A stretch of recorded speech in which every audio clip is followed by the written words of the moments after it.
You're watching the 420 Pace, found at 420pace.ca. Stay tuned. We'll be right back after this toke.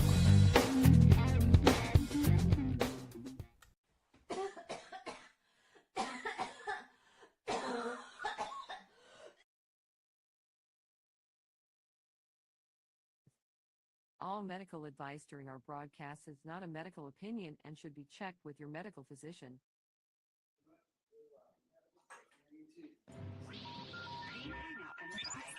You're listening to 420radio.ca, Canadian Cannabis Radio.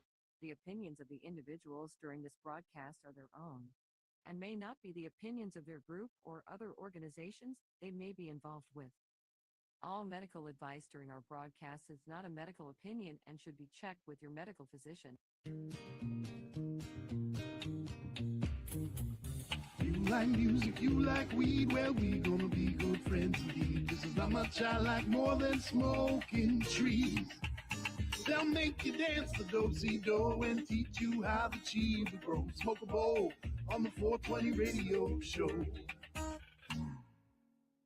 On Lifestyle Radio.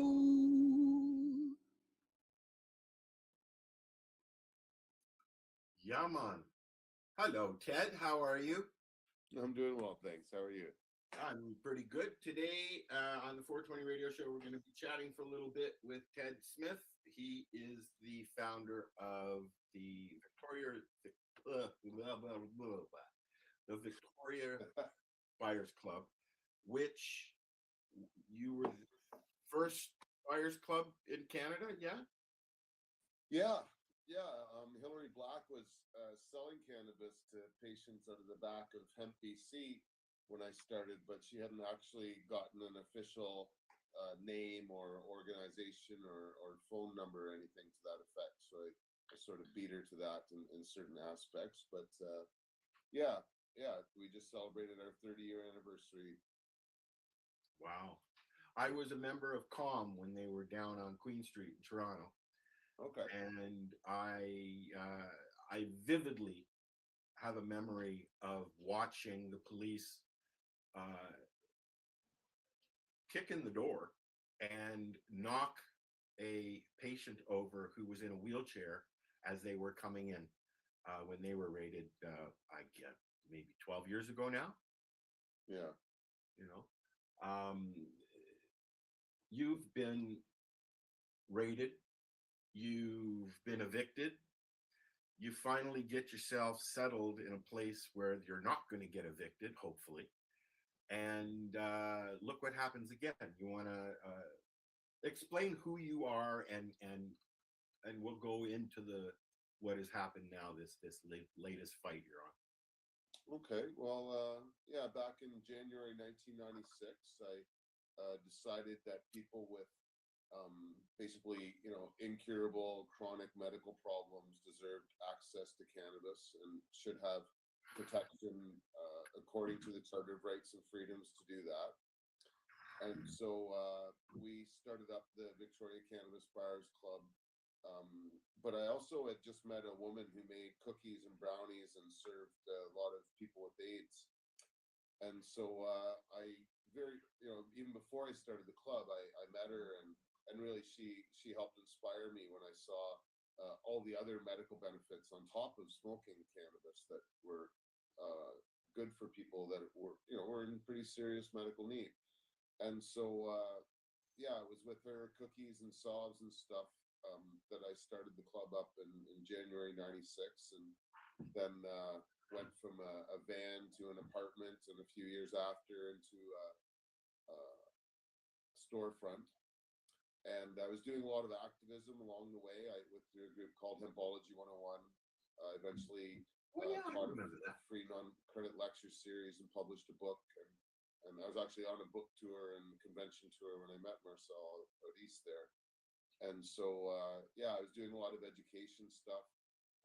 And then I got arrested up at UVic at a 420, passing joints out to students, and got arrested passing cookies out downtown.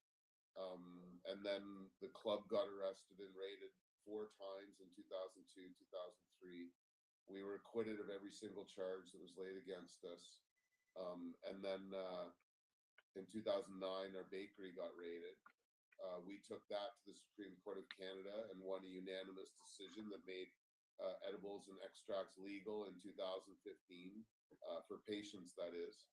And at that point, the government sort of caved, and the Liberals decided that legalization was a smart move, and it did nothing for patients.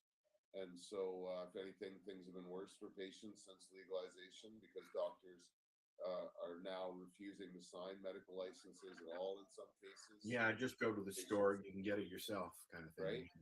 So,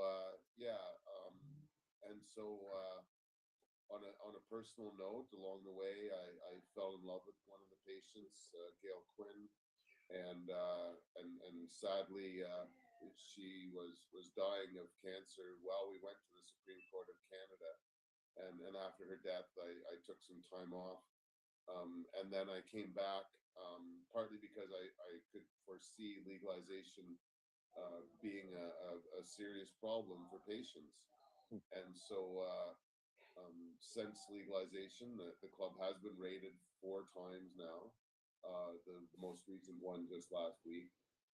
And we've been evicted as well, in part because of the pressures put on to us by the province. We have, though, been able to get support from a whole range of people. That's why we're still here and still operating, including our mayor and council. The previous mayor and council have been very supportive. The next few weeks, I'll be going to this current council to see what they're up to and how much they can do for us. So you're being evicted again? That's going to be what the government's trying to do, is get us evicted. So the raid here wasn't trying to intimidate us, really. No, of course. It was clearly, meant as a strategy towards giving us a fine and then coming after this landlord. That's what they did at Gunjanistas in Hamilton when I was helping out there. That's their play. Yep, they came in and closed everybody down. And when they walked in, there was a patient and an employee sitting there rolling joints for our Hope program. That's all that was there. And they shut us down for 6 months, maybe 8. And we never opened again, of course, because their last strategy was to threaten the landlord. Yeah. So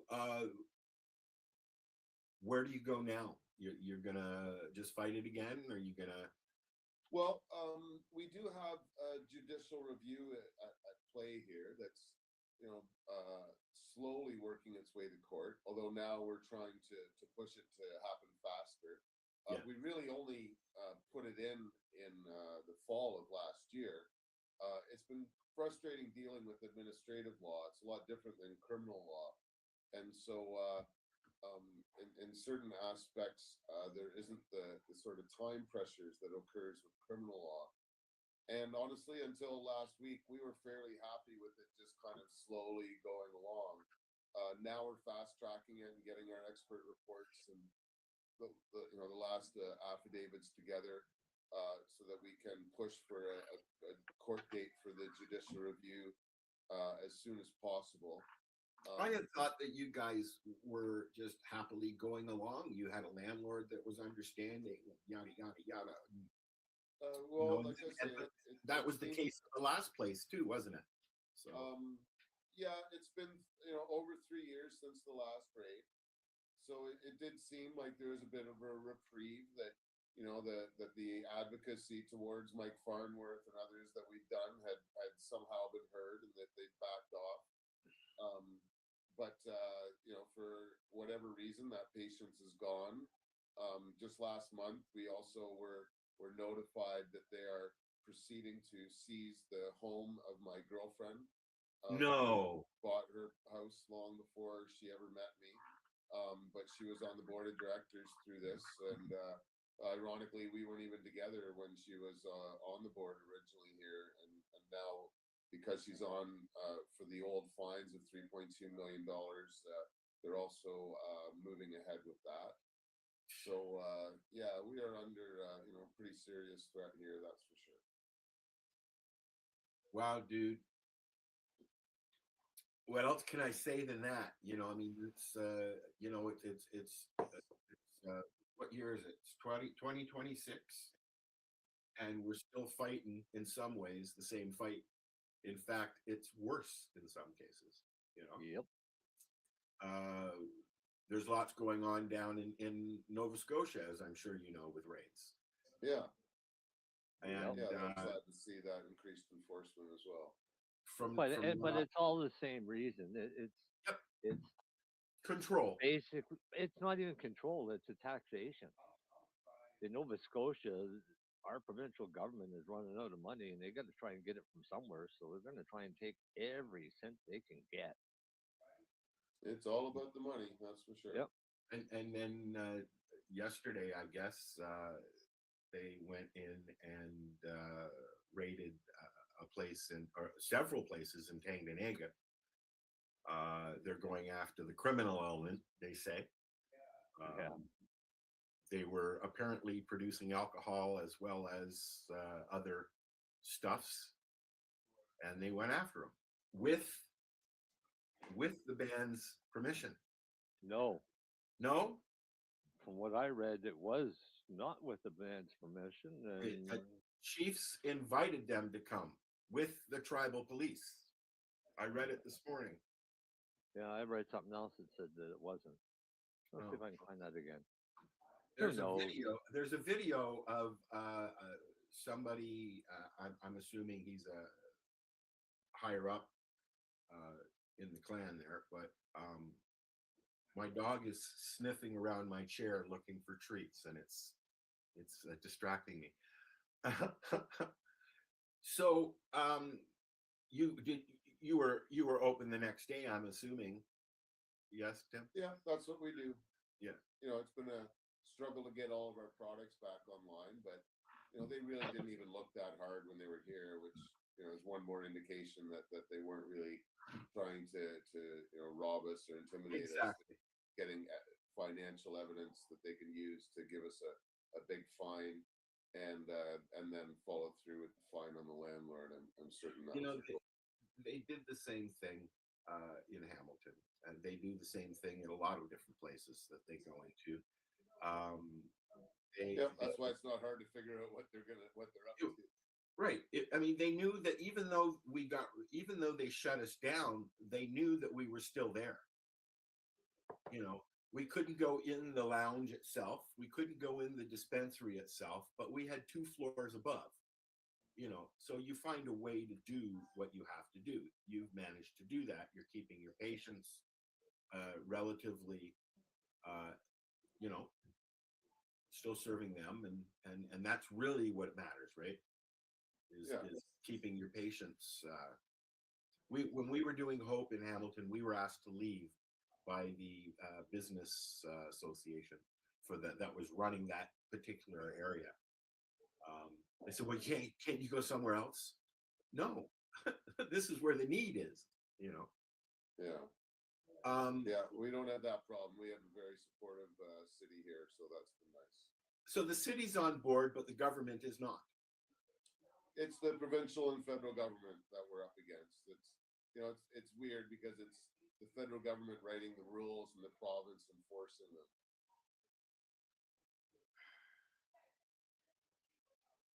So what's for the future for you folks? Just to keep going? We're in a full-scale civil war right now, so we're engaged in a number of actions. On one hand, politically, we just actually had a meeting this week with the new leader of the Green Party here in British Columbia. She's effectively the opposition to the NDP right now. We're trying to get to David Eby, but it's like pin the tail on the donkey kind of thing. So the way that I think that I'll get to him is actually through the mayor and council. So next week we have a private meeting with the mayor, and then 2 weeks after that, on the 14th, or 2 weeks from now, I should say, on the 14th, we're having gathering at the city council meeting. I got a few minutes to speak to council, and then afterwards we're going to get everyone out in the square at City Hall to discuss next steps and things that we're doing. I have another campaign day. I want to do a big event online 1 month after the day of the raid. This might actually be the first time it gets out anywhere. I'll be following through with things in print, but on May the 21st, I'm going to do an international rally called Pot Not Pills, and we're going to get patients to take pictures of all the medications that they would be taking if it were not for their use of cannabis. And so I want people to show, like, here's the little bit of cannabis I need, and here's all the prescription drugs that I've tried or would be taking if I couldn't use that instead. We really need people to understand that 10 milligram limit is not adequate for most patients in chronic pain. No. And so, anyone in Canada that wants to beat the 10 milligram limit, should be fighting for us to survive, because we're really the only ones openly selling over 10 milligram. And, if we can survive this and get an exemption to do some research, then we'll be able to provide that to people. But right now, there doesn't seem to be anybody else fighting for storefront access or 10 milligram limits or to beat that. And so, it's something that, I think the Pot Not Pills Day will bring a lot of attention to that. And then, we'll be trying to do some other, local protests and events to try and get David Eby's attention as well. But basically, what we want him to do is to just put a pause on enforcement until the judicial review can be heard and we've had a chance to argue the Charter of Rights. Get off our backs so we can deal with it, kind of thing. Yeah. Yeah. Let the Charter and the courts decide what is fair and reasonable, instead of the government deciding what is reasonable and shutting down a long-standing compassion club. It really doesn't make any logical sense, and really no one in the government will stand up and defend it. They'll just quote regulations if anybody tries to talk to them about it. Wow, it's puzzling the way they do things, isn't it? It is, especially because there's a lot of other situations that they could target if this was their goal. Ironically, there's another organization here in Victoria that's done harm reduction for many years, the Society of Living Intravenous Drug Users, or SOLID for short. And so they do different types of needle exchange programs and such. But they also started up a cannabis substitution project several years ago. Yep. That went from giving free cannabis away to selling cannabis in a nonprofit setting, the same as us. But they are literally operating out of the storefront 2 blocks away from here, selling illegal cannabis in a store that the province paid for, and it's essentially subsidizing the provinces, the illegal sale of cannabis as a harm reduction tool in this facility that's been left completely alone by the province all these years while we're getting raided. And so I've kept fairly quiet about that through the first raids, but now that we are being threatened in this way, I think that the provincial government needs to recognize that cannabis is a valuable tool in the harm reduction box, and that it should actually be moved up higher instead of buried as it seems to be doing now with this other program, and that they need to not only stop enforcing on us, but also help SOLID become a legal entity that can operate without having to hide. And so it's very frustrating to have a government subsidized illegal competitor operating 2 blocks away from us while we're being raided and our houses are being seized. Right. Yeah. Right. It's and like I said, I mean, this is going on not just in Vancouver. This is going on here and there and in the East Coast. Well, Vancouver's a whole not in Tyendinaga. No. We're in Victoria, right? We're not Vancouver. But not in Tyendinaga. Anderson's operating in Vancouver, and he's got a dispensary happening over there that isn't medical. Yeah. and he's been raided twice, and that's it. And here we've gotten 4 raids, and millions of dollars of fines, and so the enforcement actions aren't being applied equally at all here. It's and you want to take it a step further. They're even coming after podcasts and other information sharers because I can't even have Dana on the show anymore. They automatically block it. They'll just shut it down and delete it the minute he starts talking about his programs. And that's another way of control, right? Yeah. Copying the music. I mean, we can't even post news anymore in Canada, right? Right. We find a way. We find a way. I'll just read you the news. So I'm going to read you some news, and this Okay. is in regards to Tyendinaga.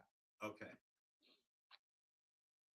On Thursday, April 30th, 2026, in Tyendinaga Police Service, with assistance from the Ontario Provincial Police, executed 3 search warrants at separate businesses as part of an investigation into the unlicensed sale of alcohol.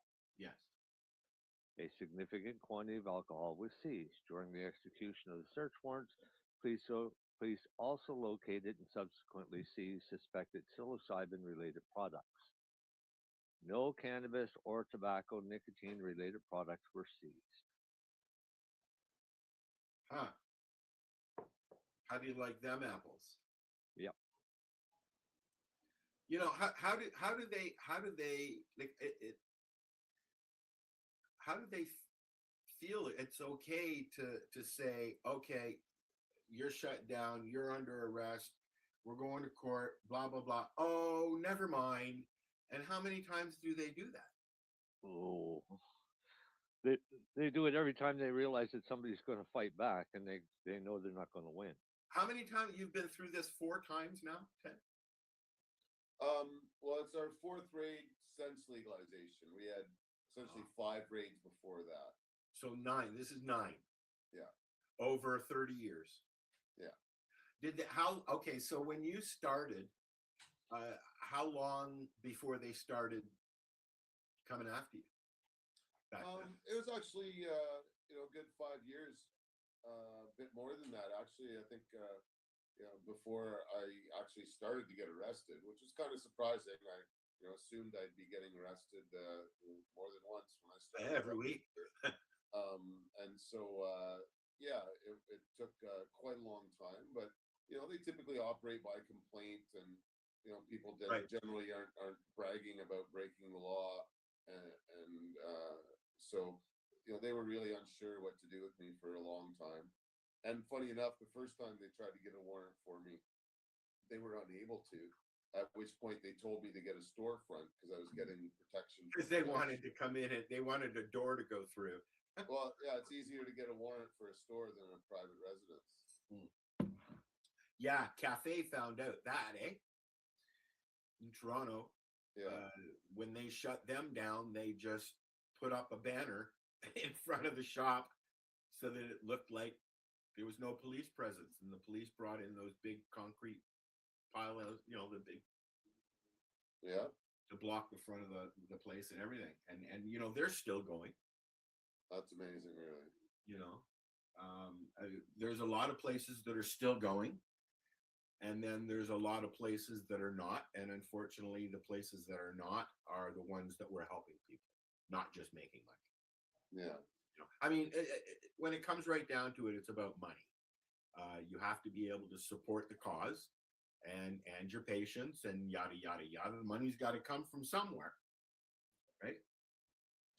Yeah, that's for sure. Well, you know what? I'm sorry you got to go through this again. I'm sorry for you. I'm sorry for your parents. I'm sorry for your girlfriend. And I hope that you guys can figure this one out like you did the last one. Thank you. Yeah, hopefully, if we do our jobs right here, we'll not only, kind of get ourselves through this, but we'll, set some precedents and be able to reestablish compassion clubs back across Canada like they should be.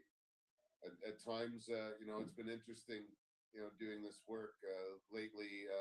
before the raid, you know, it felt like almost the good old days here, because there wasn't a lot of pressure on us.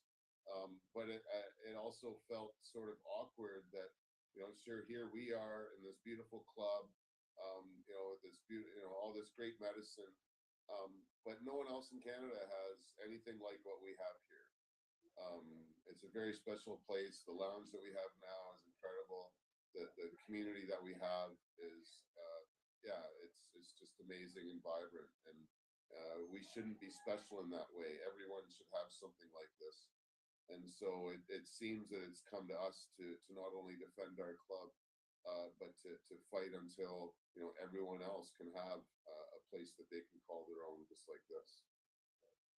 Well, you know, I'm up in northern Ontario now at the very top of Lake Superior, and we have one legal store between us and Nipigon, which is an hour away, several in Thunder Bay, but there are no Indigenous stores here at all. No. Unfortunately, because of the addiction issues they have up here, I think is the main issue. Yeah. They just don't want it. You know, you can get alcohol 5 feet off the res, right? You can get Right. gas all you want, smokes all you want, but you can't get cannabis. Yeah. So for some people, if it wasn't for the legal market or the recreational market, they'd be really stuck. Yeah. You know, I know a lot of people, Ted, that have just said, "Fuck the medical program. I'll just go to the store and buy what I want." Yeah. Well, And that's been by unfortunately, that's design, what they right? want. They want Yeah. that. Yeah, that's by design. They want to shut it down. The doctors want it shut down. Yeah. They've never accepted medical marijuana. They've always resented the courts for making cannabis legal as medicine, because they consider themselves to be the experts, not the courts, and that the courts shouldn't even have the power to do that. And so the medical community has absolutely resented the court system for doing this, and legalization has been their way to shut down the medical marijuana program. They haven't done it immediately, but that is definitely their intention. And our next fight is psilocybin. Well, that might be for others, but I've still got this one, so I'm not worried about the next fight. But that's going to be the next big fight, and it's going to go very similar, I think, a little quicker, because they know what they know now. Back Well, then, they've known for 100 years or more I than know. 100 years what cannabis can do. correct, but they didn't. The approach was the same back then as it is now for mushroom, but more scientific. Thank God, right? No, I haven't heard anybody saying that magic mushrooms are going to cause white women to want to have sexual relations with black men. Yeah, but you do hear that about cannabis, I guess. You did. It was a cultural thing. So, Ted, you guys got a website? Yeah, we need to update it though. It's been dysfunctional for a few years, but we got a basic website up. It's victoriacannabisbuyers.club. Okay. And your programs are still running? Yes. Everything's still going, yeah. Awesome. One day at a time. What kind of things do you offer people who come in? Okay, so yeah, we have our own kitchen, which really helps us with the consistency of some of our products in different ways. So yeah, so we make a line of capsules. We got about 20 different strengths of capsules, from things that just have a couple milligrams that are made with the stalk, to some made out of bud, some with hash, some with rosin, some with RSO. We actually found a really wonderful source of inexpensive RSO, and so we're now, my newer products all have the 4-to-1 ratio in it, because of the way CBD helps THC break down. I'm not sure if you guys are up to speed on that. Oh yeah, a little bit. So yeah, the 4-to-1 ratio seems to be the big cancer killer as well, or the perfect cancer killer. So yeah, we've got RSO caps that are 140 milligrams THC, 35 CBD, We sell them as $2 to cancer patients and $3 to everybody else. We have that same oil in a tincture bottle because 140 milligrams is a bit too strong for some patients. So people can just do it by the drop or the dropper. And then we have jars of it by the ounce. We get it so inexpensive, we're selling it $100 an ounce to cancer patients or $200 to everybody else. We have a whole bunch of CBD products as well, isolate products, spray bottles. We have a pet spray. We have 6 different types of suppositories that we make, up to 250 milligrams, and some CBD, some THC. We have several topicals that we make as well. Some of them like a tiger balm with different essential oils in them. We try and specialize in all these other alternatives. Obviously we have bud and cartridges and hash and all that sort of stuff as well. What's your pricing like? We try to put as little as we can, usually 20 to 30% markup on most things. Like our capsules start at 25 cents and go up to $5. The cookies, here's a good example. The cookies have got 75 milligrams in them. We sell them for $3, and that's the cost of the food and labor. They're made with leaf, actually. We don't pay for the leaf, so we don't charge anything for that. And so like in a legal store, 75 milligrams would probably cost you like $70-80. And we charge, like I say, $3 for that. We got never get that in a legal store. We got gummies that are 500 milligram gummies that are $15.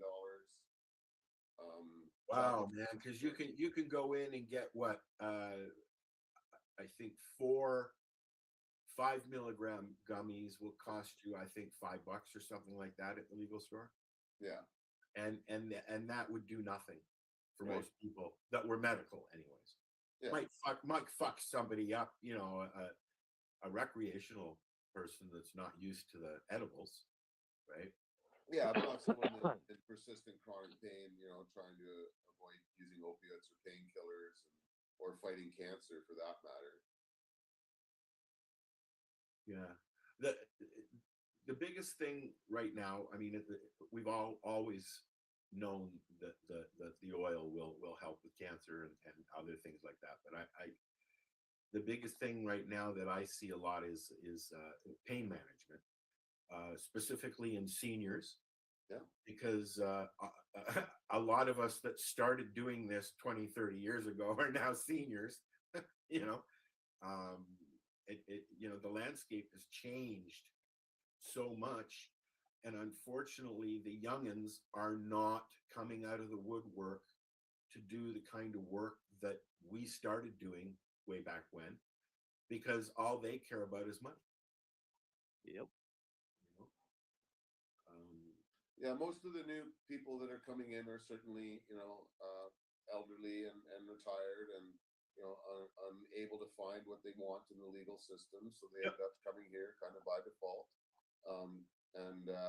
A lot of them don't have experience with cannabis. We have a lot of patients coming in here that really just want CBD products, and the legal market is doing such a dismal job providing CBD products that we've ended up picking up a lot of extra members just through that, which seems ironic. You'd think that the legal system would be really doing a good job with alternatives to getting high, but they're not. They're just they took it out of the public market because you used to be able to go into the corner Becker's down the road and buy it. They used to have the cartridges just sitting there in the stores, and now you can't even do that. You have to go to the legal place wherever you purchase legally, or a place like your folks, right? Right, but all you're getting again is just distillates. Yeah, you're not CBD distillate, so you're not getting any actual real medicine. Yeah. Just so you know, this lady keeps appearing behind you, Ted. Yeah, they're working. She's my manager. I know. I just bugged you. You were going to say something. Go ahead.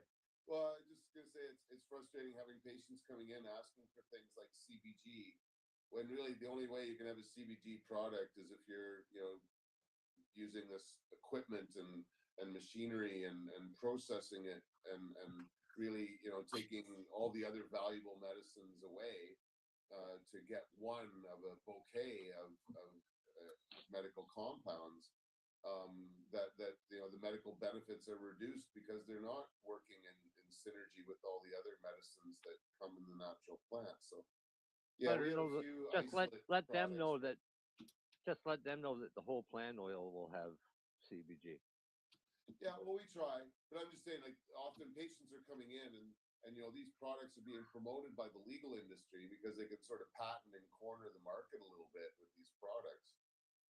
And so they think that's what they need. But yeah, we turn them on to whole plant medicine because aside from a couple CBD products, everything else we sell here is whole plant Do you medicine. support the CBD pillow market? The what? The CBD pillows that they sell. I've not They're heard u- of the pill. They're Okay. using hemp fiber to make pillows and calling them CBD pillows. Oh wow, okay. They're CBD infused pillows and guaranteed to give you a better sleep. Wow. I guess I'm wearing CBD pants. Yeah, Yes, like oh. We used to do that in the 60s and the 70s, right from Thrifties. Yeah. Funny, eh? The THC and CBD are both key marketing tools Yeah. because if you put THC or CBD on anything, people are going to buy it. Yeah. That's all it is. CBD pillow. They've sold thousands of them. And it just gives you an idea how stupid people can actually be. Right. So we're going to let Ted go because he's actually at work. He's doing his thing. And this lady keeps interrupting us. So Ted, Maybe you should ask Ted if Ted wants to leave. Maybe Ted doesn't want to go. I only have one staff with me today, so yeah. He's got to go. I appreciate being on the show here with you. Please tell us again where people can find you. You got a Facebook page, you got a website. Yeah, I guess the website victoriacannabisbuyers.club. You can find the Victoria Cannabis Buyers Club on Facebook and Ted Smith on Instagram and Facebook as well. And what's the address of your shop? 1625 Quadra. Which is in Victoria. Yeah, downtown Victoria, yeah. British Columbia. How long have you been there? We've been in this store space for about 2 years now. Okay. Yeah, Because your website says Johnson Street. Yeah, it's still got our old address. Like I say, we haven't got to updating that for a few years. Behind on a couple things here, it seems. The website was down even for like 9 months last year. Oh yeah. It seems to be one thing after the next. If you go to the website and you look at the picture, Ted's the one with the mask. That's right. It's still got that old picture. Yeah, we got a new logo. We got to be changing that up. Did you guys just continue right through COVID? Yeah, it was awkward at times. We at one point had the patients waiting in a lineup outside and limited how many people came inside at once. Yeah. My staff are all pretty much patients as well, and so they were scared for their lives coming to work just as much as the patients were.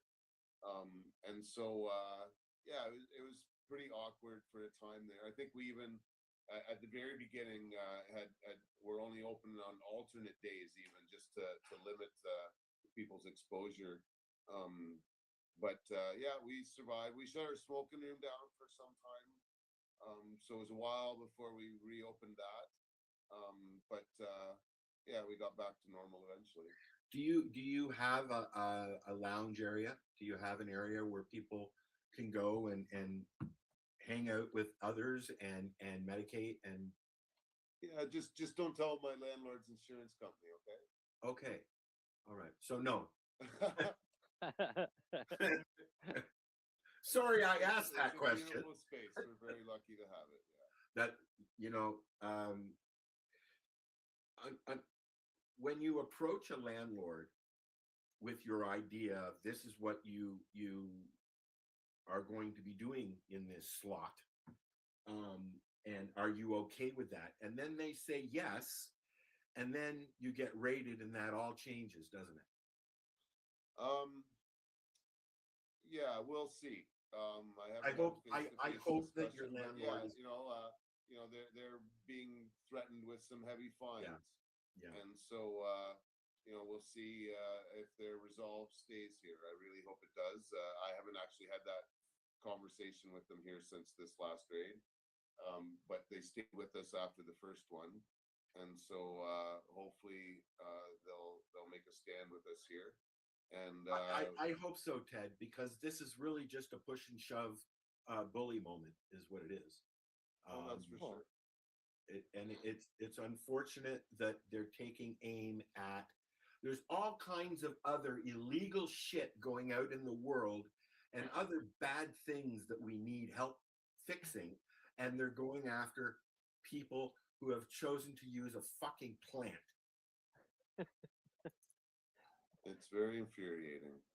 And then you have wonderful individuals who think it's great to go and steal the plant. Yeah. The $2 million worth of cannabis that the guys from Brampton stole. Yeah. Everybody's got a game. All right, Ted, say goodbye. And it's been nice catching up again. I'm sure we'll be back here again. Please let us know how things are going on. I follow you, so I see. But well, thanks for having me on the show, and thanks for all your support, guys. All right, you take care. You have a good one. We've been chatting with Ted Smith from the Victoria Buyers Club out in BC, Canada, and we're going to listen to a song called Cannabis Heals, and we'll be back. It's the 420 Radio Show.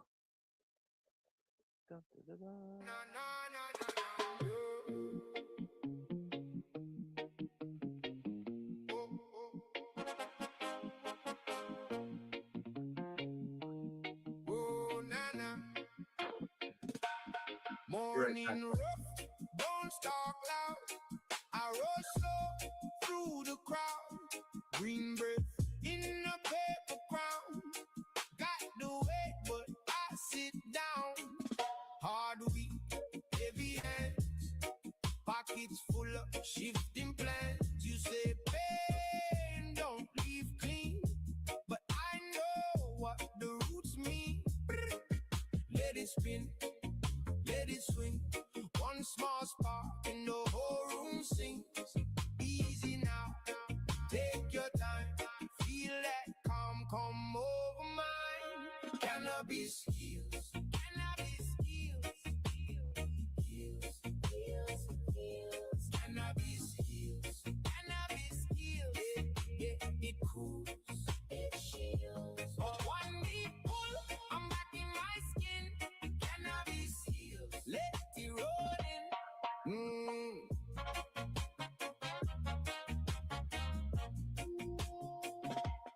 Mama said, boy, stay wise. Read that truth behind the eyes. Some folk talk, some dumb folk lie. Still I keep my head held high. On the porch with the plate half full. Baseline warm and the night too cool. Friends lean close, the worries fade. One love glow in the shade. Let it spin, let it swing. One small spark and the whole room sings. Easy now, take your time. Feel that calm come over mine. Cannabis heals, cannabis heals, heals, heals, heals, heals. Cannabis heals, cannabis heals. Yeah, it cools, it shields. What one deep pull, I'm back in my skin. Cannabis heals, let it roll in. No rush, no fight, just a slow moon ride tonight when the world gets wild in me. I find peace in the in between. Cannabis heals, cannabis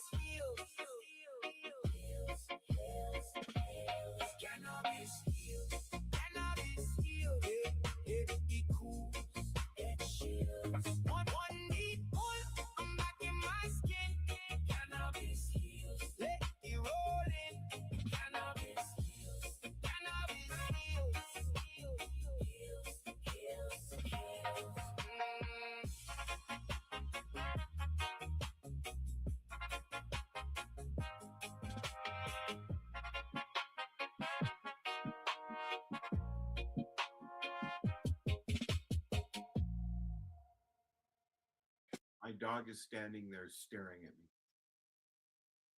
Just standing there staring. You're her everything. I know, but still, fuck off and leave me alone for a little while. Oh my God, so rude. Tell your dog to fuck off.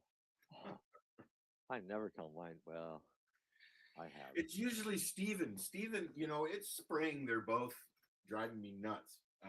So we're going out more and stuff like that. Speaking of going out, the total is now 4 panels on the greenhouse, if anybody's counting, so far this year. Have you been able to collect them all up? One ended up in the front. Yeah. In there, we had a Dorothy moment last week, I guess. Yeah. One has completely just shattered and just disintegrated, and is just kind of hanging. I think there's actually 2 just kind of like, right. Oh. I have it. The snow is literally just over the last couple of days because it's been raining. We have no snow in the background in the back now. So here's a little hint for polycarbonate panels. They're not going to last. No, they don't like year-round weather. No, especially up here in Northern Ontario. With wind, they will blow out. But what you can do is you can take a little drill and you can drill some holes in the polycarbonate panels and you can wire them to And the it frame. allows the air to. It also allows the air to go through. Well, no, you're just going to wire them so they're not going to be that big a hole. That's I think what I'm going to do. 1 second, please, Rosa. Get out of the cat food, please. Go lay down, baby. Thank you. I think I'm going to use the the clear roof paneling. Yeah. You can get and just screw it down permanent in it. But yes, they don't last. I bought that about middle of the summer, first year I was here, and I've been here 5 years this year. I don't think it's 5, 3. 4 years. It'll be 4 this year, yeah. So I had issues last year. I had several panels blow out last year. So it lasted 3 years before it started. Yeah. And we do get typhoon fucking style wind that whips up from the lake here. Because, Lake Superior is like a kilometer. I moved close to the States, so I call it a mile now. You didn't move close to the States. Sure, they're across the street. Yeah, sure. Yeah. That would do it. See, we get a lot of wind here. You don't have a greenhouse, do you? No, my neighbor does. But what we do is we take the cover off of it at the end of the season. Actually, well, in his case, we got to take the cover off about halfway through flowering because the plants are past the size of the greenhouse. I think that's what I might not even bother putting new ones in this summer and just let them grow as long as they want to grow or as tall as they want to grow. Why not keep your ends and your side and your roof cover in the 12 mil clear plastic? I thought about getting some heavy duty plastic, yes. Right, but the 12 mil plastic is a thick greenhouse plastic. At the end of the year, or even take it off during the end of the season, the flowering, take the plastic off, roll it up, put it away, and then it's ready for the next year. You can actually get tarps, clear tarps now that have the holes in them and everything.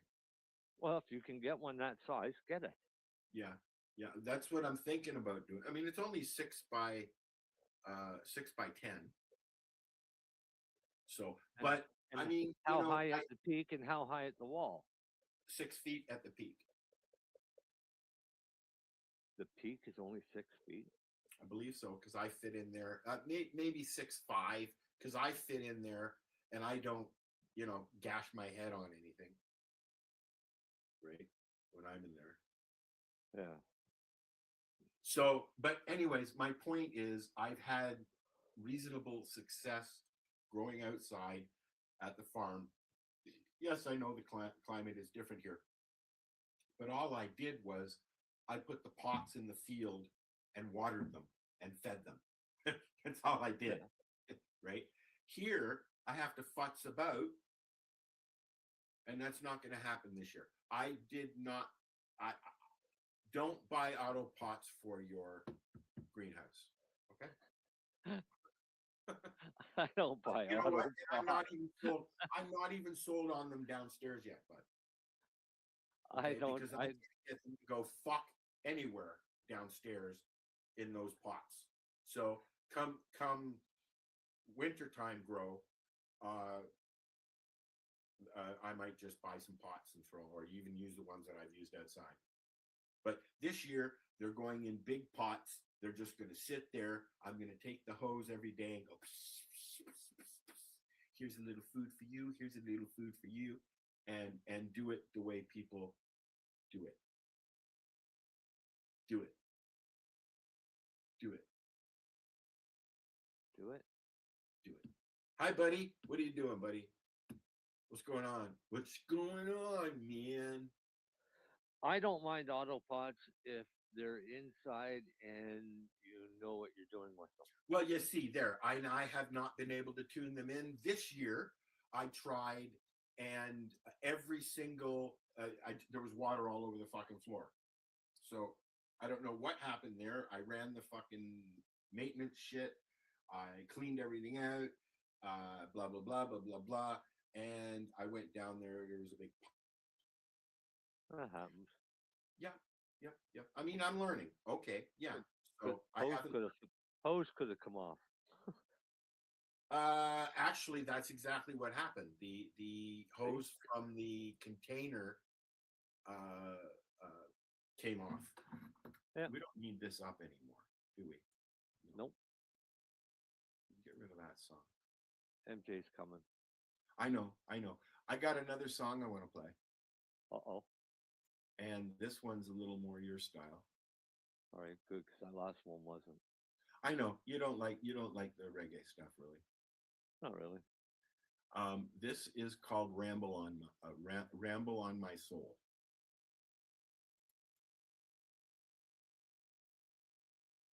And it's in the same style as that Toads thingy, sort of, kind of. Southern rock. Yeah, the Toad's Dream is more of what's that?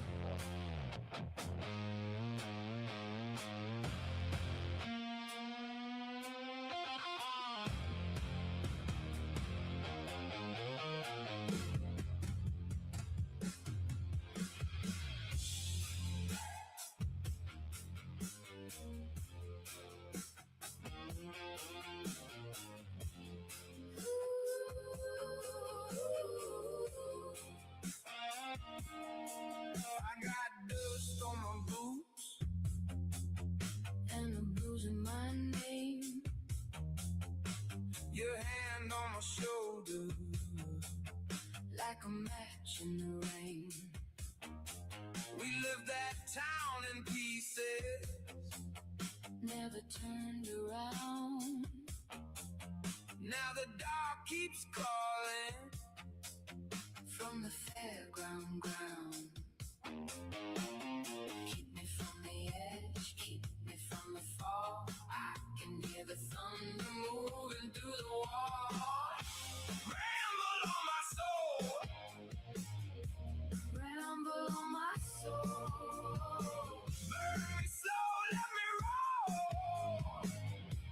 Ramble on my soul.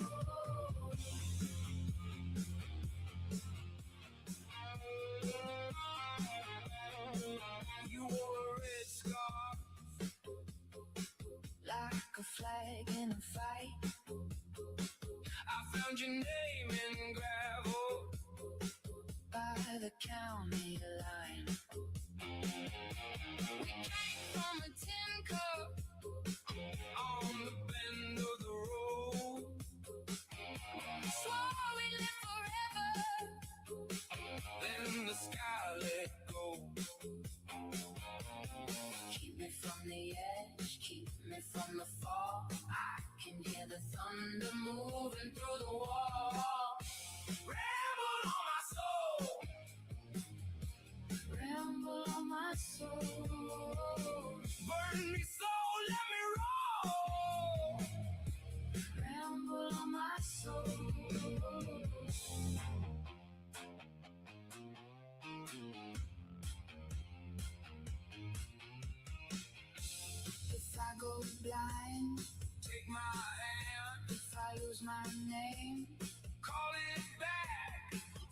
smoke through the glass. We were always made to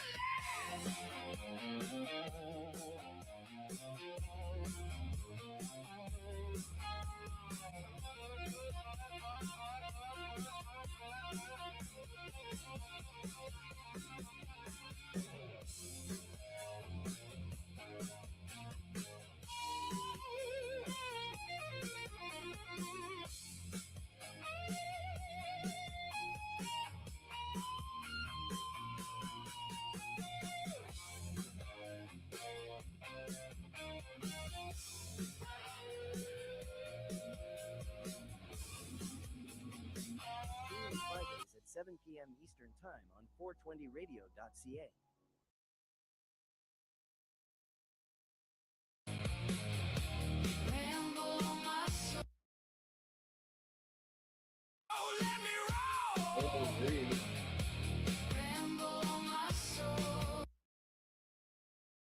Wow. I think that streaming is going holy crap, man. Just going nuts there. I like that Ramble on my soul. Yeah, you know what? That came out really well. I redid that 3 times. Buddy says it's almost time to start planting. Couple more weeks, and the race is on. Well, I already started. My plants are already started growing, and they will be going outside soon. I was just going to ask you that. I am being proactive this year because I've had enough. I'm at the point where I've almost had enough. So I gotta cut clones this week, and then I'll drop enough clones for what I need for outdoor. But I've got Darcy. I didn't want any seeds this year, so I didn't want to be farting around section plants. Are you going to do the satellite again? Sure. Well, I was going to, but then Darcy talked me into 2 other strains. And those are? A blueberry and a purple Kush cross. I thought you didn't like Kush. I don't, but I don't. Kush, you gotta admit that a lot of people who don't like Kushes will still use a Kush because they're very high dose strains. No, I'll grow Kush because it produces well. And well, that's what I mean. Yeah. It loses all of that disgusting flavor when I turn it into oil. Yeah. That's what I mean. It's a high producer, right? But then Darcy whined me into taking 3 seeds that he found that are a purple satellite cross. He just doesn't know they were crossed west. Is this the MOD? No, doesn't know what the cross was. He just found 3 seeds in a bud. Because that's what I have. I have the MOD satellite cross. Well, that's what they all had that. Yes. No, right? I realize that. Yeah. These seeds had to have come from another male. Oh, okay. So tell me something. When you're crossing, okay? Yep. When you cross a strain, you're getting half as the male and half of the female kind of thing. Is that how it works? What? Say it again. When you cross a plant, yeah, are you crossing the plant on the male side of the genetics or the female side of the genetics? Well, which is more potent? What do you mean, which is more potent? Well, define potency. Like, you take pollen from a male plant and put it on the hairs of a female plant, and it grows seeds. Yes. The makeup of those seeds are going to be a variation of both traits from the male and the female. Okay. So it's not just one or the other. No. So then what you do is you take like 100 seeds and you sprout them all together. together, and then you start picking out which ones are growing the best. The most Because the viable. ones that are growing the best are going to be of the best genetics, Okay. right? Then you select based on traits that you're looking for on a vegetative plant. Then you force it to flower and find out which ones are females. Okay. At that point, most smart breeders will take cuttings. MJ's hiding in the car again. And grow them out. If Yeah. if it's not leaning quite the way they would want it to go, then they can go in and manipulate it by throwing pollen to it again and starting another batch of seeds. And you just toss pollen on them. Well, Kind of. that's why we kind of call them pollen chuckers. Okay. Right. Allison, unfortunately, to answer your question, Al is having car issues, so no, we won't be going tomorrow. But I think that MJ is going with Tinny. So Yeah. maybe while she's there, she's gonna do a little bit of a clip for us for next week to show us what happened. Yeah, and this will be the first time that I have not been able to go, even from my chair here, since Al and I started doing that. It's probably 10 years or so. My last time I went to the GMM was the last Freedom Festival. So maybe MJ will run up and give Allison a hug for us. And that's where I met Allison, actually, the first time I was at the last Freedom Festival we had down at the GMM. Yep. That was a long time ago. MJ came out to the car. She's with Timmy touring, and so she's hiding in the car again. No, she's on her smoke break. She's on her It's smoke. still cold. It's still cold out here. Not as cold as what you got, Al, but still Actually, cold. you know what? It was really nice today. I had to open the windows because I got a little too warm. Where are you? But we got a Where are you frost- to, we By? got a frost advisory Where are you to? right now. Brantford. And then Toronto tomorrow. Yeah, Toronto tomorrow. Off to the GMM. I got my sign ready. It's double-sided because I got a lot to bitch about in the community. Please, Aw, please what's your sign say? videos, MJ. What's that? What is What's your sign? your sign? Oh, one side says make lounges legal. And the other side says, I want to travel with my medicine. Well, you kind of can Travel you not? where? Travel to a state that has legal cannabis. Oh, that's a little different. That will never, ever, ever, ever, ever happen. Ever. Well, I'm Ever. not going to Did make I a say sign. ever? I'm not going to make a sign that is going to be obsolete in a year. Well, no, it won't be. Uh, You can know, use I that mean, every year for the next 500. Yeah. Yeah. That you know what? I've watched a lot of debates on the whole US Canada border hopping with weed thing. And I've also watched a lot of that border patrol show. Okay. Canadian Border Patrol, I think it's what it's called, or something. But anyways, one thing that is for certain, and it doesn't matter who's in the office, where, cannabis will never, on a personal level, be ever able. You'll never be able to bring it with you into the U.S. Maybe other countries. Except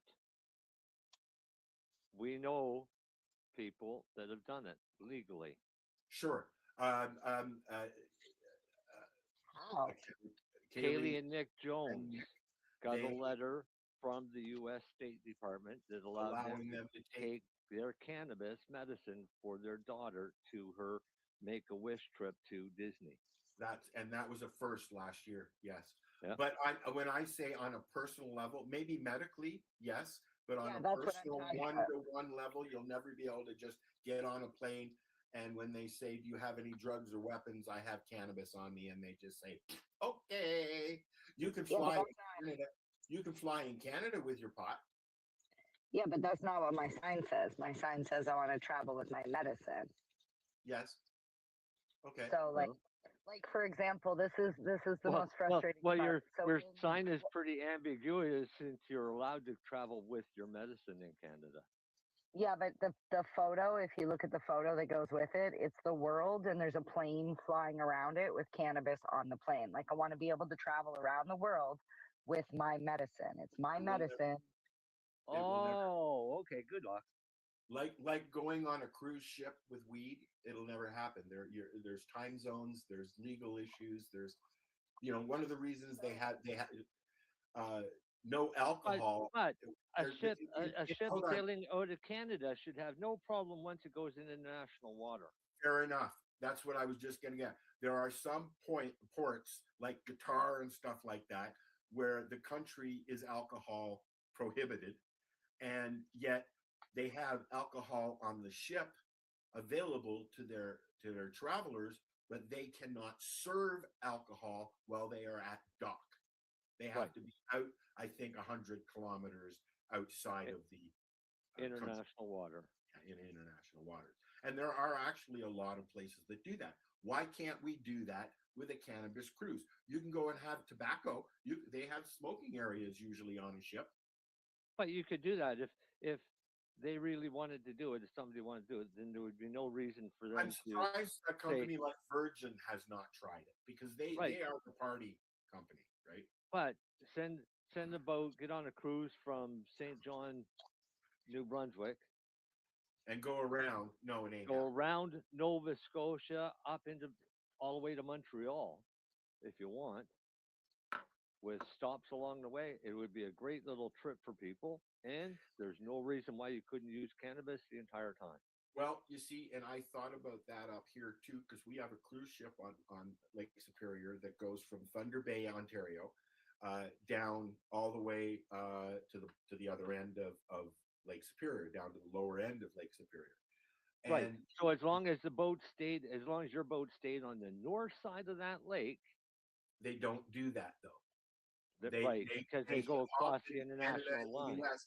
So because of that, like for instance, if they went into the States, sometimes they come here. They even tie up here in Terrace Bay, right?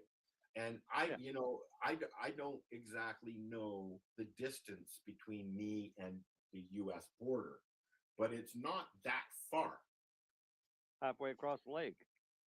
No, it's a little bit more than halfway, I believe. I don't know. Let me go and look. I'll look because I'm a Rose crazy is man. driving me nuts now. I fed her while we were on commercial there, and now she wants more. She thinks And just because I'm in my office that I'll give her more food. to answer Allison, I wasn't ignoring her. I just didn't want to interrupt. Al, I am on the East Coast. I'm in Nova Scotia. Oh, I thought she would have known that. And that's why I can say things like, where are you two by?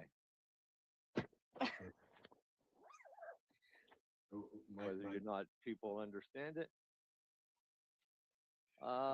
In your case, Al, that line goes right across the middle of the lake. Is it the middle? Okay.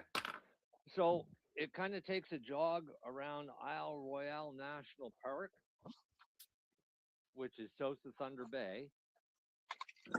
So it goes around that belongs to the U.S., and then it takes a straight line all the way down to the channel just before Sault Ste. Marie.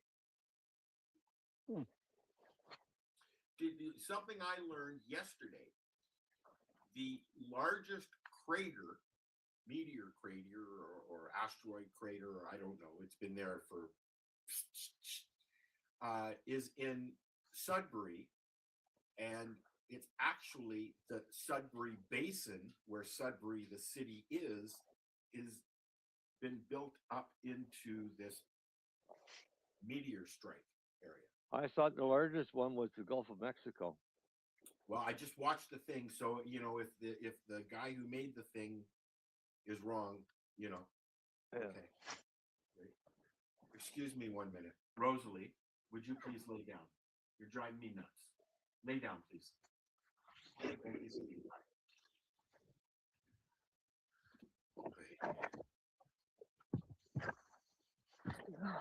So, you guys are in where'd you say you were? Brantford. Brantford. Yeah. Brantford. Home of Wayne Gretzky. Yeah. And the telephone guy, but nobody cares about him here. The telephone guy. Yeah. They call it Telephone City. Brantford. Why is this window open? Sudbury Basin is number 3 on the list. It's 130 kilometers across. Formed 1.8 billion years ago. One of the oldest and largest craters, currently known for its significant mining region. Yes. I wonder if all that nickel came from the meteorite. I wonder. Oh, interesting. That's an interesting hypothesis. I mean, You that know what, base you know what I'm curious about? The Bleasdale Boulder. Don't know what that is. You haven't heard about this thing? It's like the biggest chunk of rock that's in southern Ontario that actually should be in northern Ontario. But when the ice melted, it just came all the way down here, and it's so big that when the ice all melted, that's where it's at. It's like the biggest, and it's got all these like little chunks of other rocks that it just collected along the way. I've not heard about that. The reason well, we have an area in Nova Scotia that I used to live beside, and they actually pulled a mastodon out, but it's an entire ridge that was all formed by glacier. That's awesome. So the glaciers moved down and they pushed all the rock into these hills and buried woolly mammoths. Woolly mammoth. Mastodons. That You know that they cloned a woolly mammoth from one they found frozen, and they cloned it with an elephant, and they produced a baby. But That's crazy. no information after that. I don't know if it survived or what's going on with it, but they produced a little guy, and they're considering it a mammoth, but I haven't heard anything else other than that. Sorry. The buck stops there. The Bleasdale boulder is over 300 tons. And where is that? It's in Quinte West, Ontario. Quinte West? Quinte West. It's Bleasdale Boulder Conservation Area. It was documented in 1872 by Reverend William Bleasdale, who identified it as being transported by ice. That's where Pinky lives down there. So a glacier literally, as the ice caps expanded, a glacier literally pushed that rock to where it is now. Yeah, I watched something on the Niagara escarpment, and it's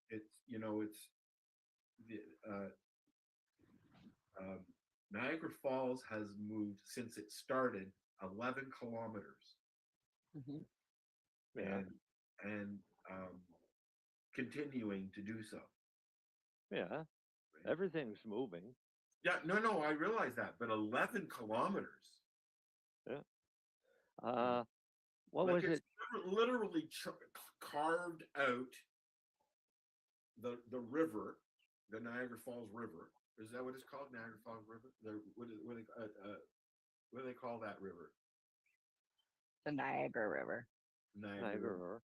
But it literally started at the bottom of the Niagara River and continued to where it is now. Over. Oh, you mean the St. Lawrence River? Okay. Whatever river Right. connects to the Niagara Falls Gorge.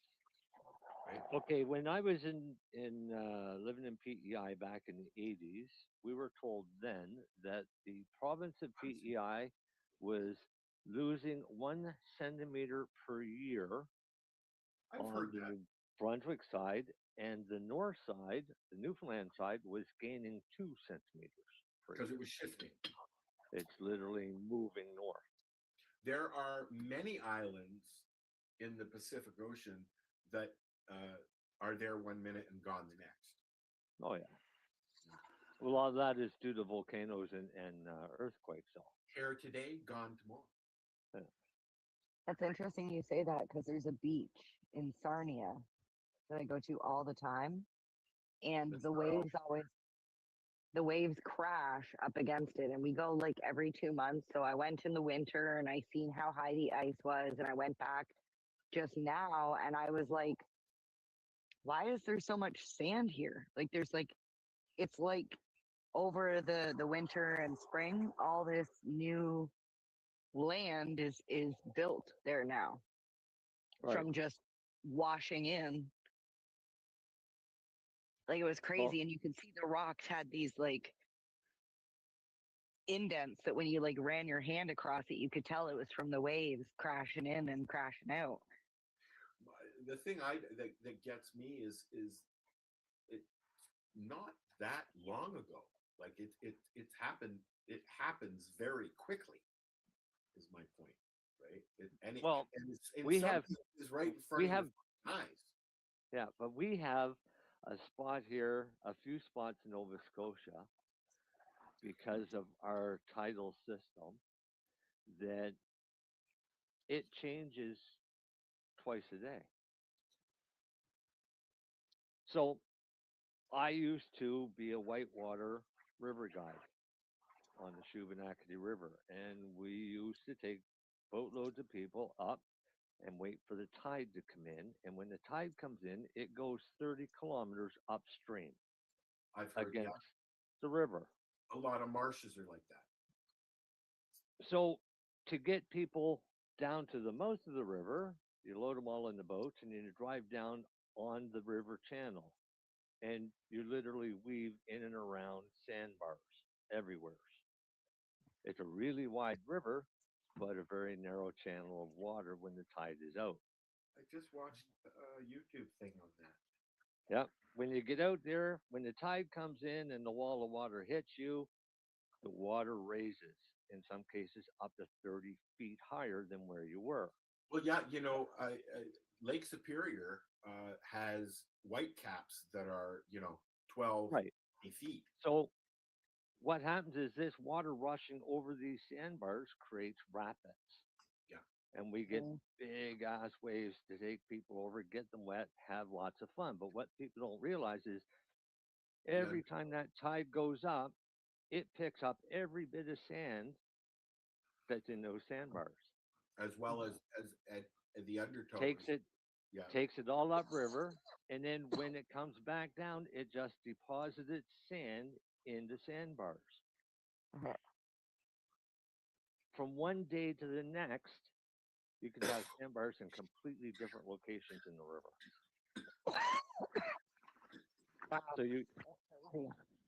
So it's one day. It's a river that you really got to be careful on, because you could be on that river for 50 years. It'll never be the same twice. What I was watching was about the desert in Vancouver. We have a desert in Vancouver, Canada, in BC, that is as dense as the Sahara Desert. And that's how, with the wind and the tides, how that desert was formed. That's what I was watching. And the fact that the Sahara Desert used to be ocean. So they were comparing it, right? Well, everything this side of the Rocky Mountains to pretty much Manitoba was also ocean. Right. That's why we have all of them dinosaur fossils. For instance, the Toronto Harbor was right at the Royal York Hotel at one time. Right. And it's been built up and receded and now it is where it is now. But the boats used to pull right up to the Royal York Hotel, kind of sort of. Right? I know. I got the yawns today Are too. we keeping you awake? Yeah, a little. You know what? Today is day 7 of the tour, and it backed up right against 420 celebrations, which were 4 days long this year. And tomorrow's the GMM. So yeah, I'm just a little bit tired, but Oh. thankfully I have a week to recharge before Camp Canna BC. So So explain. Okay, you guys, you asked what Camp Canna is about, Marcel. It's in several different provinces, not at the same time, but over the summer, you can go to BC, Alberta, and just outside of Toronto, Ontario, right? it's north. It's north of Toronto, but like an hour and a half, 2 hours. So it's like nice and Barry? in the country. Barry? No, I think probably No, around like over around where I was. maybe Muskoka, Halliburton area. Yeah, right over where I was, Marcel, and I was at the bottom of Muskoka. So Yeah.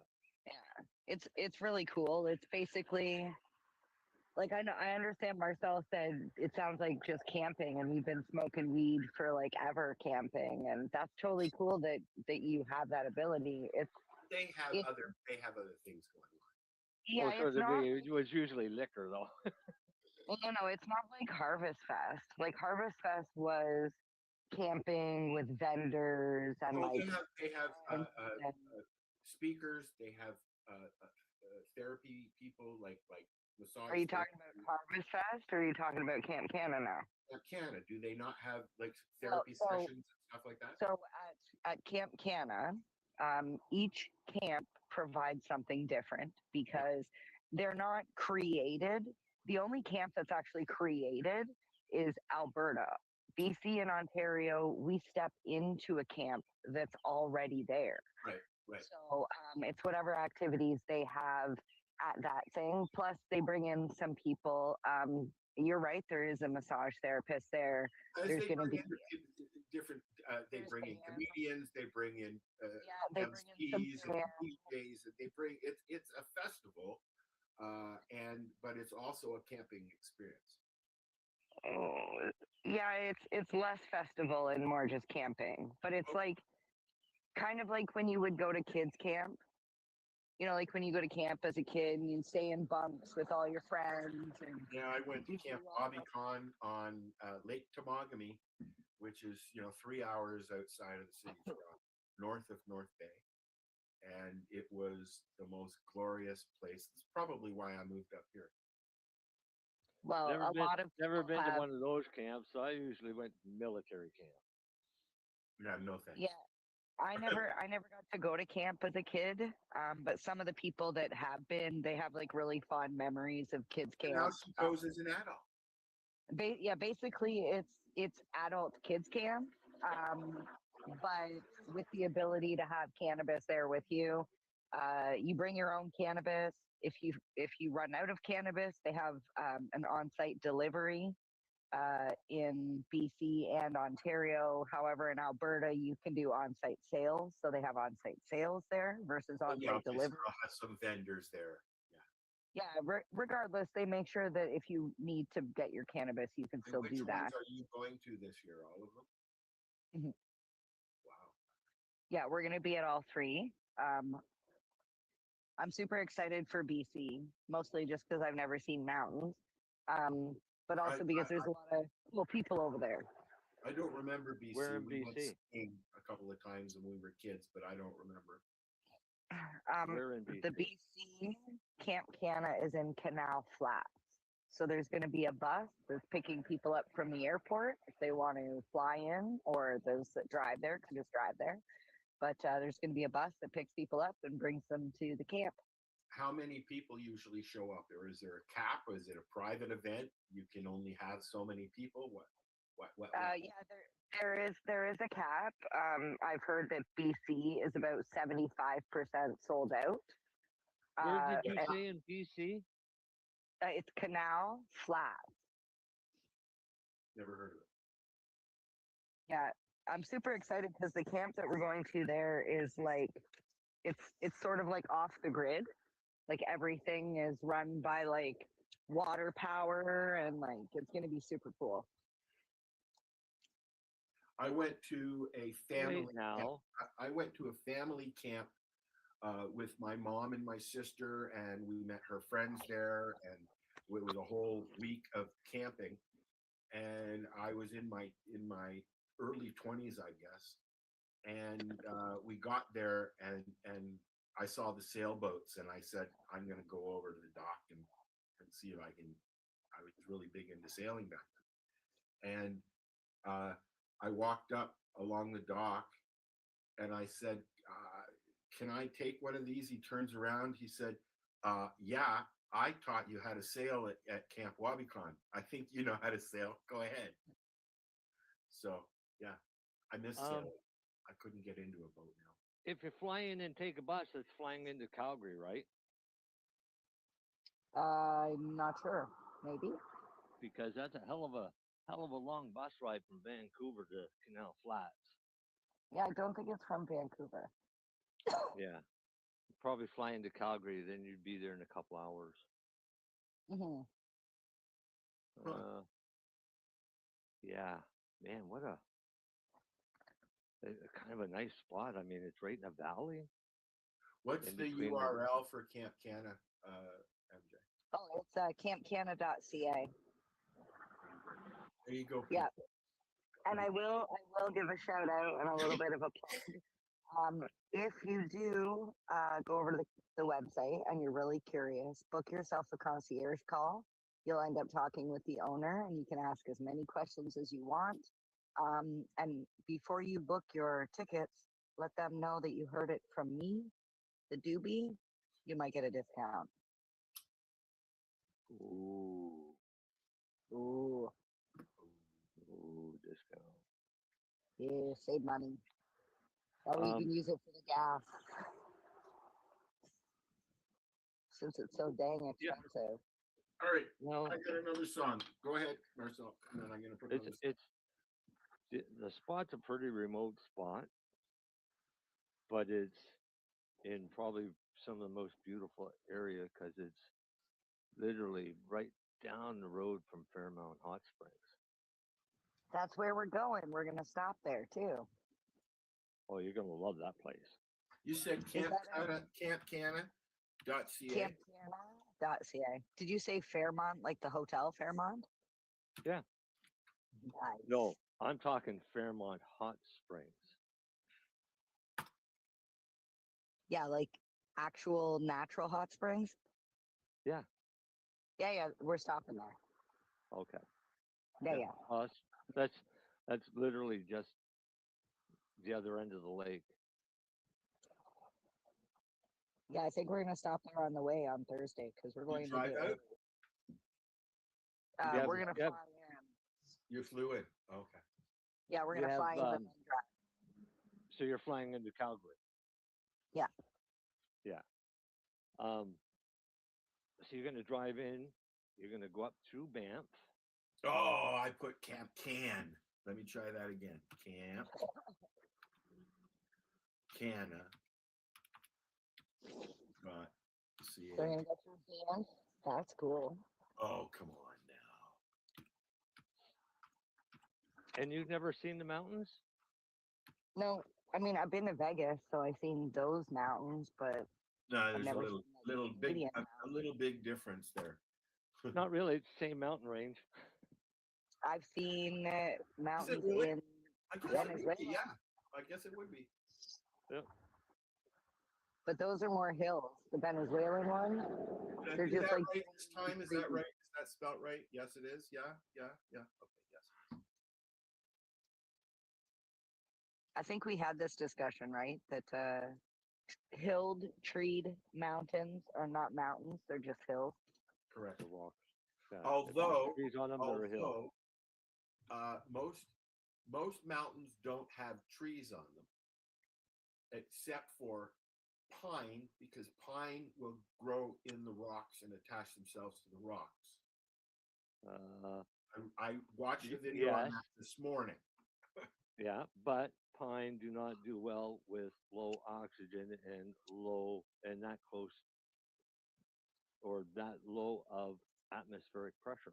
You know what? The pine up here, the tops, had the Beatles, right? Oh yeah. And so when you're driving up here, there's an area where all the tops of the trees are like look dead, right? Yeah, they are. They are, yeah. The what are they, the Japanese or Asian beetles? They just devour the plant life up here, unfortunately. Pine borers things. Yeah. Life in the boreal forest. Okay, another song. It's called "One Plant, One Love." This is the 420 radio show. Okay, why do I think that's going to be a Jamaican theme song?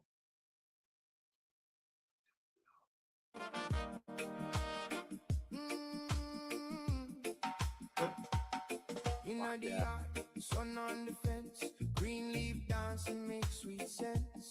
One little plant in the humble pot, roots run deep in the place I got. Mama said, keep it clean, keep it right.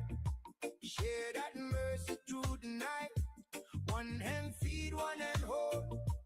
Quiet fire, hard to go. When the pressure come, I breathe out slow. Let the good vibes start to grow. No fight, no fear, just a gentle flame. Same earth, same sky, same name. One plant, one love. One plant, one love.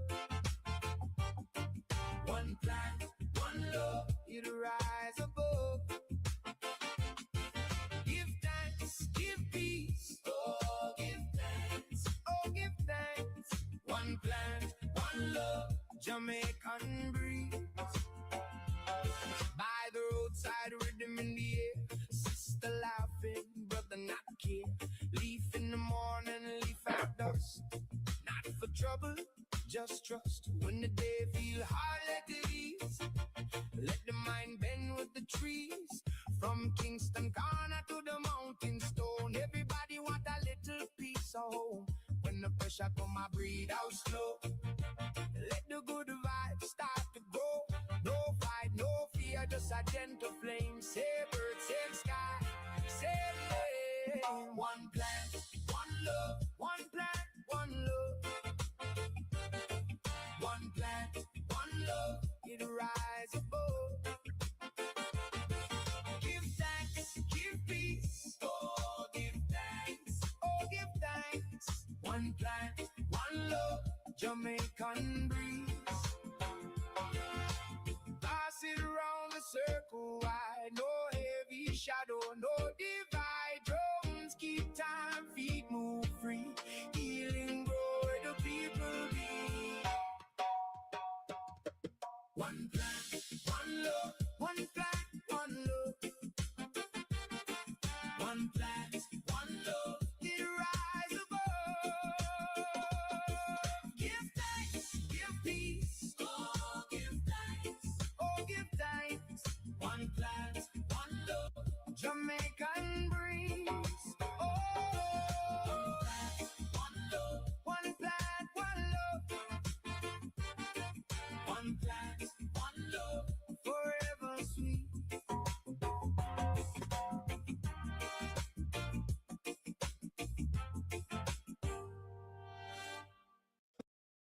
And like that, Mary Jane is gone. Oof. Yeah, That's nice. cool, buddy. If you go to our YouTube channel, and you'll see music by Al, and that is a collection of stuff that I've done and the stuff that Al Graham has done over at Pace. Oh, he's making songs too. Oh yeah. Cool. Wonder if Darcy's listening. I wonder. Maybe he's sleeping with his mama. Oh, who knows? That sounded fucking I weird. know. I was like, shut up. You're talking about Al. Sorry, Darcy. Now we'll know if he's listening or not. That's too funny. I found a recipe I'm gonna try, and then I'm gonna try them, and then if I like them, then I might try and medicate them. What? Creamsicle cookies. Oh, you saw those, did you? Yeah, but I looked at that recipe that was on the video, and I didn't like that. I haven't watched it yet. Yeah. So went and found the recipe, and then yeah, I think I can medicate them. I learned something that I want to pass on. When you make, like, I made butter out of FICO or RSO, whatever you want to call it, oil. And I noticed, and what I do is I break off a chunk and use it and put it back in the freezer.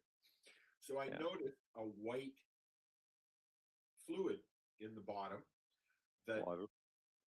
Let me finish. I noticed a white fluid in the bottom, and it's not water, it's milk. And I was told the lady, I watch a lady who makes stuff out of oil all the time. She said a lot of people just, ew, and throw it away, right? But it's milk, and it's infused milk. It's just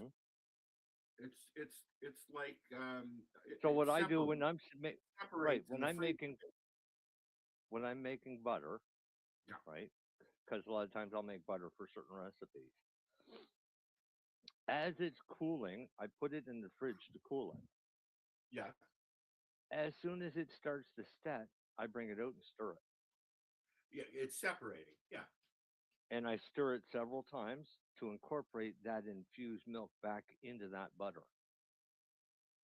So until it's fully set, it gets stirred a few times just to incorporate it all. And then I don't have it separate when it freezes.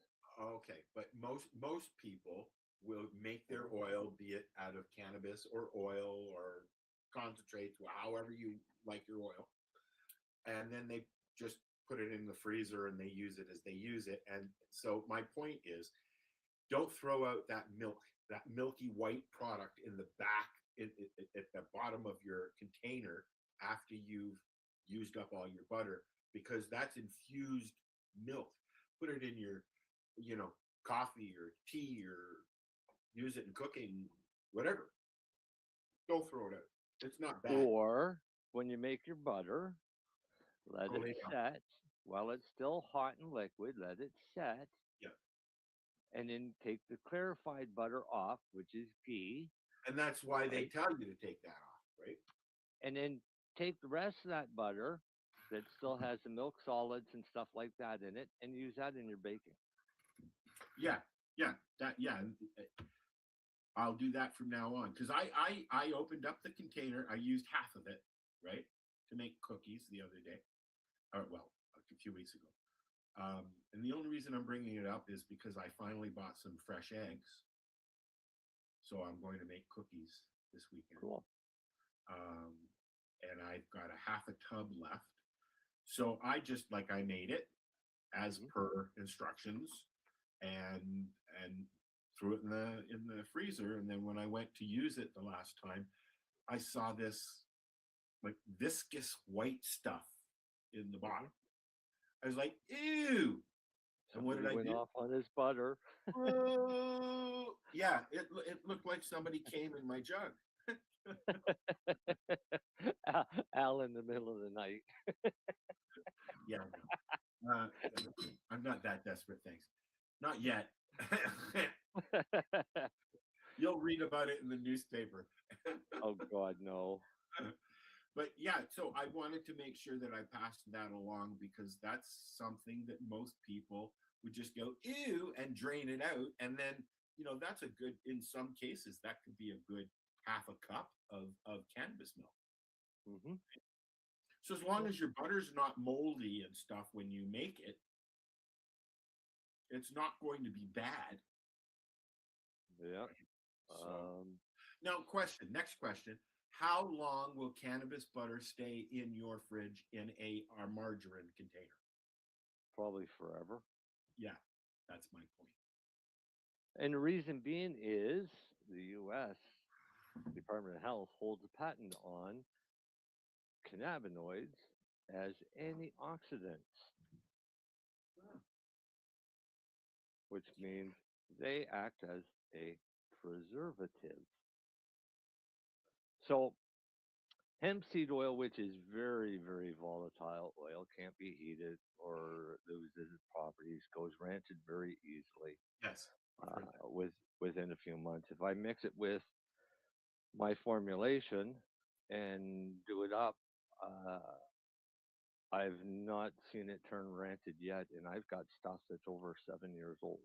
I've got about this much left in my of the olive oil and FICO mix, and it's just sitting on the counter. It's not even in the fridge, and it's been a year since I made it, I guess. Oh yeah. And it's fine. I put it in my tea. I put little droplets in my tea every now and then when I don't have any bud.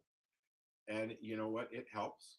It helps to the point where I went to the legal store and inquired on getting some RSO because they have it there. It's $35 a syringe for a gram.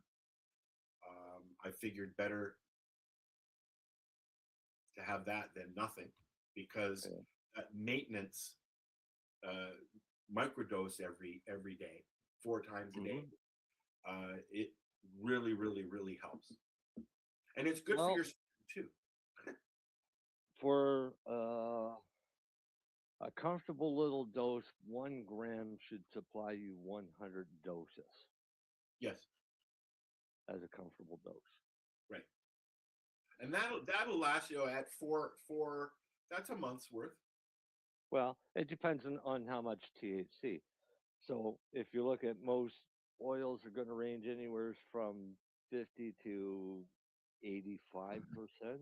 Let me look. I have other computers.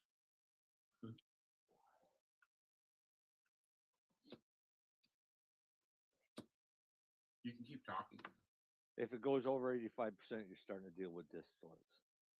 Yeah, and you know how I feel about that. Yes, I am 19 plus. So while I'm looking for this, I want to make a mention.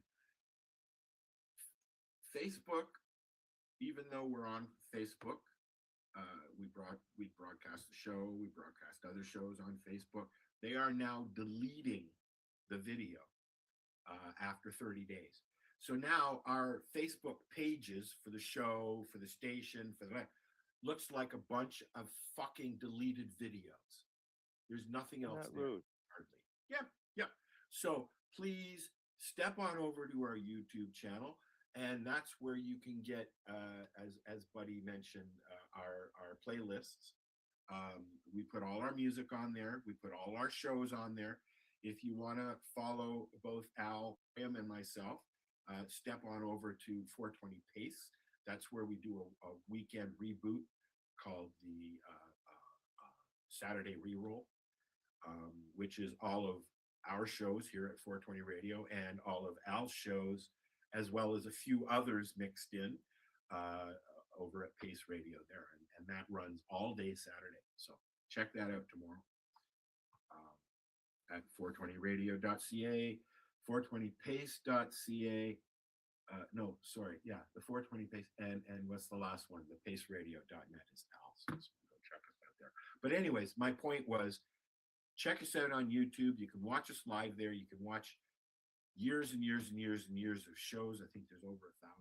So even Allison's on a few because she used to be here with us at the 420 Radio Show when we were doing audio stuff.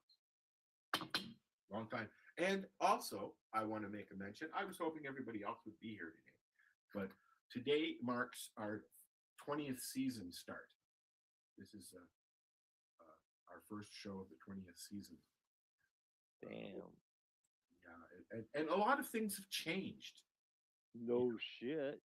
I mean, Marcel's been around, I think, close to 15 now. I think so. We found Mary Jane made a deduction and found out she'd been around for 9 already. Allison was for, she was around for a little while. I don't remember. I'm Was sorry. Darcy here before Mary Jane? Who? Was Darcy before Mary Jane? No, no. I didn't think so. I met Mary Jane when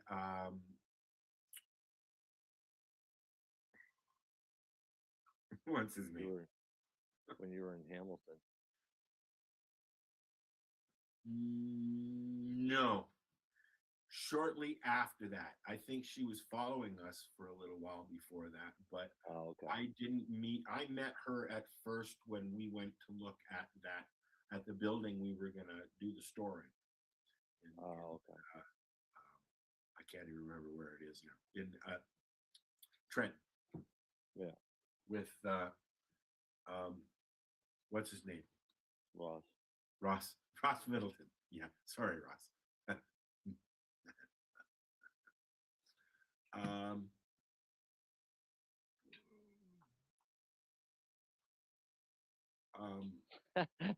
Allison's been around for the last 100 years. Well, she has been. Like I said, okay, so I don't think Allison's older than me. I don't think we're all about the same age. Yeah. Yeah. I didn't think Allison. All I can hear in the background is my dog and my cat both eating. Such an annoying sound. Okay, so I was looking at extracts and oil. Where is it? Find out what percentage that was. It's Aliva RSO. Says Aliva RSO is high THC, decarboxylated, full spectrum cannabis oil. This product only contains cannabinoids, terpenes derived from cannabis grown at our farm in St. Thomas, Ontario. No fillers, no additives, no synthetics. It is 62 to 70, 62.5 to 70.5%. Yeah. And so if you make 100 cookies, then they'll be between 6 and 7 milligrams per. No, I'm going to use this for caps, and they're going to be the number one. Make 100 of them, yeah. Then they'll be. But if you're going to mix them with an oil, I'm going to mix them with vegetable oil. Excuse me 1 second. You have to fart. Tell my cat to fuck off. That wouldn't be good radio. Yeah, but telling us that you did it probably wasn't good radio either, but that's okay. If you're going to mix it with an oil, with a vegetable, right? Virgin olive oil, I have a big element. And what size capsules? The number ones, and I've weighed it out, and I use them also for my mushrooms, and it holds about 0.15 of mushroom. Of the mushroom. So it would be about the same as the liquid, because you can only fill up half, right? 0.5 milliliter per number one capsule. It's not 0.5 milliliter for a number one capsule. Is that what that is? If you take 10 milliliters, you should get 20 capsules. Okay, you know what? I'm dyslexic, and that kind of math just fucks my head up, dude. Allison is our age. Yep. We old. I'm 63 this year. That's the kind of math I do every day, Al. Yeah, but I can't do it, and that's why I'm dyslexic. Hello? Right. So that's why I'm telling you. I know. That each capsule. So I'm looking at 100 caps per gram. Or 200. Well, no, you said 200 when I made my first batch. Right, because you're mixing it with a carrier oil. Okay, so I can get 200 caps. Yeah. and 4 times a day. So that's a month's worth of medicine for $34.99 plus tax at the legal cannabis store. Okay, and there's other brands that you can get on the OCS. This is just what I have available to me at the legal store here, my cannabis interest bank. Right. Eventually I will be making my own. Right. So you take your one gram of oil. Yeah. And then you top it up to 100 milliliters of your carrier oil. Right. Olive oil or whatever. Mix it completely. Warm it and mix it. Yeah. Yeah, you can warm it and mix that. Don't let it boil, because if you let it start boiling, you're going to burn off your cannabis. You should never go over 180 degrees. There you go. Fahrenheit. Heat it up. Just a young pup, buddy. Mix it up well. And if you do it in a clear glass container, take a flashlight and shine it. And look and see to make sure it's all dissolved. Yeah. And then fill up your capsules. Fill up 200 capsules of that 100 milliliters. Yeah.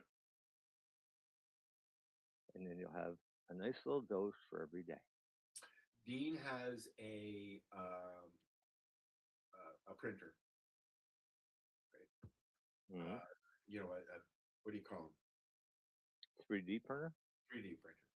So I'm going to see if I can find a pattern or whatever you call those files that you have to get to use them. I'm going to try and make a dispenser to help with filling, meaning it'll hold all the shells, right? As opposed to going and spending $100 on one that actually works. You know what I built my first one out of? But I was just going to say, Marcel, the first one I have is right here. And I went out and I bought a piece of trim at the store. And then I put holes in it to hold my caps. And that's what I started doing the caps, my mushroom caps with. Okay, so what I did is I took a... Now I just go like this with my fingers and then lick my fingers off. Yeah, but I took a piece of pegboard. Yeah. You have wooden board with all the holes in it. Yeah, but you have to make the holes a little bit bigger. Nope. No. For number one, they fit perfect. I'm trying. The problem is the number one will fall all the way through.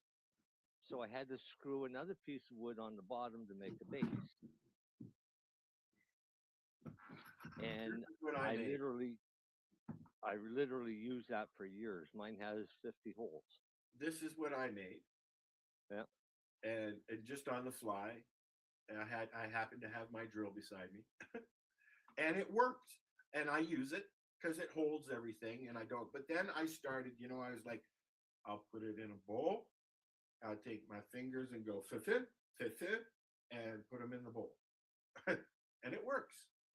Yeah. Right, whatever works. But I think that I could probably find a pattern for a 3D printer that would make something that would work a little bit better, and that would be not wood, so it would be more easier to clean, keep clean. Hang on, I'll tell you the name of it. Because number one, that's a lot of plastic and time on a 3D printer to do that. Yes, I'm sure it is. So that's not a cheap one. And there's a company called Cap'em Quick. And Cap'em Quick has a little plastic tray that you can get in varying sizes depending on what size capsules you want. Is there a URL? Has 50 holes. Hang on, I'll find you a link for Cap'em Quick. I had Put it in the chat there. No, I gotta find. We'll put it in the chat, is what I'm saying, if you find it. I will when I find it. So it's probably on fucking Amazon. Amazon. I like Amazon.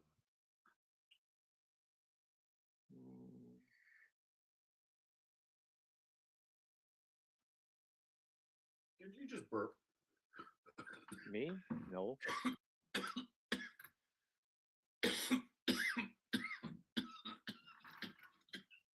Holy.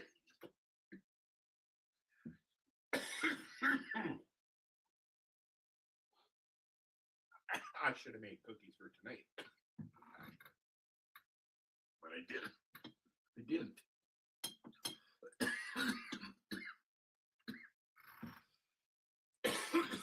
How long does an egg last in your fridge? A what? An egg. An egg. Months? Like, so how long after the best before date can you keep an egg in Months? the fridge? Months? Yeah. Months? There's a way to find out if it's still okay before you use it that doesn't involve breaking it open.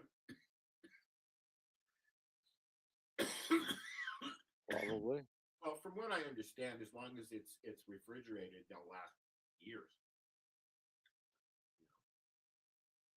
I may be wrong. I don't know. Buddy, do you know? Allison, do you know? Anybody? Anybody? Bueller? Bueller? So it's time to go. Did you find the information that you were looking for? Yeah, I found one here that shows you all of their products. Okay, well let's bookmark that for next week. Okay, Posting it right now. you're gonna post it. Okay, I'm gonna grab that and we'll bookmark the conversation for next week. There you Okay. go. There. Okay.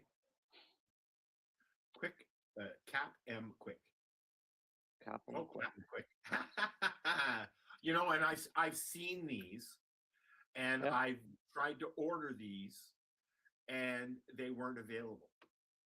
Oh, So I Yeah. should get number ones because that's the one I have. Correct. yep. $33.99. Is that Canadian or U.S.? I have no idea. I didn't look at the website.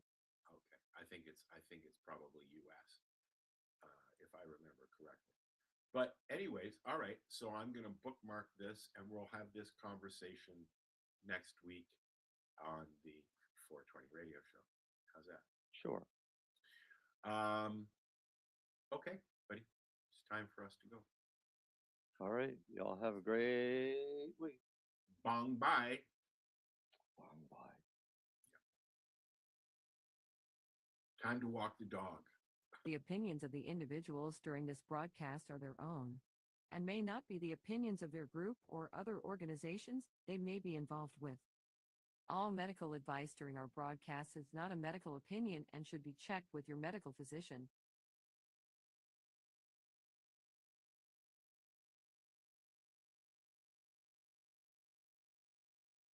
Story today is coming to us from MJ Biz Daily. Should cannabis remediated with radiation be labeled? I don't know about anybody else, but I say yes. A growing debate is emerging in the cannabis industry over something most consumers never see and often don't even know is happening. According to MJ Biz Daily, questions are being raised about whether cannabis products that have been remediated using radiation should be clearly labeled for consumers.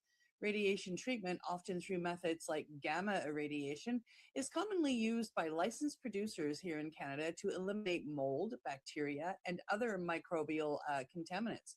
From a regulatory standpoint, it's considered an effective way to ensure products meet strict safety standards.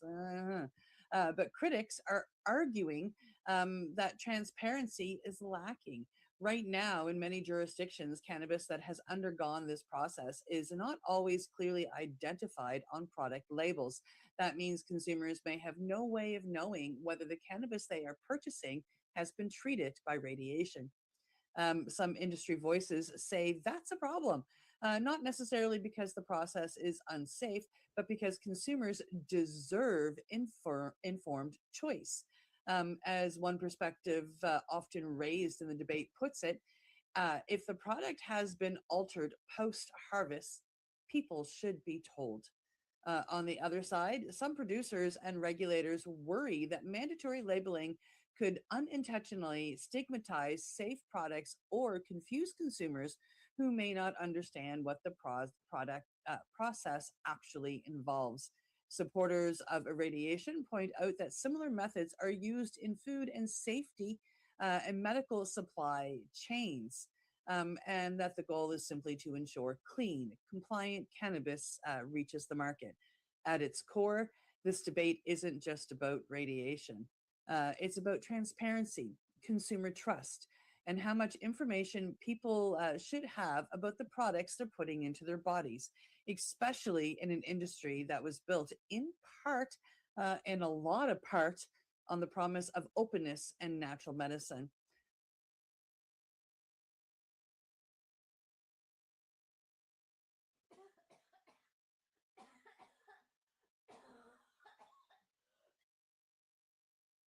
Ooh, yeah. Ooh, yeah.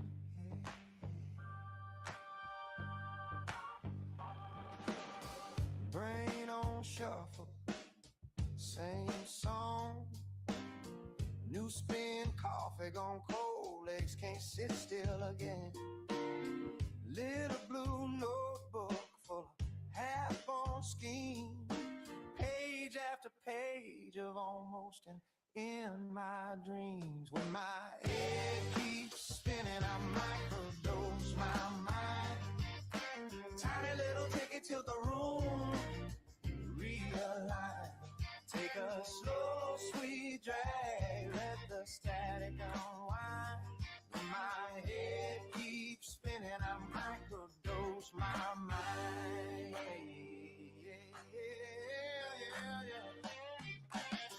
To-do list tangle, knots behind my eyes. Future on fast forward, past on endless reprise. So I count my blessings on my fingers, on my toes. Then I count my troubles, watch them shrink down to a microdose. When my head keeps spinning, I microdose my mind. Tiny little ticket to the room, realign. Take a slow, sweet drag, let the static unwind. When my head keeps spinning, I microdose my mind. Oh, yeah, yeah. Little bit of color in the cracks, that's enough. Little bit of space in my chest for the tough stuff. I'm breathing slow, I breathe out light. Let the small things glow in the big dark night. When my head keeps spinning, I microdose my mind. Tiny little ticket to the room, realign. Take a slow, sweet drag, let the static unwind. When my head keeps spinning, I microdose my mind. When my head keeps spinning, I microdose my mind.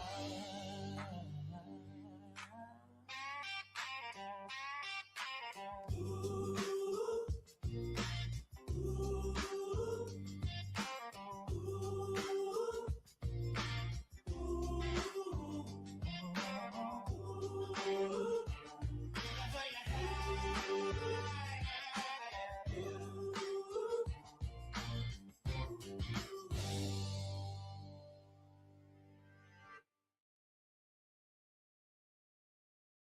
You're listening to the Pace Radio Network here at paceradio.net.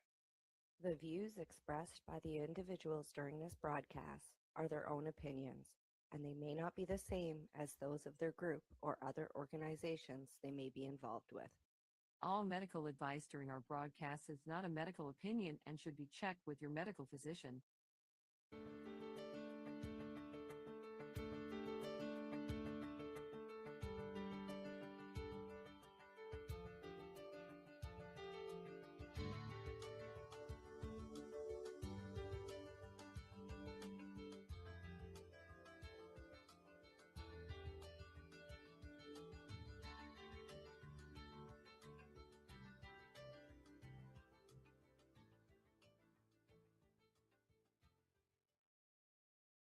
Hello, everyone, and welcome to a very special VAC roundtable.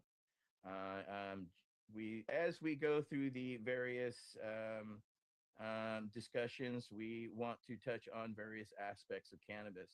And one I was a I still am a cannabis activist, needless to say, and I was very fortunate to work with um, one of the wonderful ladies who we're going to be interviewing tonight. This one is very special to me because my baptism in hemp was an outright baptism by fire of literally jumping in and trying to figure it out, or as we described it as building the airplane while flying it, which was a reality that unfortunately a lot of us in the industry have realized that there's not a lot of infrastructure that we thought or that we think are the normalcy that fabrics belong to.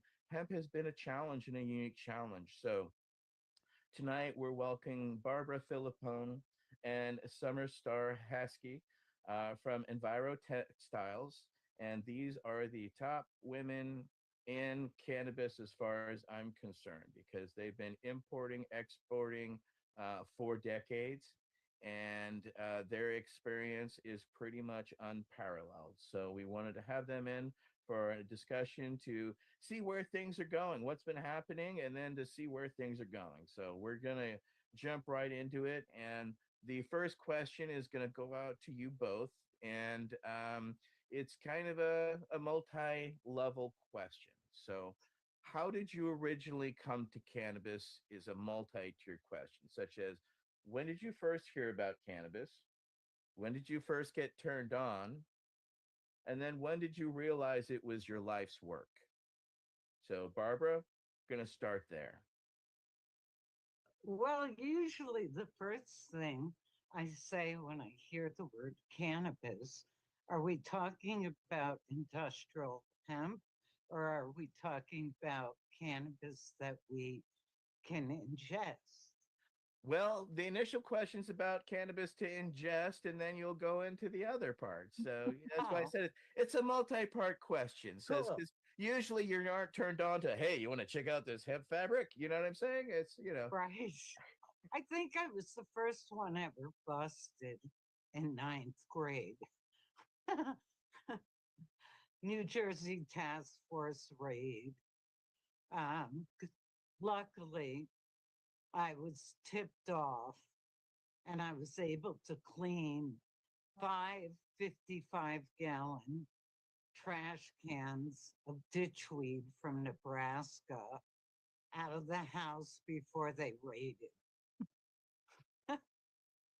That was, I don't know, 1970. I don't know. But it was the first time my father, after he saw the raid, said, now I know why you call them pigs. Wow. Because the cops weren't even waiting for us because I cleaned it out. Get to the house, it was a commune, and I get to the house, my puppy's outside, nobody's there. Then everyone started coming home. The house was destroyed. I mean, axe the door open, couches cut open, and we're saying, what the hell happened here? And somebody looked up and taped to the chandelier was a 5-page warrant that that all they found was 3 marijuana seeds, a pack of Bambi cigarette rolling papers, and a marijuana roach. Because I was on top of it. Somebody tipped me off. I even emptied the vacuum cleaner bag. Wow, you were very forward thinking for your day. Well, you know, My first introduction to smoking weed was my sister telling me I had to smoke this so I wouldn't tell on it. I was 11 years old. Oh my God, that's your aunt, Summer. Yeah. Too bad she's not that cool anymore. All right, so Barb, so when did you realize that hemp fabric was going to be your future? 1989, I saw a roll that was about 12 inches wide, very stiff, and it was burial cloth from the Hmong tribe in Thailand. It was the very first hemp I saw, and thought, well, how can I design apparel with a 12-inch wide cloth? So it kind of went on the back burner for a little while. There were placemats. Couldn't use it for napkins, it was too rough. But it was the very first. And then it went on for decades between different continents, different qualities, which will get answered later on. And Summer I'm curious what Summer says.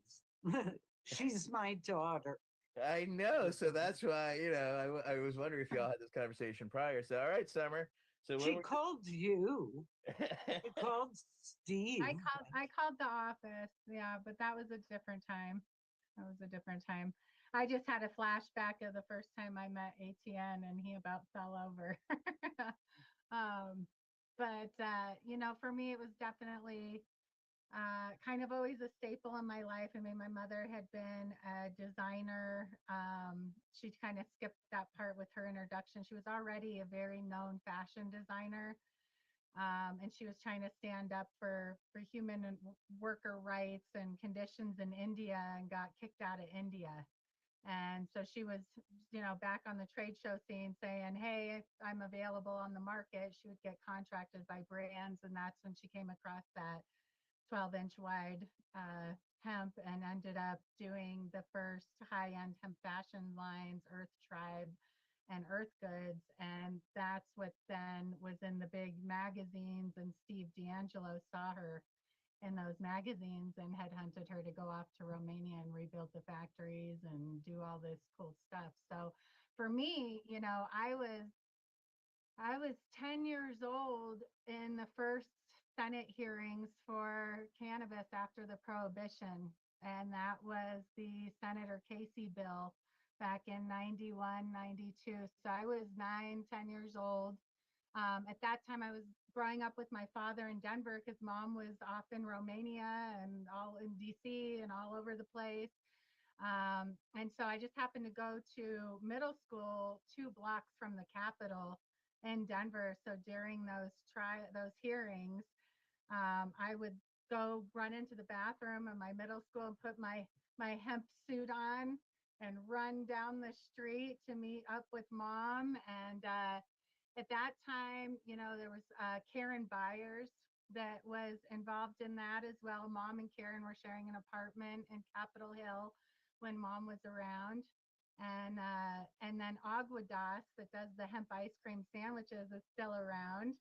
And that's when Aguadas was inspired to create the hemp ice cream. He was actually hired there to film and document the hearing. And so here I was, this little kid, and I was getting so frustrated sitting in these hearings because everyone opposing the bill was there saying our youth is going to be too stoned to know their left hand from their right by the time it's their turn to run the country.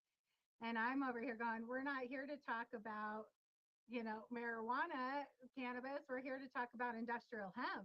And as a 10-year-old, I knew more than, our state leaders. And it was so frustrating. I asked if I could speak in the Senate hearings. They said I was not 18 and that I could only speak to them behind closed doors. So I did. I made a point. I was a very adamant little kid, kind of playing cheerleader for my peers because I had learned so much and just couldn't understand how our nation ever went the direction it did with so many things. So, of course, I was very lucky to be surrounded by all these awesome and innovative, pioneers and freedom fighters and warriors for our causes. And so, of course, I was getting in trouble a lot because I was the kid in history class saying, when are we going to talk about the hemp part of things? Or always having to bring up, the hemp part of things. And then we had a hemp shop, when mom was developing these products, there weren't enough people buying them. And so we just happened to have a home base in Glenwood Springs, Colorado, which also happens to be where the largest hot springs pool in the world is. And we got this old hole in the wall location literally across the Colorado River from this big hot springs pool. And we'd stay open till 10 o'clock at night to capture all the tourists that would come for dinners and have to wait. And I really attribute that little hemp shop to be one of the catalysts that really spread our message worldwide, because we had so many visitors come in, and we were kind of the home base for a lot of our, people in the US too, as they were going across I-70. And we had that hemp shop from 1991 to 2000. And when we closed the hemp shop in 2000, I was 18. I had a little apartment across the street in the alley, and the few products that were left in the hemp shop I brought over to my apartment, and I was raided the next day. And they tried to charge me with over 300 counts of paraphernalia. When it was like, packs of rolling papers and rolling trays that had never even been used and saw the price tag on it. So I called Donnie Warshafter, and at that time was with Normal. And I said, oh my God, you have to help me, and we can't let mom find out. and and she didn't find out until a few years ago. Actually, it was kind of funny. We like slipped all hanging out one night, but Yeah, but you got busted before that and called Steve. Oh yeah, that was in high school. I was going to East High School, and it was like a snowy day. I hated school. I thought it was a waste of time. I knew everything they were teaching me and didn't think I could learn anything else, although I was always very good at math and science. So I'd go to those classes, and then I learned that I could go to lunch detention and do all the rest of the work. And I'd go behind this old theater where they had a little dugout, and we could get away from the weather and smoke with my friends. And I got popped, and they brought me to school in cuffs because we had a police station in the school. And mom was in Romania. I knew my father was going to kill me. So I called the office. I didn't know she had left already. And I was trying to get mom. And I called the office, and I'm pretty sure it was Steve that answered the phone. I don't know if it was, I don't think it was you, ATN. I think it was Steve. And he totally was not following what was going on. I'm like, I just got in trouble. I don't know what to do. I need mom. He goes, oh, she's already on the plane to Romania. And I was going, oh no, I'm dead. I'm dead. And he goes, wait, what happened? And I said, I'm standing here. I'm like, don't know what to do. And I hear him cover the phone and say, hey, everybody, Summer just got popped. Light a joint. And I was like, oh no. He goes, the first kid just got popped. And so that wasn't very helpful, but it definitely, it all goes hand in hand. I mean, we were able to use our amazing hemp products to open the eyes and minds of so many people to all that cannabis can offer on every level. People that were never open to medical or recreational, we're able to finally see it in a whole new light. And so I really utilized that. And, ATN was like the first real sales rep to bring hemp products out to the markets and to new customers. Number one sales rep. Yeah, number one. And then I was kind of the next in line. So when I was had a fake ID so that I could go to trade shows and take my clients out to dinner and get into certain convention halls. You had to be 18. So I had a fake ID from a girl that said I was 21. I was 16 and I was hitting trade shows in Las Vegas, New York, San Francisco, San Diego. And, back then, a lot of people were just mocking and full of controversy and all the propaganda. And I remember my first big trade show by myself in Las Vegas. I had been mocked at and, yelled at by everyone I had approached that whole morning. I was in the bathroom crying, trying to pull myself together. And I had this mantra come to me that was like, okay, take a deep breath and embrace the ignorance.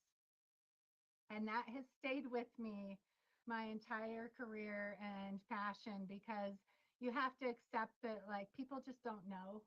They just don't know. And to find a way to get into their hearts and minds and get them to open up and even listen. What the topics we're talking about are topics that anyone who actually stops and listens for a moment will be captivated by it and will want to know more and will want to dig further or somehow implement or play their part and join this mission with all of us. So Well, there's the reason that you ladies are the catalysts and the drivers, because yeah, you're both trailblazers. You have really taken, I mean, most kids I know are trying to sneak into bars and have fake IDs for that. They aren't trying to get into trade shows to sell hemp. I mean, sorry, Summers, sorry, that's badass. As far as I'm concerned, that's some serious notch on the respect chart there, because people don't realize, yeah, we were taking this to a new market that no one really understood what hemp was, and it took everybody was educating, and it took a few years before we could even get somebody like the Jabbit Show to even give us an aisle, right? It took and then that immediately evaporated pretty quickly too, so I mean, it showed us how quickly and how fleeting hemp was, but it never stopped us from realizing its potential. And that's where I have respect for y'all, because you carried that potential forward. I went in a different direction, but y'all, we're going to get into. So next up will be Council Member Wade Laughter. Council Member, you're up. Thank you, Etienne. I will note that I was struck by the idea that two hemp activists would tell such great stories about being busted by the cops. I think all of us cannabis people can totally relate to your experience. Anyway, Barbara, how did your early experiences in Indian textile mills shape your commitment to sustainable manufacturing in the hemp textile industry? And how has that influenced your work up to today? And thank you, Barbara, for joining us this evening. Thank you. There's actually a book. It's called One Green Deed Spawns Another, written by David Mahood. And there's 12 environmentalists that were interviewed about why we do what we do. And my chapter, I could never show my parents, because it talks about, it paraphrased me in the interview, and he wrote it that way. And I never let my parents see it because of how it was written. But India, I was designing hippie clothing out of cotton. All the, the multi-prints, the halter tops. We had the hottest clothing line. I've been in airports and seen my garments where you have 200 pieces in a clothing line. India, I thought I was working with natural fiber textiles, because that's been drilled into my head since a small child, my mother would not let us wear anything that was synthetic, nothing in the house. We weren't allowed to have Coca-Cola on my birthday once. I was allowed. But India, I thought I was working with natural fibers. And the way India works, you know, you have your different stations you work in. To give a couple examples that scarred me for my entire career, even to this day, as I speak about it, I see the images. Fabric being dyed outside in concrete, like pools with men standing in there with a wooden stick and these toxic dyes. I would walk through the cut and sew factories, and the women would always be working in the office and with the designers, the men were sewers. And if the company I worked for employed 28,000 people. And he was, you know, when there's someone of that stature, they have a G at the end of their name when they're greeted. And I was walking with him, and he always carried this stick with a brass ball on the end of it. I never knew what it was, and he would tap his hand. He hit a man in the back of his head onto the sewing machine and told him to work faster. Well, people obviously around me didn't have enough food. Everyone was so thin. And they put designers in five-star hotels and treat you like royalty, and you get anything you want. Well, all I wanted to do was hang out with the bellboys and, you know, the waiters, because they could speak English. And at nights, I would hear screaming like it was people, but it was actually wild boars fighting for the trash from the hotels, with the people, the untouchables, trying to get food from the trash from the hotels. So since I was able to get whatever I wanted, I would order everything on the menu and drop it off the balcony of my hotel. Because no one will ever suffer if I can do something to help them.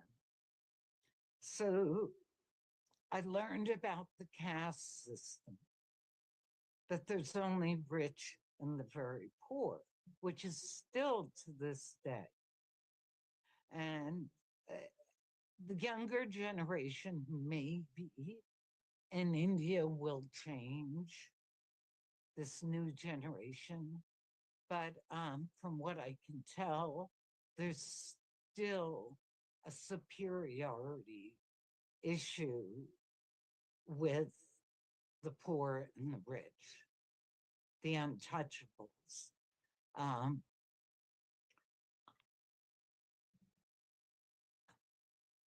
I'm supposed to be doing what I do, not only to make better textiles, but to be an example of be kind, be respectful.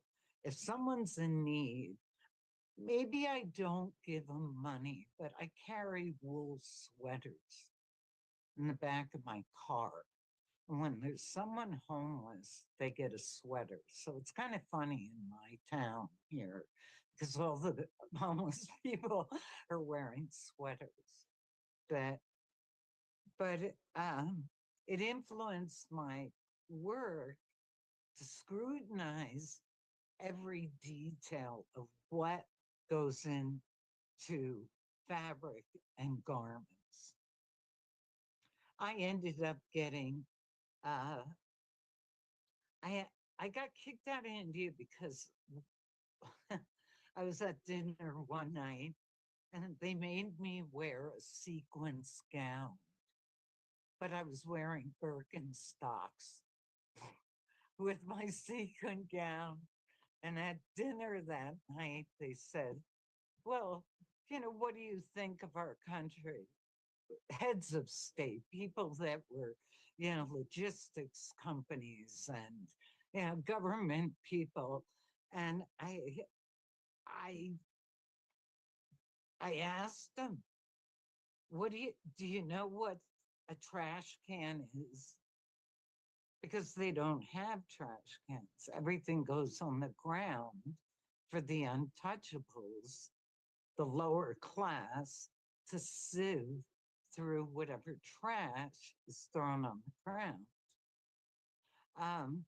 I asked them if they knew what a barnyard was, because all animals are considered reincarnated family members. So the sanitation, the conditions, no matter where you are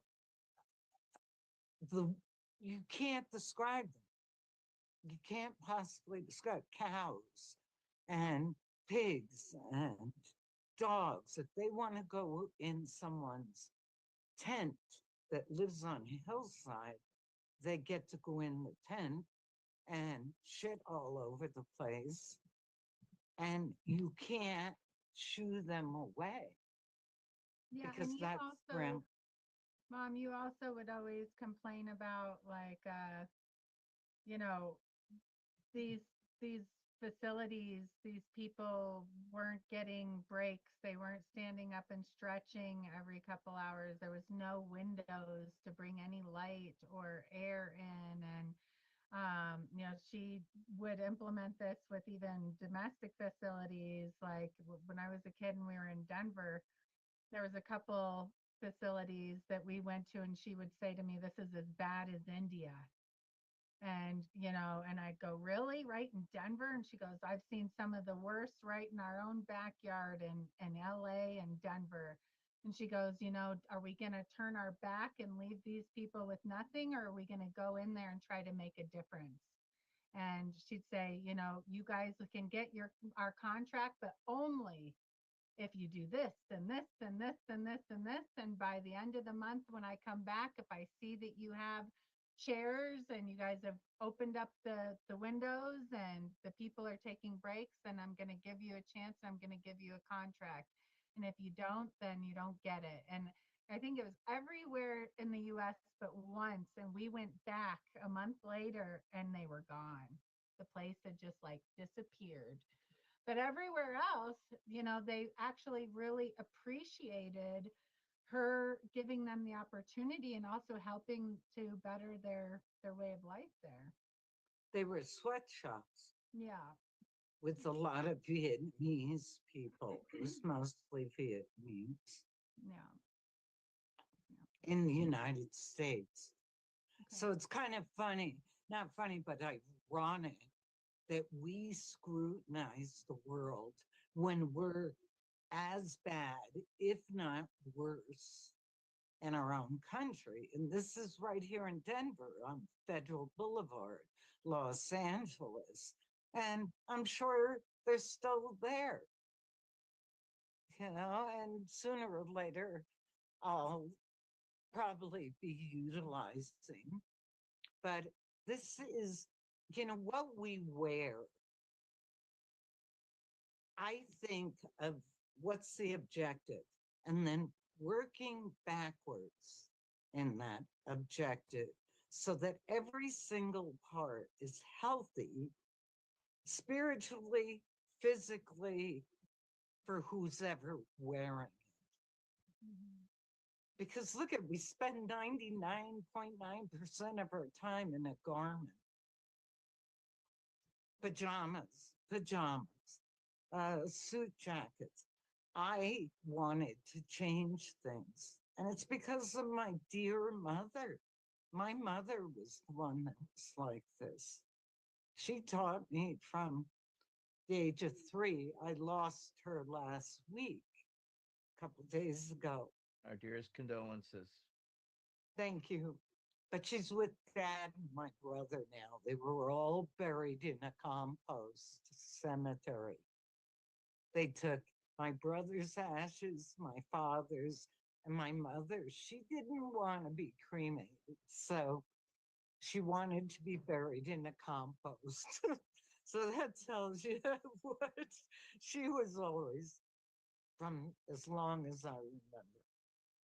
So when, sometimes when I hear the word organic, there was no word organic when I was 3, 4 years old. These were things that were just part of the family, what we did.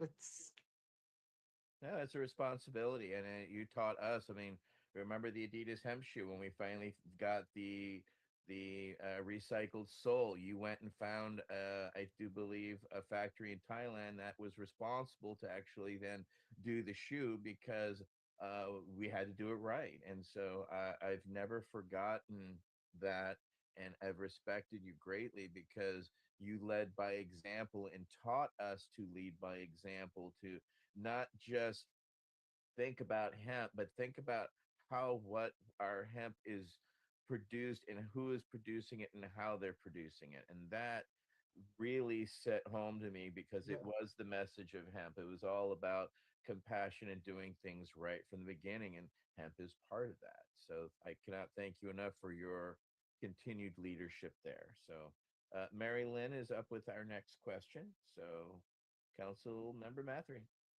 Okay, well, yeah, I am so glad to hear from both of you. Very cool. As Etienne has already told us previously that we'll really enjoy you. Summer, how did your early involvement in launching Enviro Textiles shape your career, and what key challenges did you overcome in making hemp textiles more accessible?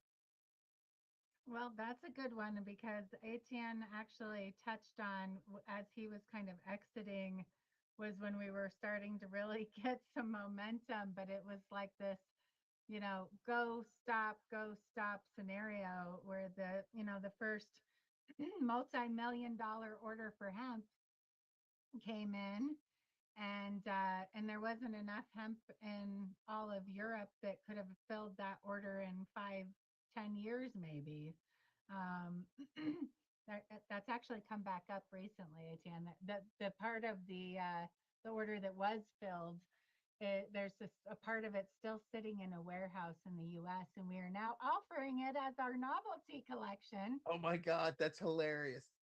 Totally nuts, right? So we'll have to talk about that. But such special fabrics. But for me, when we started Enviro Textiles, mom had left Ecolution and had been approached by 2 other women to form a company.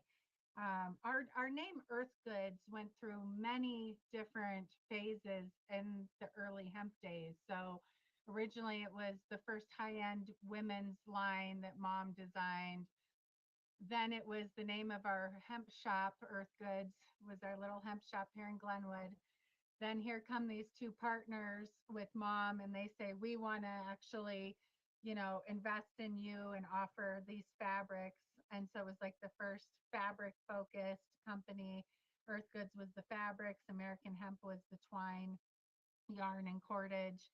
And, while mom was off at this point, when she got that big order, she went, oh my God, we're never going to be able to fill this. We're never going to be able to really, truly mainstream. Like, what are we going to do? And that's when she started researching and found that China had been growing hemp for 8,000 years and they had state of the art natural fiber facilities. And she thought they're going to have everything we need. And she goes there, and that was all true, but they had only ever developed like one or two fabrics for their military use. And that was it. So they had been growing and using it traditionally as a companion plant for their crops, lining their shoes with it for the antibacterial properties, eating it, making, homemade lotions, things like that. And she got there and she's like, oh shit, like yes, they have everything we need, but no, it hasn't been done. And, if these guys are willing to sign up and hold off and let me take the time to develop here, we can fill this order eventually. And so she is very famous in China for revolutionizing their ancient fiber into all these amazing fabrics we have today. And while she was in China, and I was doing the trade shows, the two partners back here were spending a ton of money and not investing it where mom felt it was needed. And it took her over a year of compiling different violations on the contract before she could finally walk away clean. And so and obviously I was in the know behind the scenes of, oh, mom's gonna, this is the trip that she's gonna go and quit and throw this pile of violations in their faces. And she came home, and I had to really, and she goes, when I come home, we've got a week to like get things together and send you off to the Magic Apparel show and to now represent our new company. And we're going to do this together. And at first I was like, bam, like hit in the face, because it wasn't this like excitement. We really had to I was 18. I had just been raided for closing our hemp shop, and I had to really ask myself, like, oh my God, am I really going to do this? And am I going to, fight for the rights like I've watched my mother do for, majority of my life at that point. And I've saw all the trials and tribulations and controversy and the hearings and every level and every which way we turned. That I really had to go, am I really going to do this? And I thought, you know what? It's a fight worth fighting for. And I'm going to put a 10-year plan in place. I'll be young enough that I can still go and do something else and have a career if this isn't the direction that I need to go in to take care of my family. And within the first year, I knew I made the right decision and that I wasn't going anywhere. I already had a love and a passion for what we were doing and representing. And, I learned because of all the people that I come into contact with that my true talent is inspiring people. So yes, I'm educating them on, what we're here and talking about and the importance of it. But I have a better gift at inspiring them to take that knowledge and go and do something with it and to not let it stop at our table and what we're talking about today. And so I kind of became like the hype person, I was like the hype gal that was like, no, take this and go, we got your back. And if you ever, and I still to this day tell clients, there's a lot of young designers or startups or small family businesses that they put their heart and soul into their creations and they'll give it everything they got. And it's difficult when you're, a one-man show and you can't do it all and you're creating everything and trying to go to market and financing it and, trying to find your place.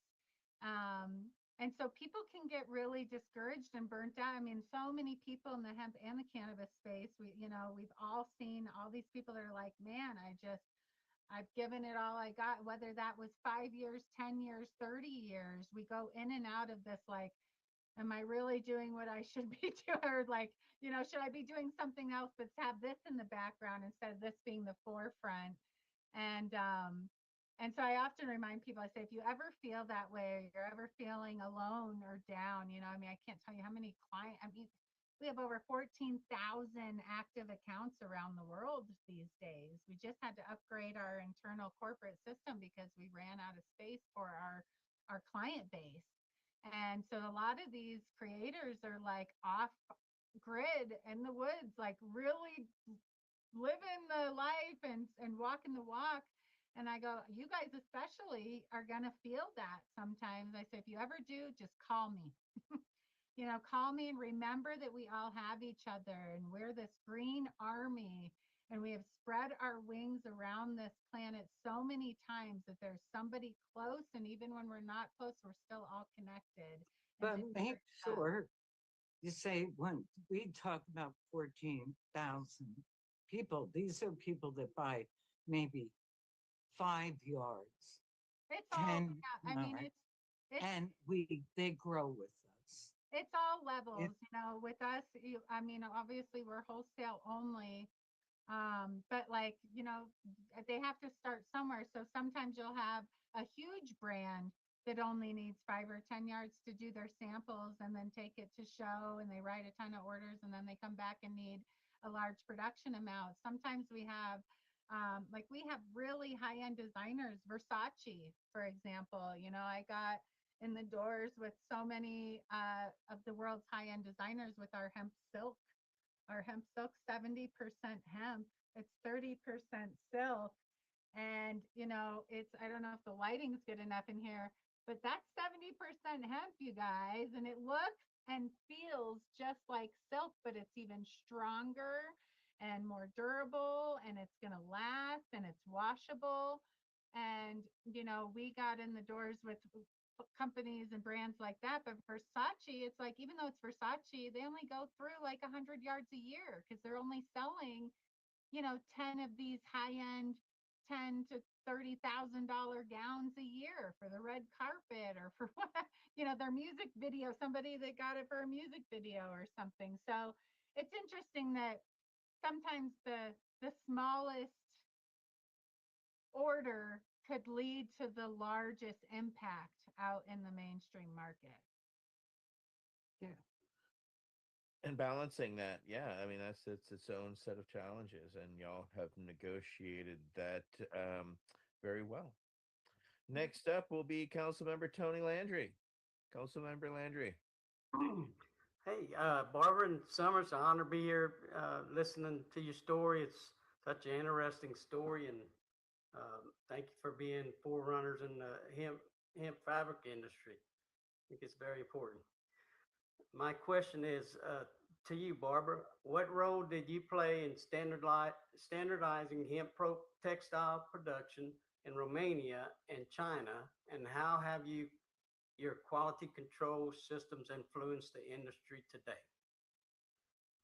Well, if you were in on the beginning, you would see burlap sack type material.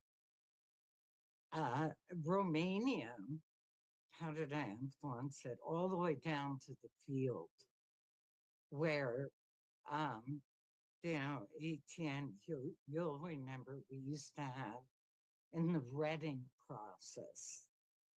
By the time I would get the fiber to be spun into a yarn or woven into a cloth, there'd always be black lines. So I had to figure out where this black was coming from. And it's actually due to the retting process that they're still trying to do today in America. I should have been on the round table for America because I'm seeing the repeat of things that were mold development. That specific mold is Aspergillus niger. It's deadly if you're breathing it. I don't want to get off topic because I really want to be able to discuss what I see today. And we're going down the wrong road again. It's the third resurgence, but to standardize in Romania. When I went there, we didn't even have light bulbs. It was a couple years after the assassination of Ceausescu. There was very little equipment for cutting and sewing if we made the fabric. There was a few looms. There was about an 8-head spinning line. There wasn't the infrastructure to fulfill what we needed for evolution, let alone Ralph Lauren, and let alone Rug Barn, who was the second $1 million order. So first thing was I got together with, we had a Romanian partner, Evolution did, and with Steve and Eric, and said, we need equipment. We even need light bulbs because there wasn't light bulbs. There was 3 foods that you could eat. There wasn't even food. There was sauerkraut bread and pork chops. There was no hot water. You were lucky if you got hot water or water every other day. But the standardizing of hemp, first of all, nobody planted hemp. It was broadcasted. America, you see all these machines planted. And other countries, Romania, Hungary, Poland, South Korea, Canada, was always broadcast. There was 2 types of redding. There was water redding in a pond, and a cinder block pond, or it was called dew redding, where you'd lay it in the field. So the dew redding is what was causing the molding. So we in Romania said, we're going to do it in water, the water redding. And when it dried, it was dried in the TP stands of stalk. You would still get a little bit of mold development. The spinning systems in Romania and Hungary, they were accustomed to making twine and cordage, which was a dry spinning system. We needed a wet spinning system, and we could only make one size yarn. There was only 6, 8 spinning heads where there was water dripping over it in order to get that wet spun. But I'm skipping a step. There are Mom, tell them like how, with fabric creation, because a lot of people don't understand all that stuff. There's a warp yarn that runs on your looms, and then your weft comes through. And one of the ways she manipulated the production, so instead of having one warp and one weft, she'd have a common warp, and she'd switch out the weft, so we didn't have to run a machine with all one fabric. All of a sudden she'd switch out the weft, and it would look like a totally different fabric, but it was still that same common warp. And so we went from having 6 fabrics to 18 overnight, in the same loom, because she goes, look, we can do this and make more, out of our time and motion and production and all the work it took for the workers and things like that. And then, in China, they wanted to name all the first fabrics after her, and they couldn't say the name Barbara. They said Bawa. So it was Bawa 1, Bawa 2, Bawa 3, and she comes home. She goes, I can't get them to understand that they can't name these fabrics Bawa. And I said, sure as they can, let them, And I wish she would have let them, because it's part of our history. But she implemented, the item system of how things read, and When you look at our item codes, it starts with a B, which stands for before dyed and is our natural colored fabrics, or it starts with a D that stands for dyed with the code that comes. So there's a system in place that people, once they know and understand, they really can kind of look through, a list and be able to kind of know what they're looking at. Well, the problem, there's so many steps that have not been identified verbally in America. And the infrastructure that's required to make some, I might as well, I'll wait to get to current day, because my job has always been protect the owners and the investors. That is the most important thing.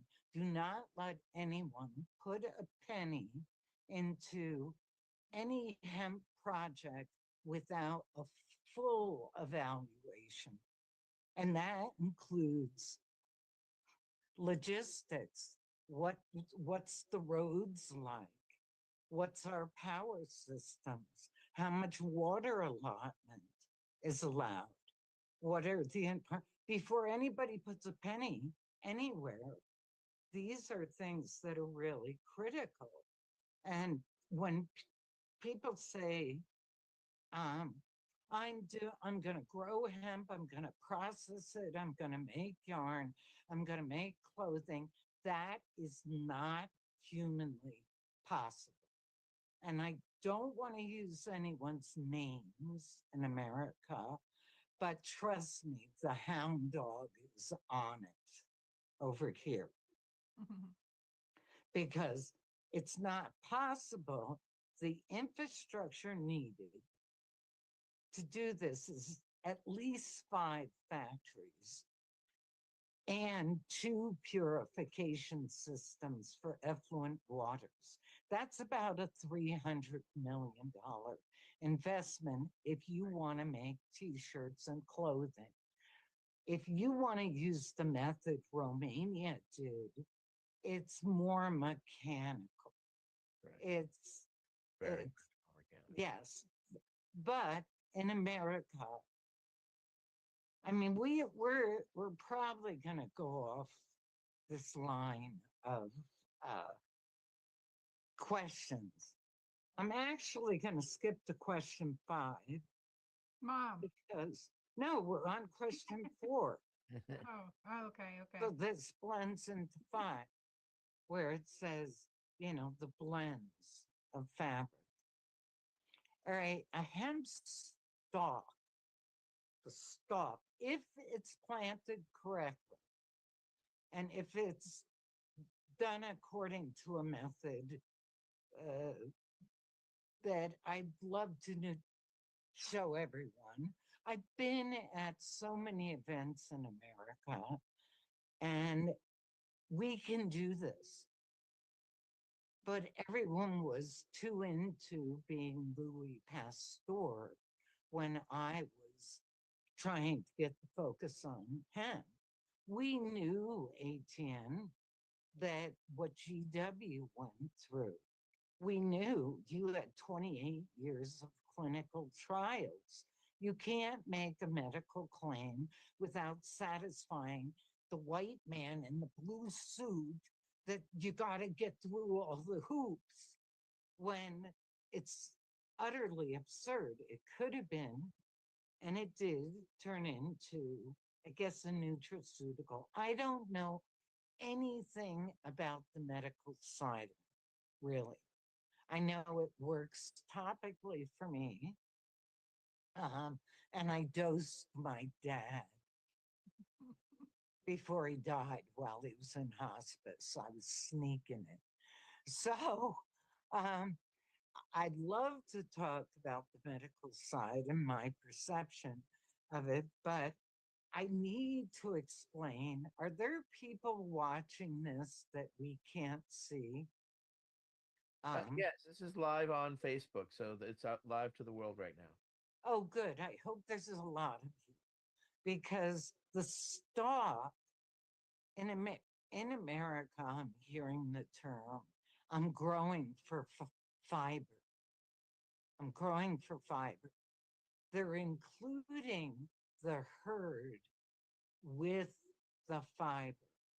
The fiber, we always gave it historically a percentage of 15% of the outer part of the stalk. 15%. Now, whether you're processing it mechanically or whether you're degumming it, you are only going to get 9%. You're lucky if you get 9% usable fiber. Out of that 9%, maybe 4% can be used in 100% hemp yarns because the staple length and the spinning systems we don't have in America. The shorter staple lengths from after it's degummed or mechanically combed, those short fibers are ideal to blend with other plant fibers, or silk, which comes from the silkworm. We are never going to have enough bass fiber in America to make the products that we've heard people proclaim they were going to do. But what is likely to happen is the herd will end up being processed into lyocell. And at that point, we'll be lucky if any plant matter is detected. Now, lyocell was what I used in the blend of the hemp cell. In 2002, actually, it was in the year 2000, I came up with this idea to blend it with lyocell because lyocell was made from eucalyptus and beech trees. So it was progress.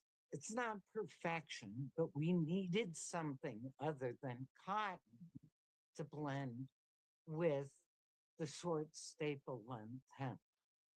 So in America, we better be careful because if you look at what's happened, we've seen the PLA fabrics derived from corn, which I could write a book about that, and who I've approached and threatened about that. The PET plastic, those are not getting the attention that plant fibers are right now. But we can't have it be the corn, not only because most of it is, high pesticide use or Roundup Ready seed, or there's so many issues. I could talk hours about that, but it's highly flammable. And if you look at Google search EnviroTextiles flammable fabrics, you'll clearly see what I'm talking about, the corn cellulose blended with polyester. Now, you don't want to be wearing that. Our epidermis is the largest cell of our body. You got to take care of that because your pores are like if somebody takes a pill through their mouth, our pores are taking in what we are clothing ourselves with. And the two most prevalent cancers are prostate cancer and breast cancer. And I get really in deep to this stuff. So right now, gentlemen, if you have elastic at your boxers or briefs, roll the synthetic side away from your waist. Wear them because a man produces the most heat at his waist. A woman, it's under your breasts. And what are we surrounding our breasts with? Synthetic materials. You know, we're getting many more breast lumps. Some are benign, some aren't. I could write an encyclopedia on this subject, and I'm not talking out my dupa. I've paid out of pocket for tests to prove what I'm talking about. Hence, if anyone's sacrificed, I think I'm the only person with a 10,000 square foot building with a multi-million-dollar mortgage that lives in a camper.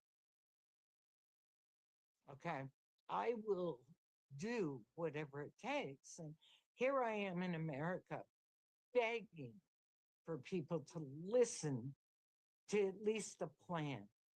The investment groups, either they're going to be passionate and want something great, or they're con artists, penny stock pumping dumps. It's one or the other. And if they're passionate, they need to hear me and get on a path that we can reach an objective, because we absolutely can. California had these fires. Okay, if there's a God, he's telling us we need a different building material. Period. Definitely.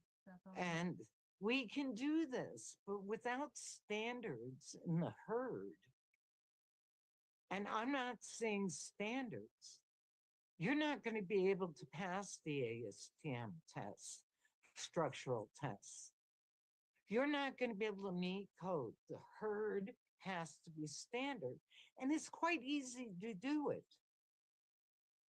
And I'd like to put on a conference and do this for the 150,000th time and show and tell, because there's only one company I've seen apply this method. And I can't disclose it because I just got tricked into signing an NDA. But if it was yesterday, I would have blown the whistle on that one. Well, let's that is what it All is. right, Summer's telling me I'm going off. Coming over here with her. All right. I have to stop. Okay. So I'm gonna let you said that you did not want to answer question 5, but we do have questions. So Leslie's gonna I did ask it, and Summer's gonna answer her part of it. Okay. Thanks, Etienne. I have to say that you both are so inspiring to me. I grew up in a textile family, but you know, they sold synthetic naugahyde, and I was one of those people that had my hemp Adidas shoes a handful of years before I even tried marijuana. So it's great to be here with you guys today. So both of you have been innovators in hemp fabric development. How did the creation of blends like hemp silk, hemp cotton, and your trademark blend hemp cell contribute to the mainstream acceptance of hemp textiles as both sustainable and commercially viable? Well, honestly, once the blends started coming, it opened the doors tremendously. And one of the big reasons, of course, was kind of keeping the costs down. 100% hemp was about double the price point of blends. But then we also had a lot of developments where when Barb was talking about, you know, being more limited in Romania compared to in China, we started doing knits. So with fabrics, there's knits like t-shirt materials, fleeces for hoodies, towels. those are your knits versus your wovens that are like your linens and your canvases and muslin weights. And we started doing jersey knits for t-shirts, and there was no elasticity to the shirt, so a t-shirt would turn into a dress on somebody throughout the day just because it was stretching out and stretching out. And we don't need the technical terms though for everybody. It's called elongating, but it would just stretch out, and of course you'd watch it and it would go back to shape. But that was no way to get, you know, new designers and brands to be adding it to their line, let alone getting, you know, the masses to go, I love this hemp t-shirt. And so when mom started doing the jersey knit, she started with 100% hemp, finding that was not going to work for knits, and started doing the development phase where the sweet spot was this 55% hemp, 45% organic cotton. And that was what really allowed those fabrics to shine and keep their shape and be soft and comfortable and affordable. You know, over the years, because more because of our blends, we have It was also due to duties. well, okay, and the duties, but that was also part of the cost factor, you know, when you're then importing your developments. And, you know, over the last 25 years, we've outbeat the price of linens, we've outbeat the price of silks, we've outbeat the price of upholstery weights, and we are right there with high-end conventional commercial goods. So we really had two main goals. One was, you know, how do we make sure we have a fabric for everyone? And how do we make sure that everyone that gets their hands on it is going to absolutely fall in love with our products and want to come back for more? So that really helped push the envelope with opening the doors and in so many ways. And those t-shirts, you know, back in 99, we had so many clients say, can you guys just make a basic t-shirt? Like, it's so hard to actually produce apparel and finished products. And they were like, can you guys just do a basic t-shirt so we can then focus on the shorts and the pants and everything else? And we did a basic t-shirt by 2000 and natural and black. And by the next year we had 8 colors. We were doing tote bags. So we still offer today a promo collection that's super simple for people to put their logo on, workwear, concert tours, clothing brands, and it's still expanding hemp the same way it was 25 years ago. You can go higher than a percent hemp, but then cost effective. People are accustomed to paying, you know, a couple dollars for a t-shirt, cotton, but a hemp t-shirt at 55 hemp, we have people that are still wearing them 30 years later. Yeah. And that's why, you know, natural fabrics matter. You know, that's what people don't realize is there's a longevity that comes. Even though it does cost, it's gonna last. That's the thing. But they don't understand that, and that was also a hard thing to convey to people. For those who don't realize, I'm actually wearing a hemp blend. Well, this is all 100% hemp that Barbara worked on back in Hungary and Romania, that I sold back in the 90s, and some of her original innovations, and not just, you know, weaving, but colors and then blends, and then, you know, doing these types of weaves, which were early, but these helped afford us other lines, which I have the black and white one in the other room as well. We are people advocating cannabis education here at paceradio.net. Limestone City Hydroponics is Kingston, Ontario's hydroponic shop. Take your growing to the next level and create the optimal environment with a tent kit, or maximize your yield with an ebb and flow flood table kit. Either way, Limestone City Hydroponics has more sizes and options to fit your needs. Are you looking for the power of the sun that adapts to your budget? Then look no further, as they have professional grow lighting. They have indoor grow systems that are easy and cost effective, with many options to fit your living space and lifestyle. Cultivate your growing potential. We have everything you need to succeed. And if you can't make it to the store, They offer local delivery to the greater Kingston area. Remember, when you're looking for experts to help you grow, then look no further than the locally owned Limestone City Hydroponics, 105 Sunderland Drive in Kingston, Ontario. Call them at 613-548-0420. Rerolled Saturdays. Check it out. Nothing but non-stop cannabis and psychedelic programming. Find it at 420pace.ca. Enjoy the buzz of legalization with Campbellford Lifestyle Shop. From lights to plant nutrients, books, consumption accessories, and more, we've got all your basics to grow or consume cannabis. Visit our info center or take a look at our piercing services and body jewelry, now available in-store through Campbellford Lifestyle Shop, 17 Bridge Street West, Campbellford. Are you looking to get your medical cannabis grow license? Limestone City Hydroponics can help patients through the process of obtaining their license to grow medical cannabis. What's that? You don't have a doctor. If you meet the medical criteria, Limestone City Hydroponics has a nurse practitioner who can assess and provide medical cannabis prescriptions. What are you waiting for? Contact Limestone City Hydroponics at limestonecityhydroponics.ca or call them at 613-548-0420. PACE Radio is the People Advocating Cannabis Education Radio Network.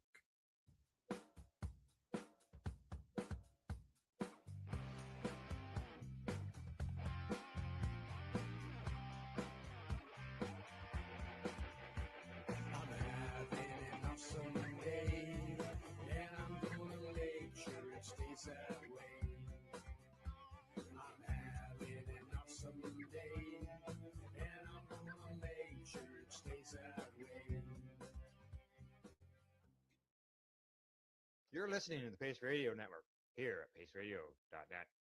But let's get to our next question. Next up will be Michael Crowitz, council member. Thank you. Thank you so much. Thank you, y'all, for joining us tonight. This has been really interesting. And we've got some really interesting questions yet to come.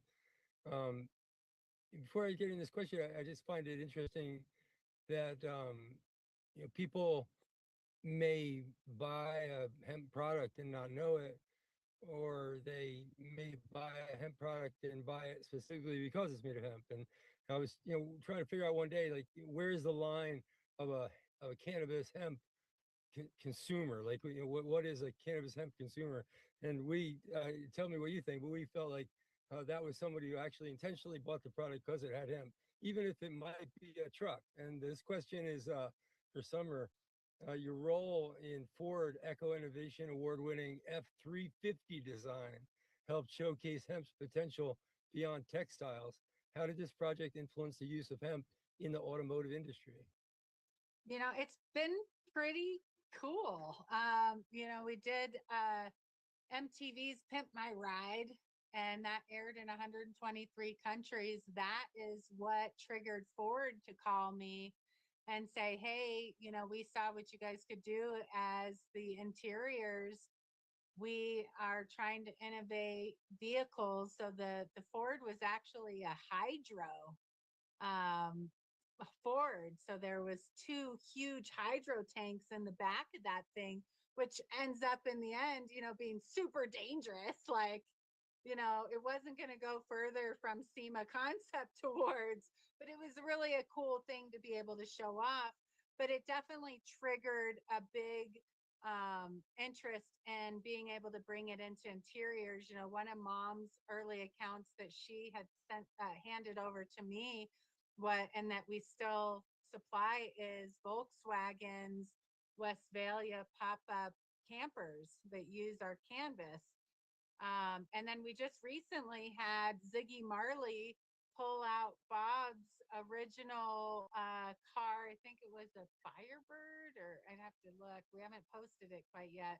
But he pulled out Bob Marley's first nice car he had bought himself. It was been in storage all these decades, and restore it. And they did the interior with our 100% hemp canvas. And he was like so stoked that, he goes, man, I made this car cooler than my dad ever even could have imagined it was going to be, all these years later, pulling it out of storage. So nowadays, what's really actually pushing the limits to all that is we're going into composite cloth. So we're replacing fiberglass with our hemp.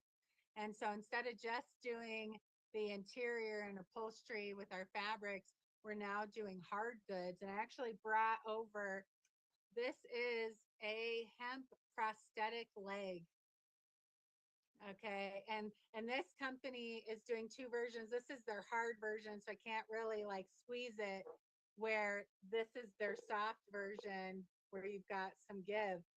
And what's so cool about a lot of these programs is that these products are turning out to be stronger, lighter weight, and much more cost effective than these really high price point nasty fiberglass. But what was interesting with these guys is they said, it's not like we were calling you guys because we wanted to make a hemp prosthetic. We just realized that we had to change what we're using because our guys in the shops that are grinding away on these products are getting cancer and they're dying, man. They're 26 years old, riddled with cancer, because there's no way to even, have a hazmat or a suit that's going to block all these nasty particles.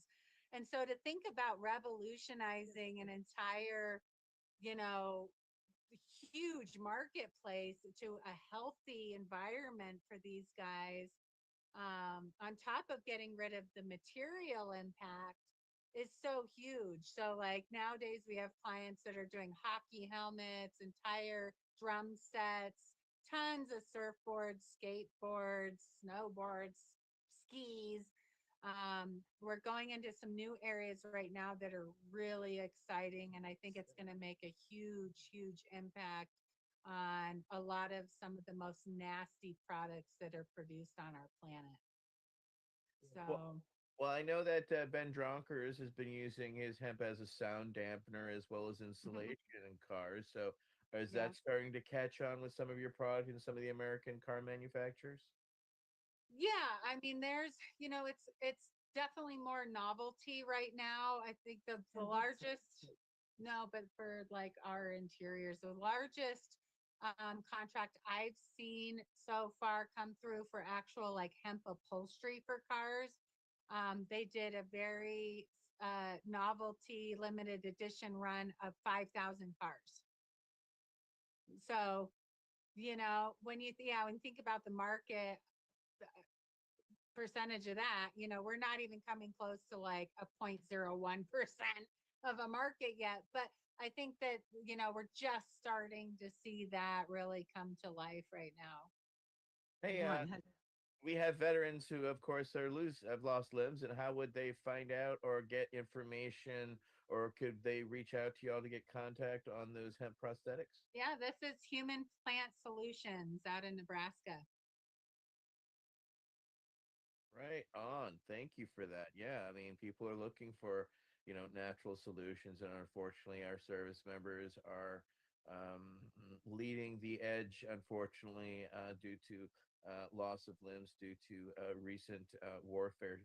And yeah, that is something that, wow, thank you for making us aware of that, even in those productions, because those are a whole other industry unto themselves, the medical prosthetics. But that even that is environmentally sound, and that y'all are at least in there, championing it, is warms the cockles of my heart. So next up would be Council Member Wade Laughter. Yeah, thank you, Chen. And I must say, Barbara and Summer, you are hugely inspiring to me. And at least partially because I feel like you're fighting a fight that you're probably not going to win in your lifetime, but you're fighting for it anyway. And I have so much respect for that kind of determination. I share that kind of determination with you. And specifically, I'm really struck by in the hemp industry today, most folks who work with the plant in the hemp industry are harvesting cannabinoids, which was never the intention of the Farm Bill. You folks are doing the work that was the intention of the Farm Bill. But a loophole was left that, shall we say, certain actors are taking advantage of. And I realize I'm way off base here on the question I was going to ask you, but I feel like it plays a part because our culture is increasingly accepting cannabis. And I think a lot of that is because of him. And that's why our culture is increasingly accepting cannabis, because they're seeing their uncle or their mother or their sister responding well to a preparation that's, is it hemp? Is it cannabis? Who knows? It's, it's green. So anyway, my question to you is, what part do you think mainstream media exposure has played in the resurgence of hemp?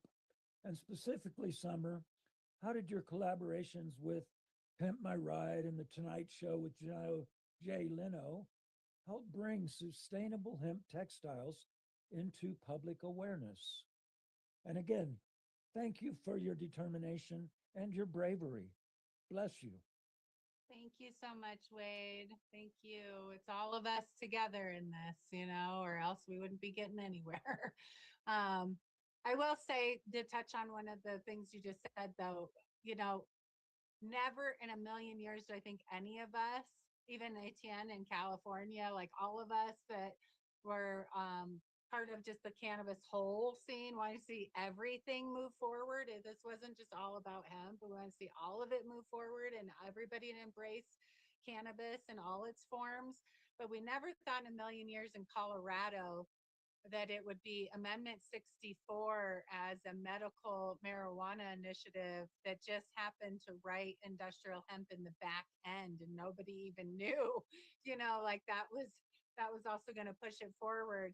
And it was kind of one of those like, wait for us. And at that point, people were going, well, we thought that you guys had already legalized. We've seen all these great hemp products and everywhere from the body shop and airports to, my local Whole Foods, or even Dr. Bronner soap in your local King Supers. Like, it was everywhere. So people didn't realize that we're still fighting for where we need to be, on these products today. And of course, the mainstream opportunities that have come up, or that I've gone and, been incessant on, really getting their attention, has really pushed it forward, because there's a lot of people that never noticed those products might have been right in front of their face, and they never even realized, like, oh, that's a hemp lotion, or that's a hemp chapstick, and why that hat or chapstick was so important, and so the mainstream was kind of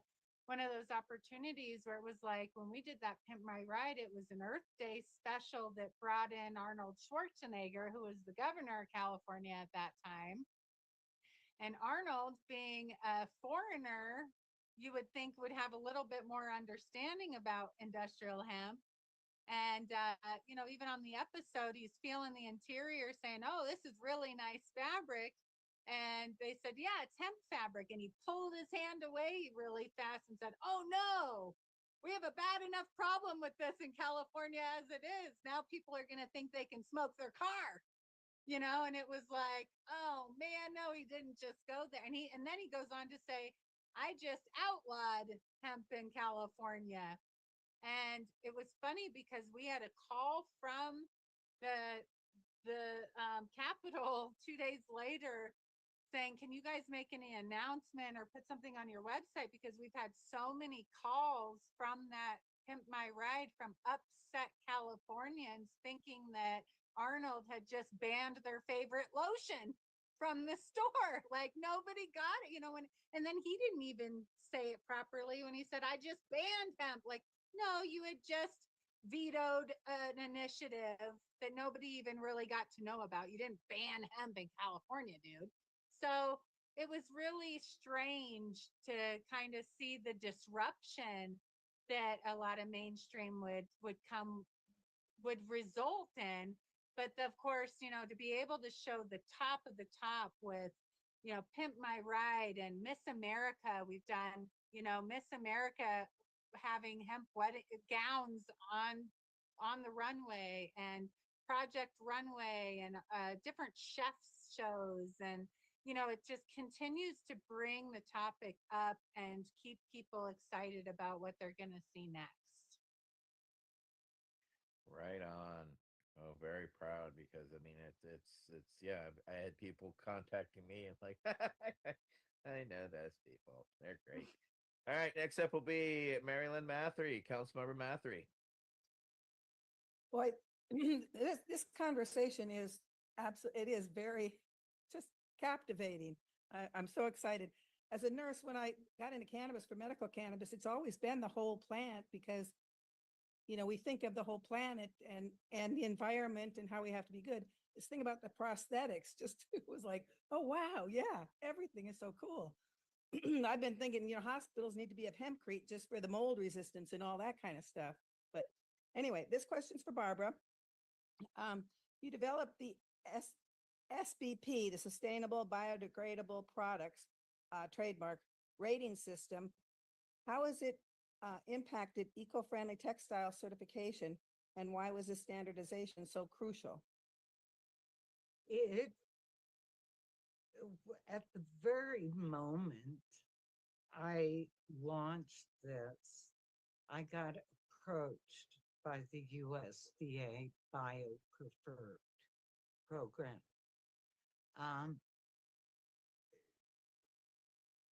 Let's say my standard would have been disruptive to theirs. So at that time, I had to comply with the boys in the big suits. But there's a lot of certifications. I'm not a member of any of them. I'm the product developer, so I know everything that goes into the product. Covering one piece of the puzzle. And it's not covering one piece. Say, if it says SBP, that product. Yeah, I came up with this 20 years ago. So I'd probably clarify it more. It was my way of saying, I can't support the hundreds of certifications right now. Hundreds. And it costs like And I have to, $30,000. 30,000, whatever. But I have to apologize because I go off on this because I really believe and feel my passion is healthcare, really. The environments you're working in, the spreading of the biohazards. I'm very familiar. So the SBP, I really need a lot of intern students to help me to make this more clear to people. I can't do everything. And I don't get as much cooperation as I'd like to see. I used or it's the big colleges that you don't want to give this kind of information to because they can bury it. Like we get so many colleges, and I mean, we've seen it happen to some of the students we've worked with. There's a student that's been mentoring under Mom for 15 years that's brilliant, and his entire master thesis was taken and buried 15 years ago. And it's delayed any progress in that area because he was the only one to prove it in the labs and show that it met all the criterias. So it's really kind of crazy to think, but with the SPP, I explained to people, everybody always wants to know, is it organic? Is it organic? Is it certified organic? And I say, this is better than certified because this is a full product transparency. It's a life cycle from the plant and every single step of the process, all the way back to going to our earth when we're done with it, and having little to no impact when we are ready to dispose. So everything's healthy. And, like Mom said, these certifications are so costly. And then 9 out of 10 times, there isn't any real substance and requirements. There's no true textile experts on their boards. They're not even sending their own inspectors to these countries anymore. They're hiring third-party inspectors at site. And, what was it, like 10 years ago, we needed to expand our dyeing. We needed to do more dyeing. And so Mom looked up a very well-known textile or certification to see who was on their list for dyers. Found one not too far away, and we went, great, yeah, we got one that's not too far away. She goes to check them out, and I'll never forget you calling me and saying, this place wouldn't be certified on the moon. And she called one of the inspectors over there and said, what is going on? How is this place even on the list? And she goes, oh, well, I'm sorry to tell you, I haven't worked for them for years. They fired all of us. They're not sending their own inspectors anymore. They're hiring these third parties. So you can't trust it, and it's just it's a crazy thing. It has to become in our political environment right now. We're obviously seeing how are things, is this for real? And Etienne, you asked a question on products. It popped up. I now see where the pop-up. Let's tell the next person to do it. Oh, I don't know how this computer thing works. I'm more of a It's okay. lift up the hood and I get it know cool. that's what we're doing. That's just behind the scenes chat because I'm just lining Oh. everything up for the next one. So I will then roll into the next question. Can I just add one quick thing about that? Because as a kid growing up in this, remember you guys in the 90s, how it was all about like natural products, natural eco, right? And then we went into the 2000s and it was like, oh, but is it organic? And then the Organic Trade Association started up and they were like, you can't say it's organic unless it's been certified and you're paying us. And then we started seeing by 2015, people talking sustainability. And I was like, yes, like it's just getting further and further. Next is going to be transparency and biodegradability and like all these things. And now here we are shifting from sustainability into what they're now calling bio-based materials.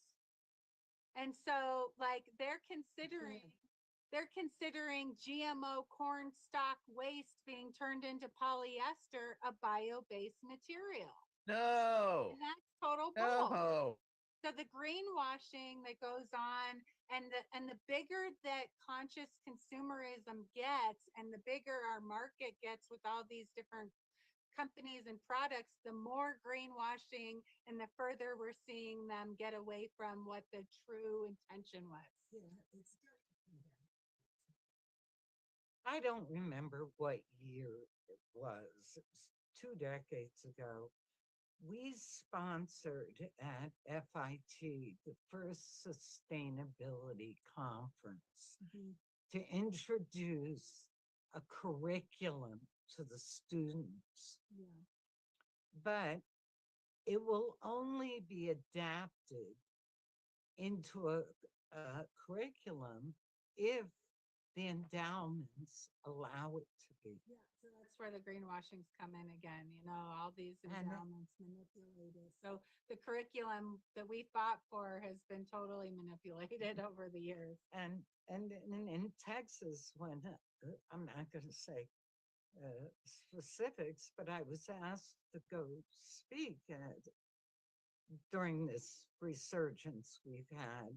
but I was told I'd be scripted. No, that does not surprise me for some reason.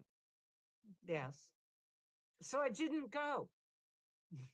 When Uh, most people, well, you know, people that went and talked, we won't say names.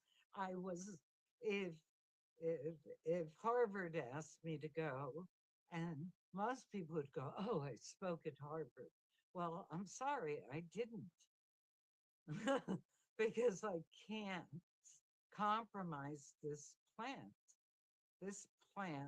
along with many others that have been ancient fibers, future fabrics, and this office is full of them. and you ladies lead it, and we cannot thank you enough for, every aspect of what you're doing and why, because you helped educate us on there is a forethought in every aspect of what you do, and you've helped us understand also why it's important, and you will continue to. So thank you. Next up will be Council Member Tony Landry with our next question. Yes, thank you. I second ATN's comments. It's wonderful that you're so concerned with the environment. Both of you have worked with major global brands. What innovations and environmental standards helped attract companies like Ralph Lauren, Adidas, and Nike to the hemp textile market?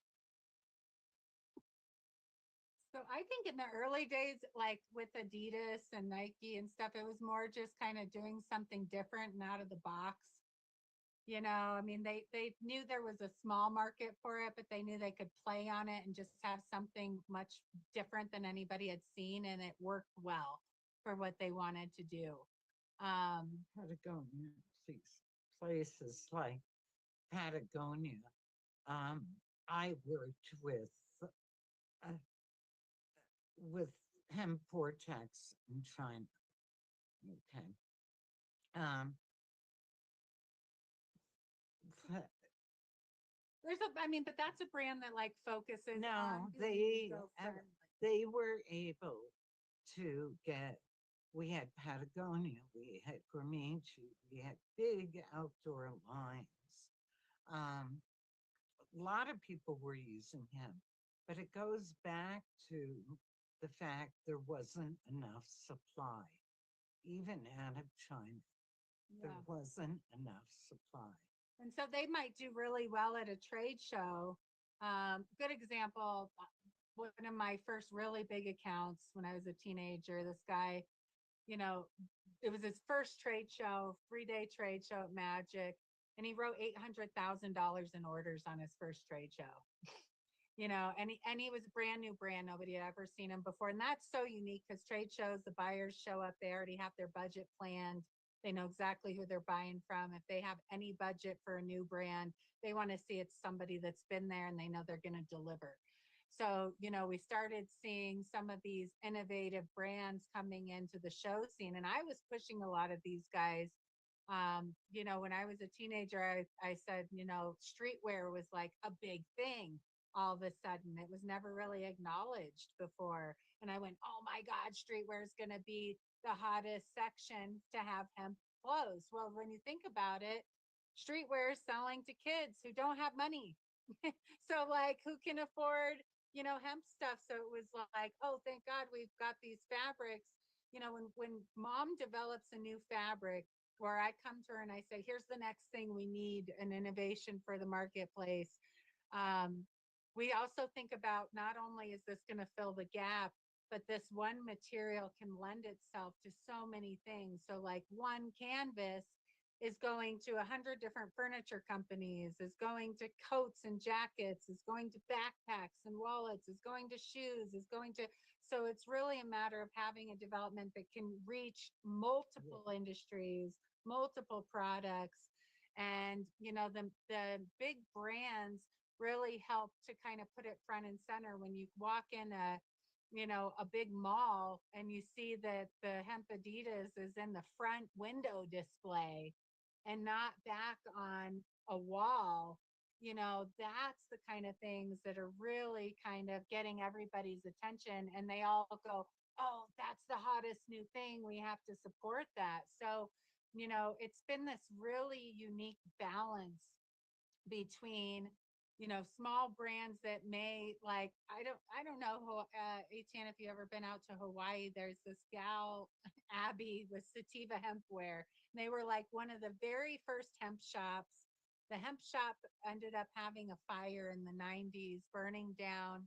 And she said, you know what, I'm gonna just, and she made most of the stuff they were selling in the shop, and she goes, I'm just gonna do the Sunday markets, and I'm going to make as much as I can every week. And then come Sunday, and she's still in the same spot every Sunday at this market for 35 years, and she just called me the other day and she goes, I'm at the market and this person showed up that knows you. We wanted to call you on WhatsApp and video you, and it's like that designer is this stay-at-home mom. Our kids are out of the house now, but she's a stay-at-home mom, but she's established this wonderful position in a place that gets all this tourism, and she's gotten to people all over the world, and they buy one of her impeccable quality products, and it ignites them to go and look for more hemp. And so our biggest concern right now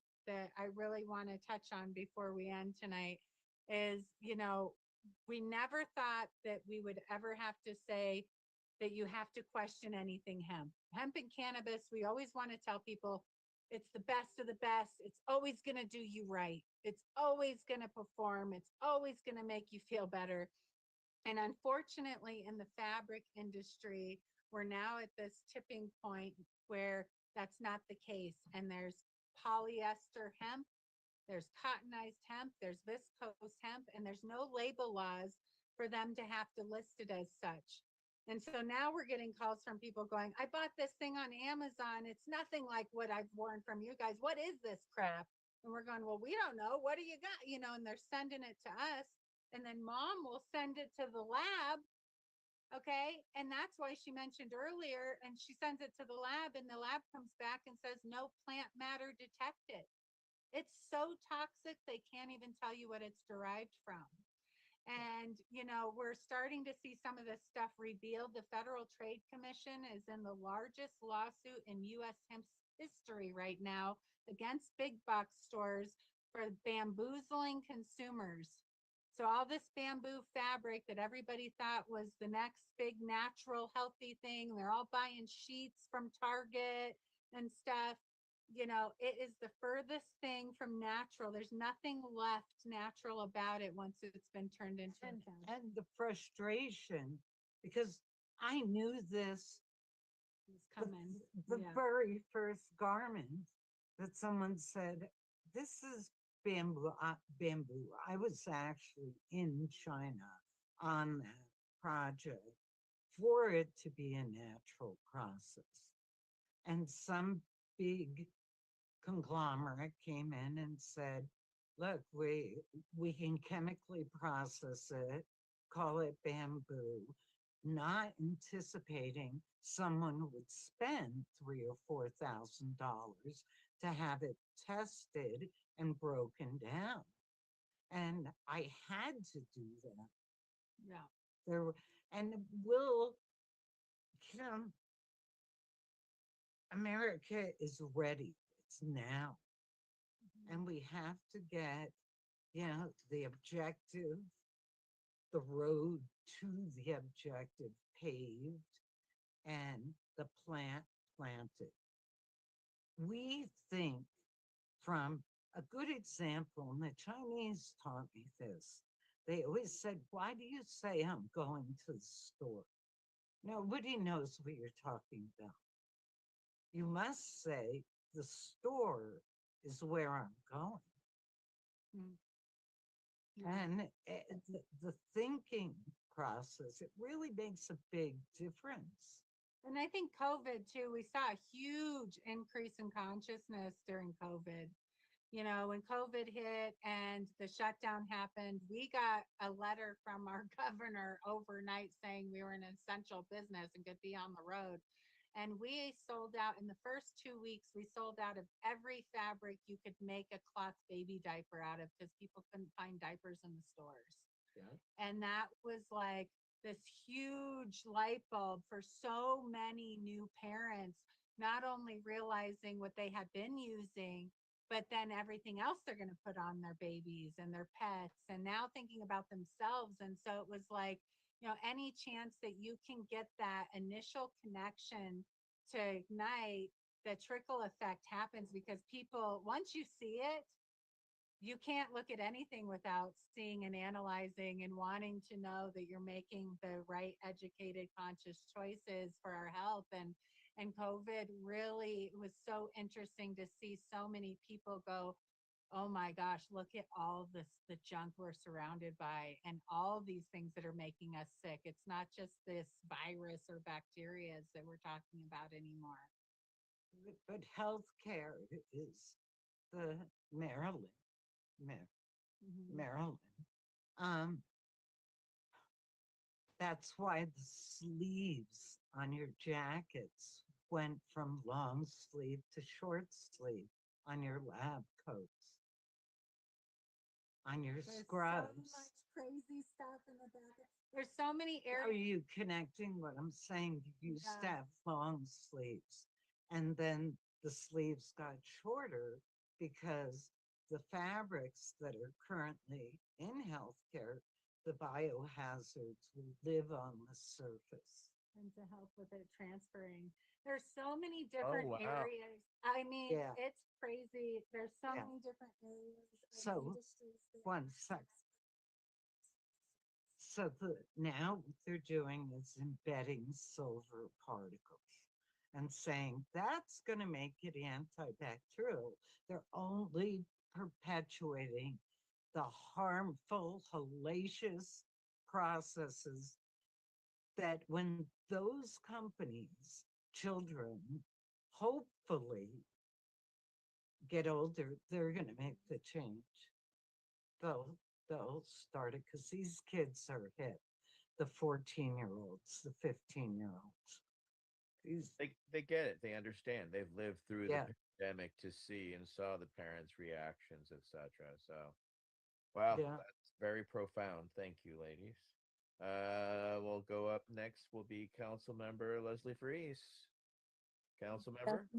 Yeah, Summer, this one's for you. So at 18, you said that you decided to give a 10-year go. Did you ever think at that time that you'd be the vice president of the Hemp Industries Association and become one of the youngest recipients of their Lifetime Achievement Award? What impact did your leadership have on the industry, and what key changes did you push for? That's kind of a hard one because in a way it's like yes and no. I was the kid that, dreamed of being able to sit up there with my peers, and I was always the one, as I watched a lot of my peers get burnt out or put everything they had into things or move around in their position.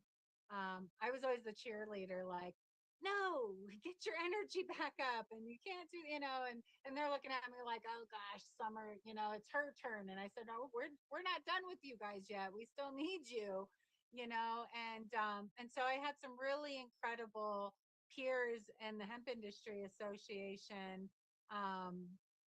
Steve Levine at the time was the president, and he was just such a wonderful guy. He started the what was it, Santa Monica Hemp Fest that went on forever in California. It was like the oldest hemp fest in California. And he did, yeah, God rest his soul. It makes, I know, one of the most special people in my life. And so he really uplifted me into that position. He was like, look, you've been putting in the work. I mean, there were times that I got recognition where I was going, wait, no, it should be going to this person that's older than me and that's been doing all this. And, they would say, no, you earned it. You earned it. You've done your part. But then, when you're dealing with groups and organizations, it's hard when at that point, it was so important to have the HIA because it was like the only place that everybody could come together once a year and share what they're doing and support each other, but just feel that sense of community and energy to leave and go be that much more successful for the next year. And so I was really good at that. It came as a big surprise. I would have probably eventually gone from VP to president, but I had a lot of resistance for things that I wanted to bring and do and change. And at that time, it was only me and one other young person on the board. And so, our board was all very busy with their own companies and their own programs going on. And so when him and I would come up with these ideas, they were like, "Oh God, these kids are like going to make so much work for us," and we're like, "No, we'll do it. We don't need you guys. We're good." And it got to the point where Steve actually said to me, "Stop asking and just do it." He goes, "You guys don't have to always follow protocol."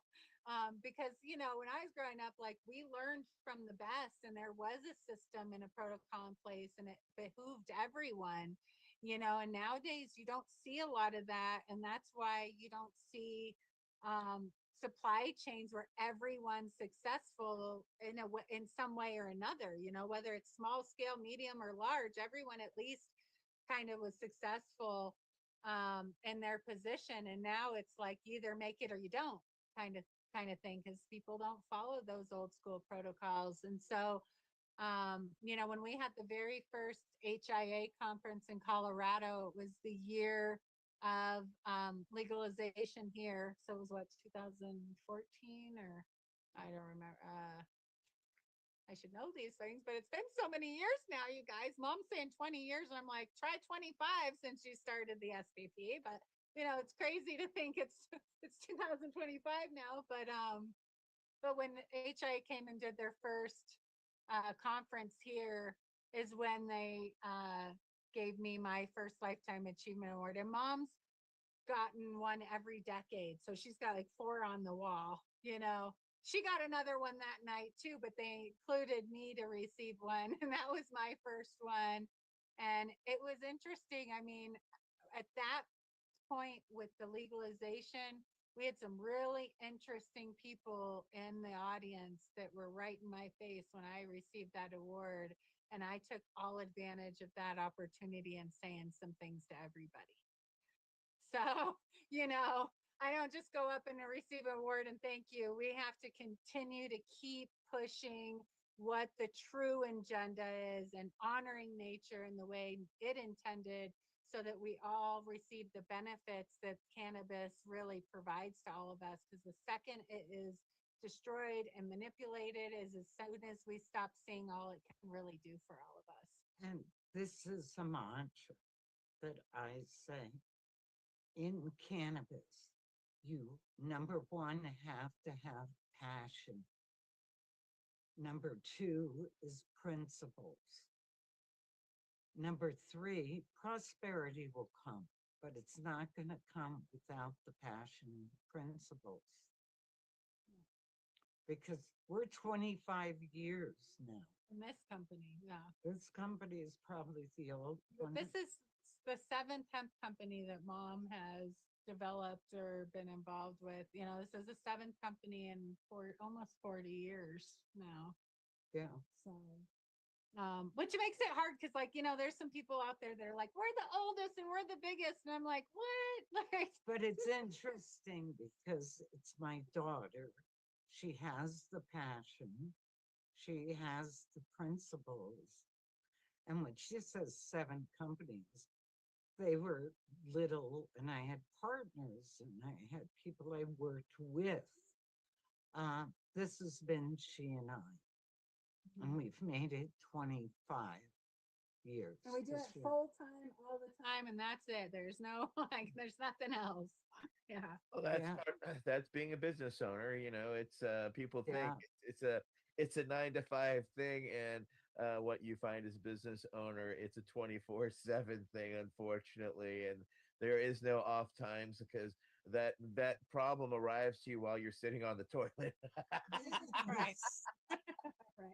Yes. Oh God. And Right? WhatsApp in the middle of the night. The Right. WhatsApps. Oh God. And WeChat. Yeah, tell mom she doesn't have to reply to everybody immediately. They can wait.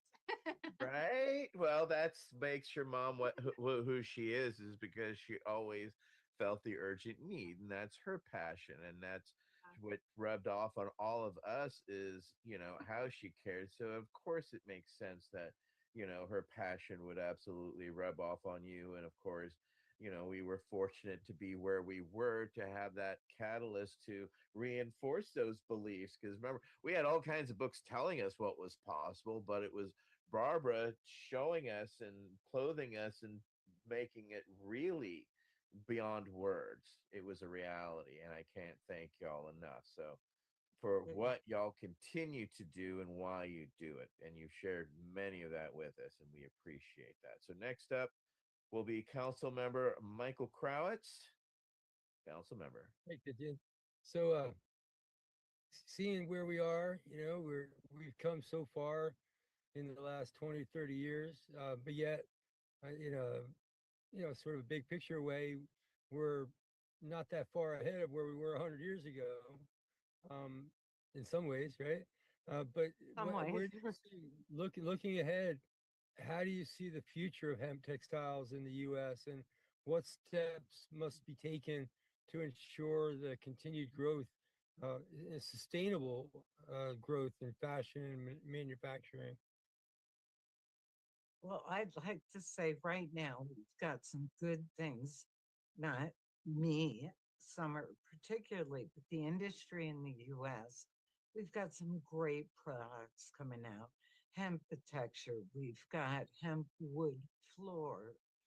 Uh, these guys made a product that will be embraced at a very high level. I can see it. If you don't know who they are, look them up because they're great products. But we have to gain the confidence of the farmers again. The farmers lost their confidence because they were growing for medical and CBD. Yeah. And we lost the fruit orchards in Western Colorado, horse pastures, but I'd like to be where I belong, which is, I keep saying I want to retire, but I want to educate and just show what we have to do to create raw materials that get purchased by industries that are already identified. Yeah. They're already here. So what's important for people to understand with textiles is with textiles, there's non-wovens and there's wovens. So in order for the US to ever have hemp textiles, fabrics, there has to be non-wovens that have been done and done right to ever lead us into wovens. And then, the US doesn't have any long fiber systems. Nobody's talking about degumming. Everybody's only talking about decorticating. And it's like, okay, well, that's the first step of the process. And that's easy if you know what you're doing to have the good material.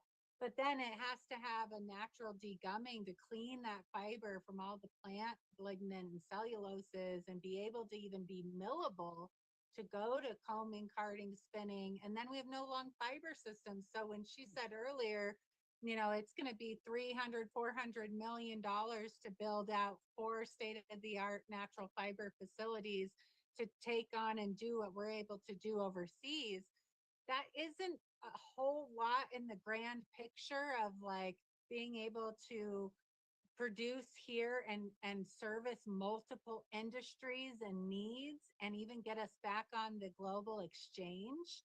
But we need a whole hell of a lot of the right kind of hemp to make that happen, And when we heard the word cottonized hemp fiber, that was the You heard it, right? Everybody heard it.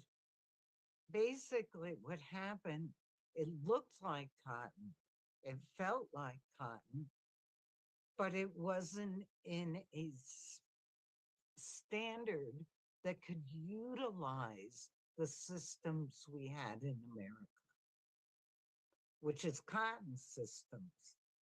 So when you would see blends that were, I don't want to go way off on this, but we can do this. I've got all the evidence right here. She's completed a proof of concept for the US that is superior to every other country Yeah. she's developed in. And it's mind blowing, and it considers water conservation, reducing the need for herbicides. You don't even have to, water is precious. It's like gold. Now, you can reduce your water consumption growing hemp if they just follow this method. Follow it. And then you're going to have standards in the stock. I don't think it matters what variety seed. I'd have to do, I don't know enough about this, when they say cultivars. When I first heard that, I thought they were talking about dinosaurs. Yeah, I did, because and sunflowers, of course, would be a good analogy. But if you plant them a specific way, I have a hunch we're going to get a standard in the diameter, then of a hemp stalk, and then we're going to have numbers that are actually close to accurate on the yields and the application of those raw materials without needing $300 million infrastructure investment, because It's interesting because like people keep asking us, when are you guys going to start making your stuff here? Or we get a bunch of calls from cannabinoid growers, and they say, when are you guys going to start buying our stocks and making stocks? And they don't understand the difference. But it's interesting because like basically what mom's saying is we'd like to see hemp be able to step in and play an even bigger role in this country. And there's areas that it's needed more desperately that has higher value for the farmer, the processor, and the products than any fabric or hemp building material could ever imagine. And that proof of concept she's completed, and it's like she said she wants to retire, but at the same time, there's always been this sense of urgency with you to make sure that Mother Earth's going to survive. I just want to tell a young person or a marijuana grower would be great to say, and I'm going to say this publicly, the shrub of marijuana or CBD is wood and bark. It's not fiber, and the same as what's in industrial hemp. So on those shrubs, how about horizontal chipping it, using a little pine tar, wrapping it and selling it at $8 a log, like Duraflame logs. There's so many things that's like endless, and the value and are through the roof. And the hemp herd, how I discovered it would work for that was I was building a decorticator out in a junkyard, and we were using a burn barrel and ran out of wood to burn. So I took a little bit of Coca-Cola, it was full of sugar, and took the scraps, and we literally let it dry in the sun, and it burned hot It burned with very low smoke and it outlasted the poplar that we were burning. And we're talking about the three most toxic industries on the planet, you guys. We've got building materials, plastics, and textiles. And where do we have the most impact? Where can we make the most difference? And that's where hemp can come right in. And when you have so many people, like I've never understood why we're called the alternative when we're the solution. Stop calling it the alternative. We are the solution, and it can be scaled within a growing season or 2 or 3. So when people say, "Oh, but there's not enough out there," there's nothing out there. Yes, there is indeed, and we can grow what we need, and it can be scaled within a few growing seasons. So it's an exciting future for the U.S. if people come together to get the job done. Well, there's raw materials. I'm a product developer.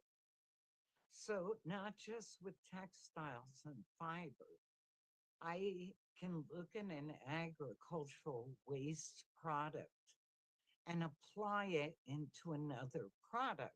A good example was the 3M sponge that was called the Greener Cleaner. It had a 50% in the abrasive side of the sponge was a waste product from beverage processing. Yeah. There's so many resources. You just have to be That's sitting there as waste and considered a biohazard because these factories don't want to pay to dispose of it, and they end up burning this stuff. When she got called into Mexico to deal with that, she called and she goes, "I hit the mother load of fiber," and it had been nothing but a headache for these factories. And it turned into this amazing product in, almost every big box now. Same thing with agave honey. And I'll close with that. I'm the one that discovered it was a food product 20 years ago when they considered it a biohazard.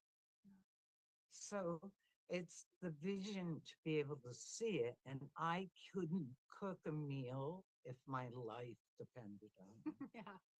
But I sure can look at a raw material and see what we need to do to utilize it to make other products. And I'm looking at hemp going, oh, there's so many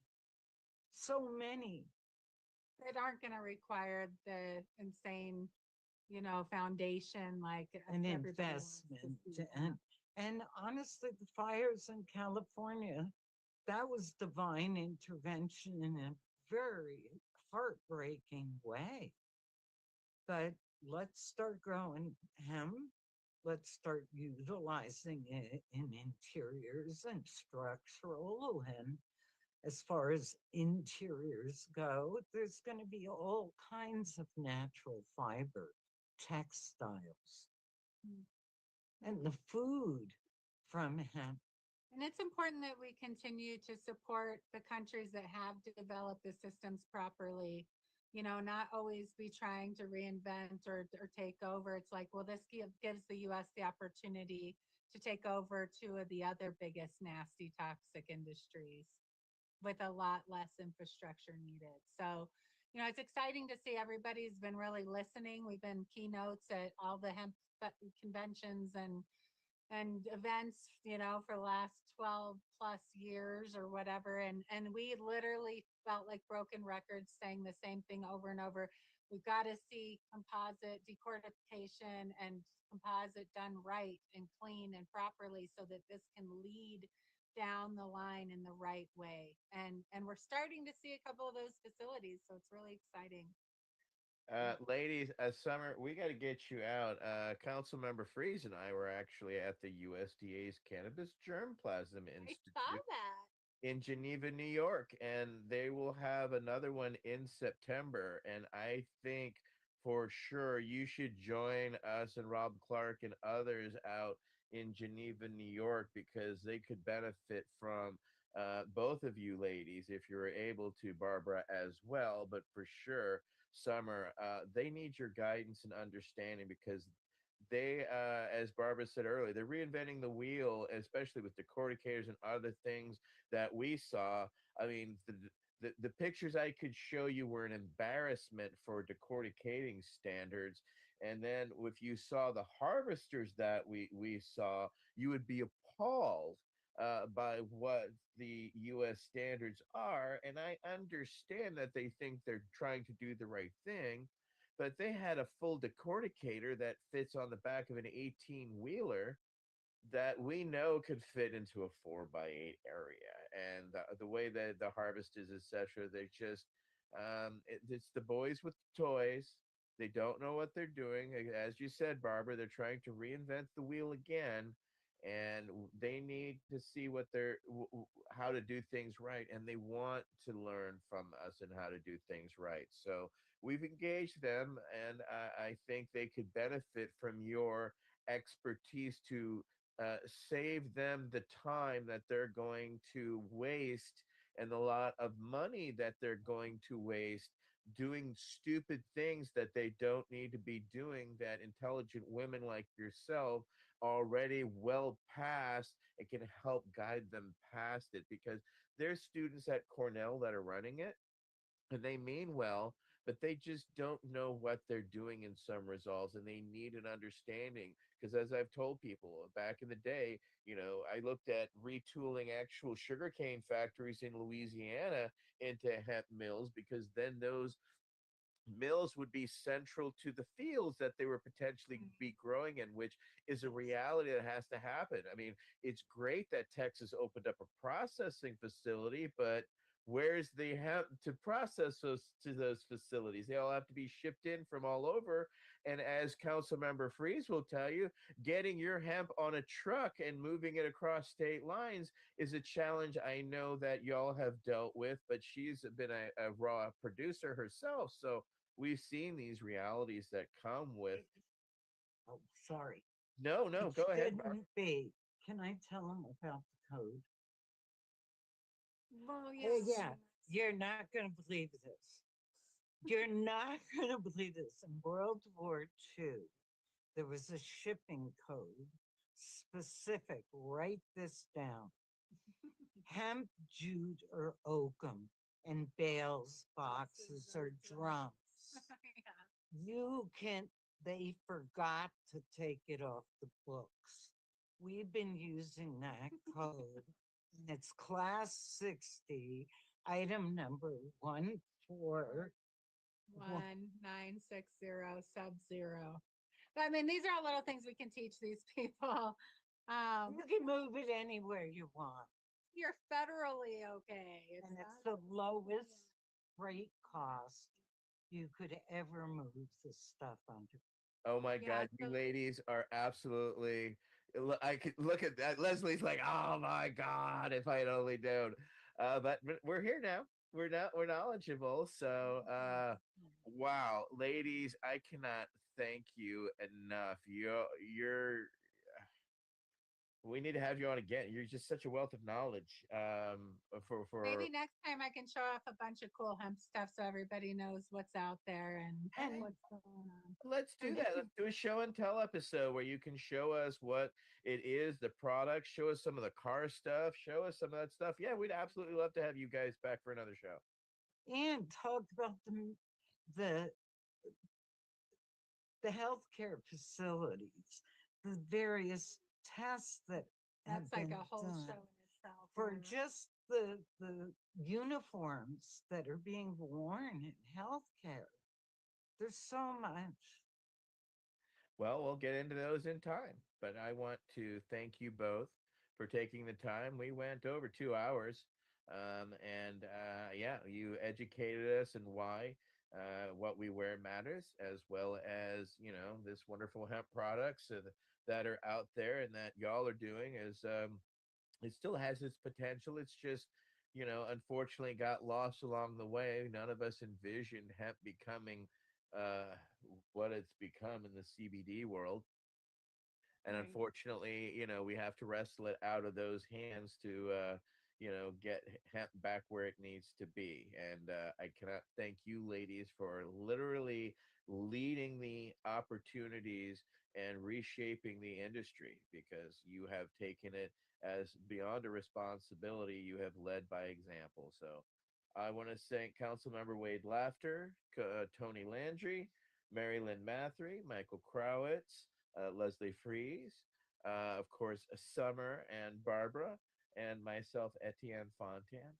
This has been the VAC's Round Table number 85.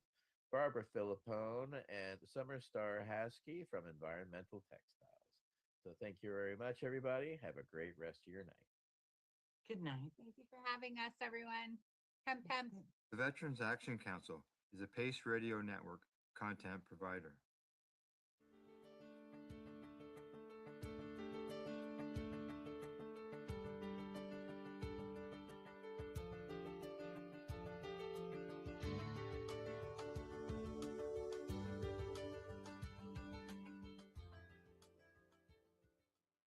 You're listening to the Pace Radio Network here at paceradio.net.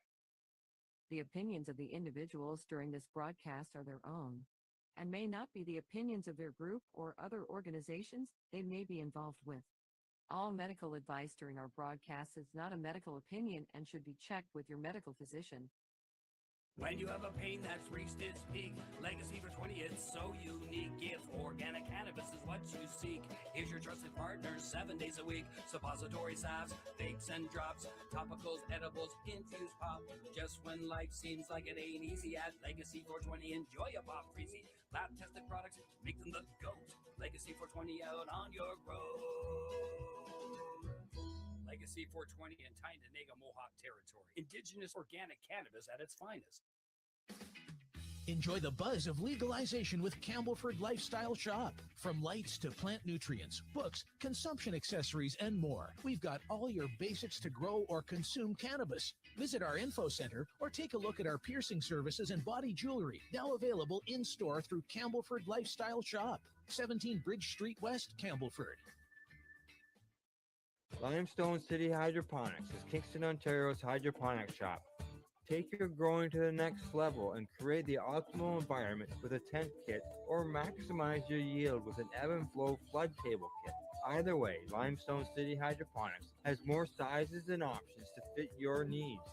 Are you looking for the power of the sun that adapts to your budget? Then look no further, as they have professional grow lighting. They have indoor grow systems that are easy and cost effective, with many options to fit your living space and lifestyle. Cultivate your growing potential. We have everything you need to succeed. And if you can't make it to the store, they offer local delivery to the greater Kingston area. Remember, when you're looking for experts to help you grow, then look no further than the locally owned Limestone City Hydroponics, 105 Sunderland Drive in Kingston, Ontario. Call them at 613-548-0420. We are people advocating cannabis education here at paceradio.net. You're watching the 420 Pace, found at 420pace.ca.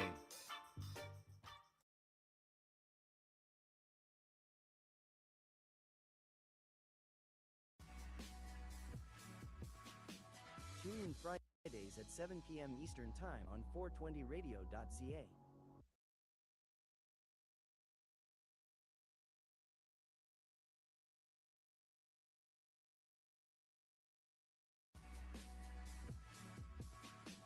Tune in Fridays at 7 p.m. Eastern Time on 420radio.ca.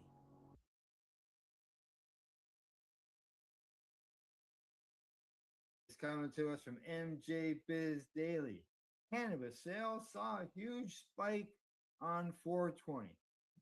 Here's why. Cannabis sales saw a sharp rise on 420 this year, particularly in newly legalized states. Sales on 420 jumped 47% and transactions rose 46.5% compared to last year, according to online ordering platform Jane Technologies. Every 420 tells us something about where the industry is headed. Jane Technologies co-founder and CEO Socrates Rosenfeld said in an email to MJ Biz Daily. They say that this year's message is simple. Demand is still growing, new markets are still opening, and the operators investing in the shopper experience are pulling ahead. Jane analyzed sales from stores that were open in 2025 as well as this year to ensure the numbers were not inflated by new stores opening in 2026. On April 20th, retailers saw 73% more transactions than the day before. Which states led the charge on 420? Illinois, number one. Highest selling state with sales up 44.5% year over year. California up 25.8%. Maryland up 31.5%. Nevada down 2.7. New Jersey down 1.1. Colorado down 7%. Flour was the top seller at 43% of sales, followed by vape products at 27%, edibles at 14%, pre-rolls at 10%, and extracts at 6%.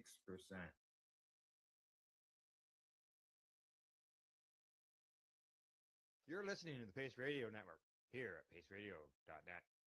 The views expressed by the individuals during this broadcast are their own opinions, and they may not be the same as those of their group or other organizations they may be involved with. All medical advice during our broadcast is not a medical opinion and should be checked with your medical physician.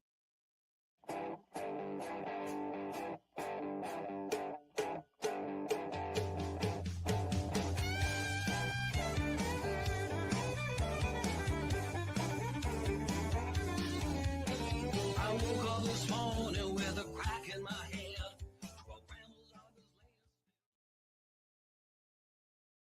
Good evening, everyone, and always, welcome to the Pace Radio Show. We're live here at paceradio.net, 420pace.ca. And how is Tamara doing this evening? I'm here. You're here. I'm here. I'm That's here. right.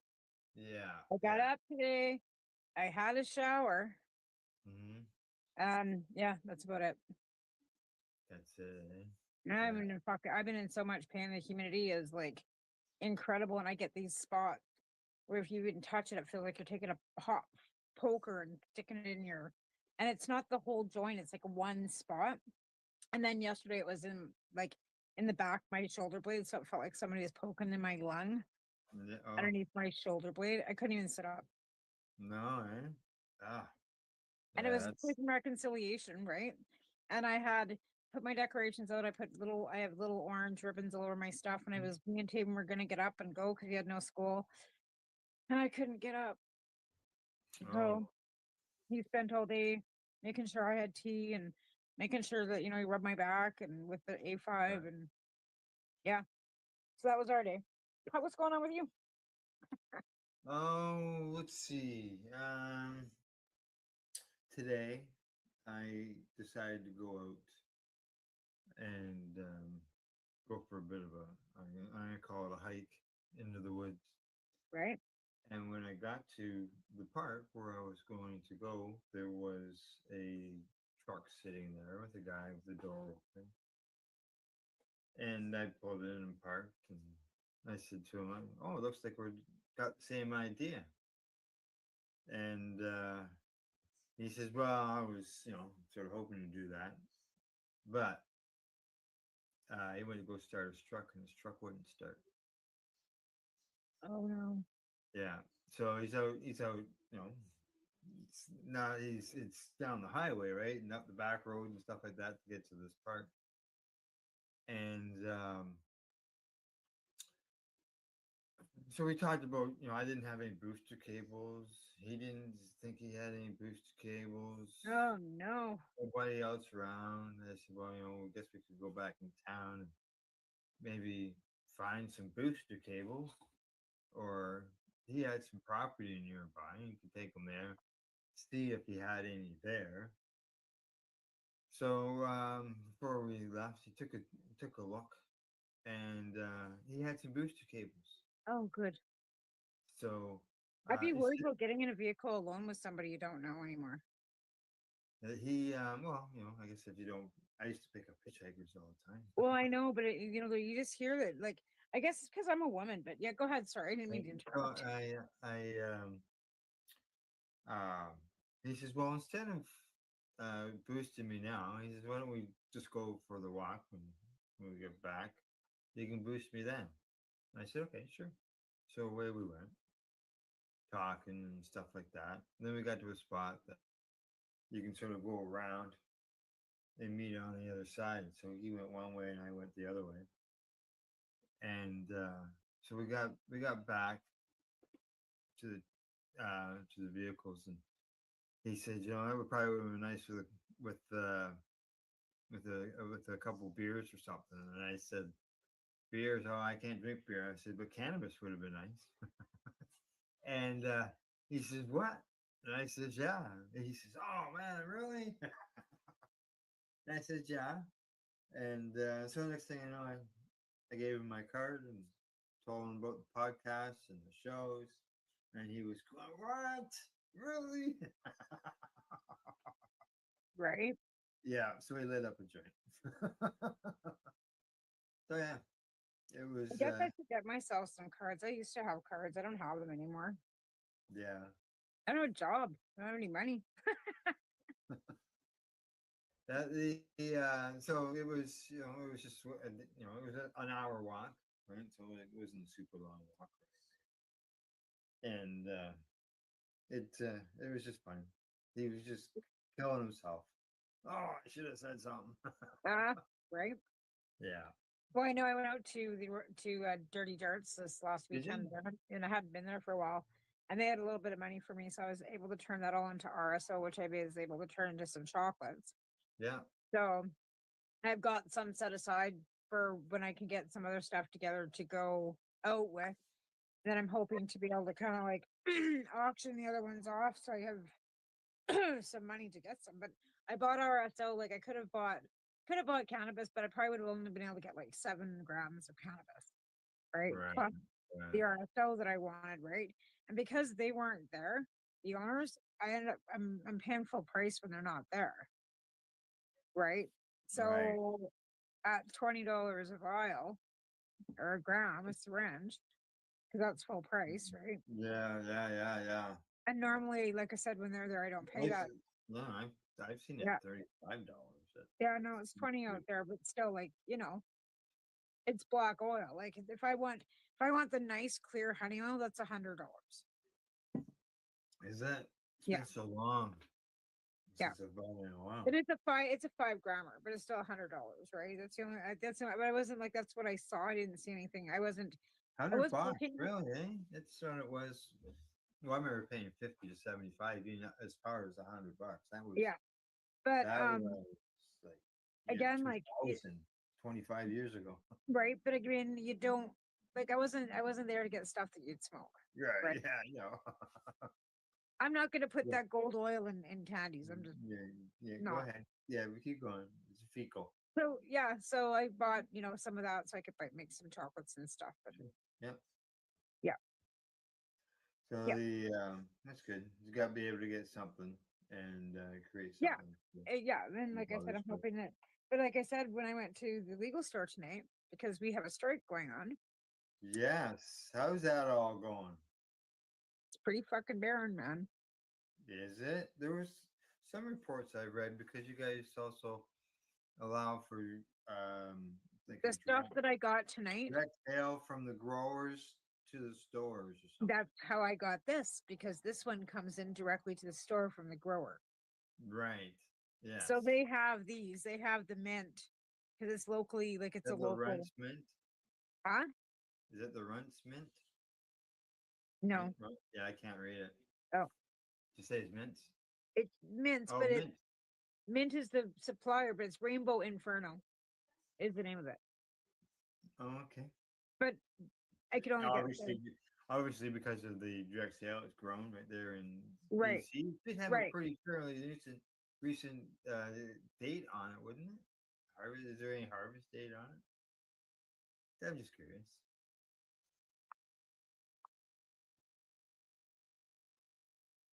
Yeah. Package September 23rd to 2025. So September. Yeah. It's So only yeah, October that's not 1st. That was far. last week. Yeah, yeah, exactly. It's only been in there for a week. Yeah. That's got to But be that, the newest stuff I've ever seen, heard. Yeah, well, that's like I said, great. they weren't allowed to overstock. Like they weren't allowed to Mhm. buy because they're only allowed to buy. They're only allowed to hold so much in the store, right? They can't Right. overstock because of because everything's got barcodes. Everything's got to be accounted for, right? So they don't Right. want them holding any And more then, than and they then figure and then and then the producer wants to make sure that they be able to spread it around the product and pay around. for it, right? So, Yeah. yeah, And get have the everybody pay for it too, right? Like, and if it's just sitting on a shelf and nobody's buying it because they overstocked it, right? Then it just and then it run like that's the thing with cannabis, like it doesn't run at a date, right? Like there's it no does, expiry date has been determined. right? So it Well, doesn't we mean that all have to know go, 25 they go through their 2500 in, right? But they do get stuff that they have to pull off the shelves, and I'm not sure why or what the deal is with that, but it's not because of outdate. Yeah, I know that. No, this was like a year or so ago. Um, but I was able actually to be able to purchase some that was 14 months old since its harvest date. I thought, what? Yeah, 14 months. 14 months. Yeah, That's a yeah. year It'd and be a like 2 years ago, close to it. wow. Well, yeah. Yeah. Look at that tea bag. Look at that tea bag that I got from the store. That CBD Mm. tea bag, and it was from like 2020. It's been packaged since 2020. I'm like, I'm not even going to put that in water because I don't even know what color the water is going to be, and is it good? Yeah. That's 5 years Yeah, old. Like, 5 years old. yeah. Well, it's going Oh, to a tea. I like so obviously it's dry, so it wouldn't be moldy or. it wasn't moldy, but it kind of smelled funky. Remember, I brought it out on the show. Oh, okay. No, Yeah, I don't remember. yeah, it was Funky funky. tea. Funky tea sounds like it could be a song or. Probably could put it into the AI. Create a song saying Yeah. funky tea, funky cannabis Mm. tea, and then they'd probably come up with something. Now it's getting close to that time of year, October the 1st. Yes, sir. Time to sharpen up the scissors. And that takes you quite a long time. Oh, it has in the past. Yeah. And just trying to do daily things of, life and all that, and then have it consumed by trimming, trim. Yeah. Keep Well, trimming. I mean, you transition from outdoor to indoor during the winter, don't you? Yeah. Yeah. I have an indoor. Mine's an indoor outdoor. Yep. Yeah. I was wondering about that because, like, I couldn't imagine. Well, mind you, the way you grow in the winter, in the summertime, you probably could just, smoke that normal through the winter, and how they have to grow those plants because they're like monsters. Like they're beautiful, like they're great, big, beautiful fucking plants. But Thank that's you. the joy of the ability to being able to put them in the ground to not like live, like put them in a stifled pot. If you put them in a pot, no matter what's on the bottom is going to be on the top. And if your pot's only 5 gallon, you're not going to get a great big Um, huge plant. And if you got even if you got a 20 gallon garbage can, you're gonna get some pretty nice plants. But when you got them in the ground and they actually have all that soil and all that room to just like keep yeah. on grooving, the sky's the Lots, limit. lots of room. Spread the arms. Spread those roots. Yeah, like again, Oh like yeah. like they've got all that soil. They Nothing can like grow, root right? bound plants just don't. No, and that's the thing, and like that's where we stifle ourselves in buckets, right? Because we don't have the Yeah. ability to have that root base in indoors. Like it's just Oh, impossible, right? and the main stalk at the base. It's like a forearm. It's Mhm. just Oh yeah, I believe it for sure. Because those are like they're like fucking trees, like really. Like, Yeah. it's a great big fucking tree if you let it. Like, I've seen some stalks and some of them, like, like they're Yeah. being I, grown I don't know if outdoor. did you see the picture I posted on Facebook?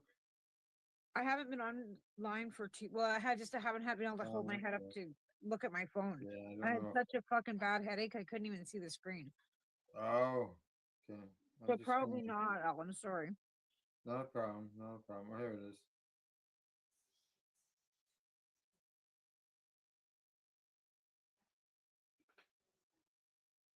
Oh, I did see that one. I did. Yep, those are beautiful. I Yeah, love. they were not mine. I was helping another patient, It doesn't and matter. They're still absolutely beautiful. Whoever's growing them, I good for yeah. them. So I was showing them how to grow and what to do, and I was going there and making teas for them, and I was Oh yeah. actually making teas in garbage cans because they Yep. were so big. Yep. Needing to yeah. Oh yeah. What's So the it thing? You was, have to have good soil. You have to have good nutrients, right? You're all oh organic. yeah. Yeah, that was in really old composted horse shit Yeah. with drainage in it. Oh yeah, that'll go like fuck like mad. It did. Yep. I bet.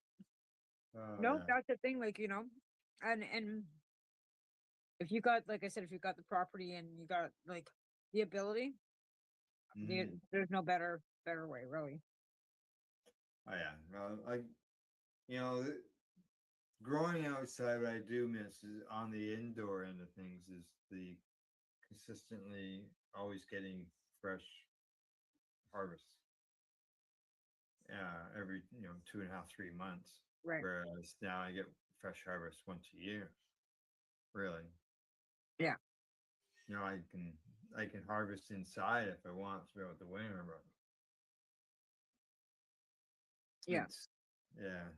As far as It's more it's difficult because you only like you only have a shorter period of time indoor, right? right, correct. So like, and that's the thing. Like, I've never grown outdoors, so I'm not sure what the licensing says, but um, so that leaves that you probably only can get not even one crop off indoor, barely. Well, yeah. As far as when it comes indoor, depends on when you bring it indoor, and then you gotta let it grow a bit. Yeah, and then So you're looking at 3 months. yeah, So you could probably get two off, I guess. maybe. Right. So it depends on when you bring them in, Yeah, right? yeah. So Well, you're smart enough to have some that you bring in and some that you leave out. yeah.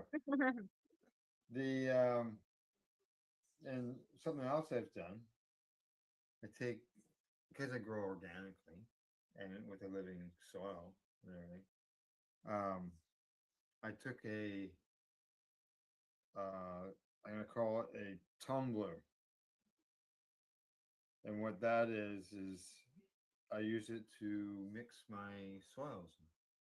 Oh yeah, I know what you Right? mean. Like the cement Yeah. mix. Well, you can say a cement mixer, sure. I'm just looking for a better photo of it that sort of sticks out, but I think I've gone past it. Yeah, it's this is more you can call it a cement mixer, but it's a composter Oh yeah. for putting outside. Okay, and what I did is I basically I brought it inside. You can see it in behind you see it in behind the box there. Oh yeah. Yeah. Yeah, and what I've done, because I've got another picture of it. Where the hell did that go? Are you putting all your organics in that and composting them Yeah, and using that? correct. Anytime Okay. like I take say stop growing a plant or a strain, or I have to reduce my numbers, or even like I'll take the soil from that and throw it into the tumbler. Mm-hmm. Okay, and then I also while I'm working on my plants, okay, any leaves that I remove, I must have deleted that picture. I can't find it. Anything that I remove, I dry those leaves and then I chop them up really fine, and then I throw them in the composter. You can see now. You can see it from the top, Right. and all I do. Let's pull it and out in the dirt at the end. There it is for the front. Yep. And all I do is spin it, right? Yeah. Just spin it. And Yeah. every once in a while, I'll throw some organic dry nutrients in there as well. And just make sure it stays moist. Uh-huh. And you can see here on this picture, on the front of it, you can see that white tray on the ground. Yeah. That's it. That is a washing machine drip tray. That Oh. way, any of the dirt, because composters come with vents in them. Right. Of course you do. And Because so I you got plug, ether that could build up in them. right. Well, I'm not looking at it trying to build up heat. I'm doing it to mix my soils. No, but I mean, like, but even if it's like, yeah, anything, like that's just the composting vegetable matter. Right. Yeah. Gases off it, right? So what I end up doing is I plug them just to stop the soil, but then I open the tops so it can still vent, right? And that plastic, that tray, that acrylic tray on the bottom, yeah, this is plastic, catches any of the dirt, the cardboard sides that collects any of the dirt that comes out. You know, if I've been working on it, putting stuff in there, I've made a bit Right. of a mess, or you gotta slide open those covers, and dirt collects on the bottom of them. So when you slide them out, there's dirt that falls. So that keeps it all contained and keeps the mess down. And Cool. then I just pull the cardboard out and clean up the dirt where I need to. Right? Nice. Yeah. Yeah. It feels like, just making your own dirt. Pretty Oh, much. it is. Yeah. Right? Yeah. Yeah. When I'm repotting, I'll scoop dirt out of there, and worms will. I'll see the worms in the dirt or soil, and I'll kick them out. I'll throw them back in the composter. Yep. Tumbler, and Yep. Continue on repotting my plants. So Yep. that yeah. way they keep doing their job, keep doing their thing. Actually, it's funny because there's money in earthworms. Oh yeah, yeah, If you had an earthworm farm, like you could make a killing. Yeah, yeah, yeah. Red wigglers, they're good for in compost. And and you can fishing buy gear. them. I used to buy them from a lady online. They have them at they get a worm, like they worm whatever farm at Top Crop. They started their own worm farm. But I'd like to have a worm farm. Yeah. Just throw stuff in there and they'll eat it. Well, yeah, but I got chickens too. That's why I like a worm farm. Because I would just like make the worm farm, and then because like millworms, right? Like those things are like $60 a bag. But I don't like bugs. I don't like them little creepy crawlers, but I don't mind big worms. Right? No, these ringworms are the smaller worms. They're not the big dew worms. Yeah. But I mean, they're not the little creepy crawlers like that. No. But these sort of look like when I bought a half a pound of red wigglers, it reminded me of hamburger. Yeah, I don't mind that. But the ones yeah, I don't mind that. But like I said, the millworms look like fucking maggots. Oh. And they're dried, right? I am not doing fucking maggots. These come in I buy worm castings when I need to. Yeah. And they end up coming out of the worm castings. I haven't bought worms in years. Yeah, no, I would just go buy that's exactly how I'd start a worm farm. I just go buy a bag of worm castings at Top Crop and a nice big bale of soil and put them in a composter and start feeding them. Yeah. And then just leave them in there. You don't even have to turn it. You can put them in a bucket. You know what? They don't need to clean out the litter box. You don't need to right? take them for a walk. They don't get you up at 2:00 in the morning. No, and like you really don't have to feed them. No. Like, there's nothing to feed them. Like throw them in some decent soil and some worm castings. The next thing you know, you'll have worms. Yeah. Oh yeah. Like I've got I can see different sizes. They're not. Yeah. There's some that are quite. Well, that's what the worm castings are. Not a dew worm or anything, but no. I don't want deworm. But that's what worm castings are when you're buying worm castings. Yeah. You're basically buying baby worms for your garden, right? To produce Yeah, in your garden. they're in there. There's eggs in there or Yep. whatever. Yeah, yeah. So that's So the easiest way that you can start a worm farm. Just go buy a bag of worm castings and a big bag of peat moss and some, actually probably not even that, some soil, some sheep shit. Give them some sheep shit to roll around in with some dirt. Yeah. They love that. Yeah. Thanks for the thumbs up there, Scott, by the way. Yeah, Talking about it's are you talking about my ship farm or my worm farm? right. Yeah, well, hey, worm farm is a ship farm because that's what you wanted to create worm castings is, you know, put That's it a in your fucking hell put of it a in your gardens, your outdoor that's a gardens. hell of an idea. I could sell like, 50 worms for like at like $5. And that's cheaper than anybody else would, and then I could make money and not do anything. That's a great idea. Yeah. Have a worm farm. Yeah, it seems like the cheapest, brightest idea I've Well, had yet. actually, our sponsor, Limestone City Hydroponics. When I went there last, that's what I did. Is I picked up a bag of local worm castings Yeah. from them. Yeah. I could even pick up a bag of earthworms and some worm castings from the local store and get myself really going. Because I got a couple big buckets and they would like I could keep them in the house. Yeah. You can keep them in the house. Like I could put them in my basement in a 5-gallon bucket. They're not gonna get out. They're not gonna, bug the dogs. They're not gonna like come crawling up the stairs. Middle of the night, I got all these worms crawling up the stairs. We're coming to get you. The first time I tried that, they did escape. The worms did? Yeah, I found them. I found some dead, dried up worms. Why would they escape? I guess when they get to the bottom, they figure out they didn't like it. I don't know. Well, I probably just didn't have it set up right. So You need a lid. I didn't have a pail. I didn't use a pail or a bucket like what you've mentioned. Oh, I would use a 5-gallon garbage can I just had with a lid. some tray that only had sides on it like this big. Oh fuck yeah, you need. This was like when I first started growing this way. So Oh yeah. I'm looking back quite a few years, right? So yeah, no, yeah, whatever. But yeah, no, and I'd also probably get one of them heating pads because it's cold in the floor in the winter time.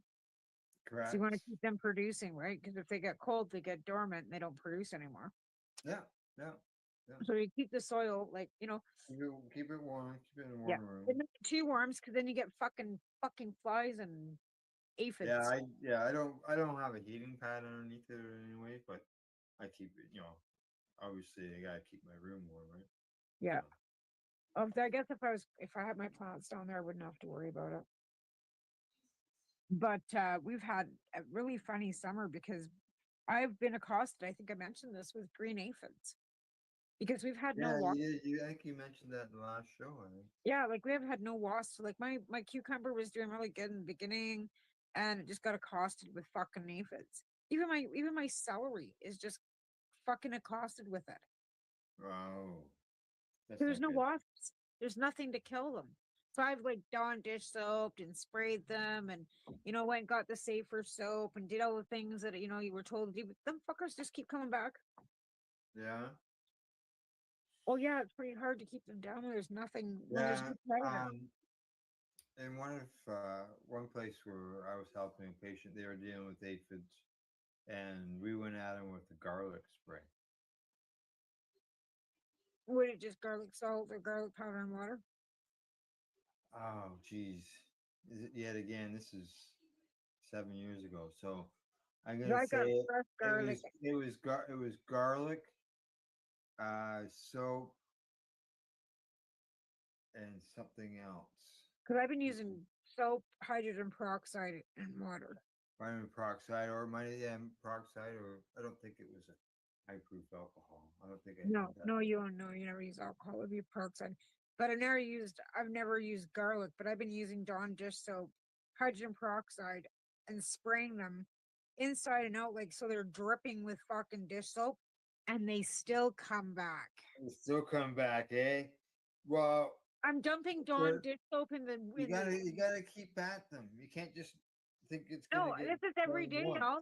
Every fucking day Every I'm going. day, eh? Every day, because they've killed my they're gonna kill my tomatoes. Like I go in Yeah. every morning and I spray everything with really cold water, and then I Right. go up there and I spray them from the dirt all the way up with fucking Dawn dish soap and peroxide and water every day, and then I go back later and I do the same thing later in the day because they're still there. I've been doing this for weeks, every day, Oh, twice or still three there, times a eh? day. I Oh. keep hoping it'll freeze, but I don't want my fucking tomatoes to freeze.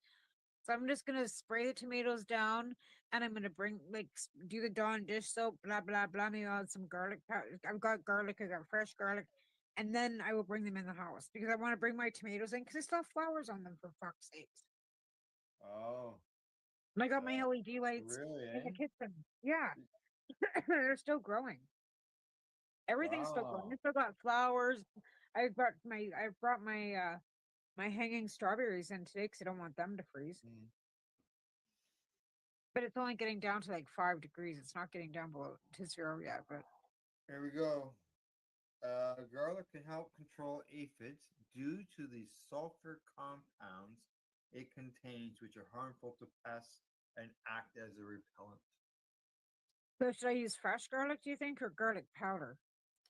You can make a simple garlic spray by steeping crushed garlic in water or mineral oil and water mixture for 12 to 24 hours, then straining it and adding dish soap. See what I mentioned? Dish soap, right? Yep. Yep. And then straining and adding dish soap. Okay.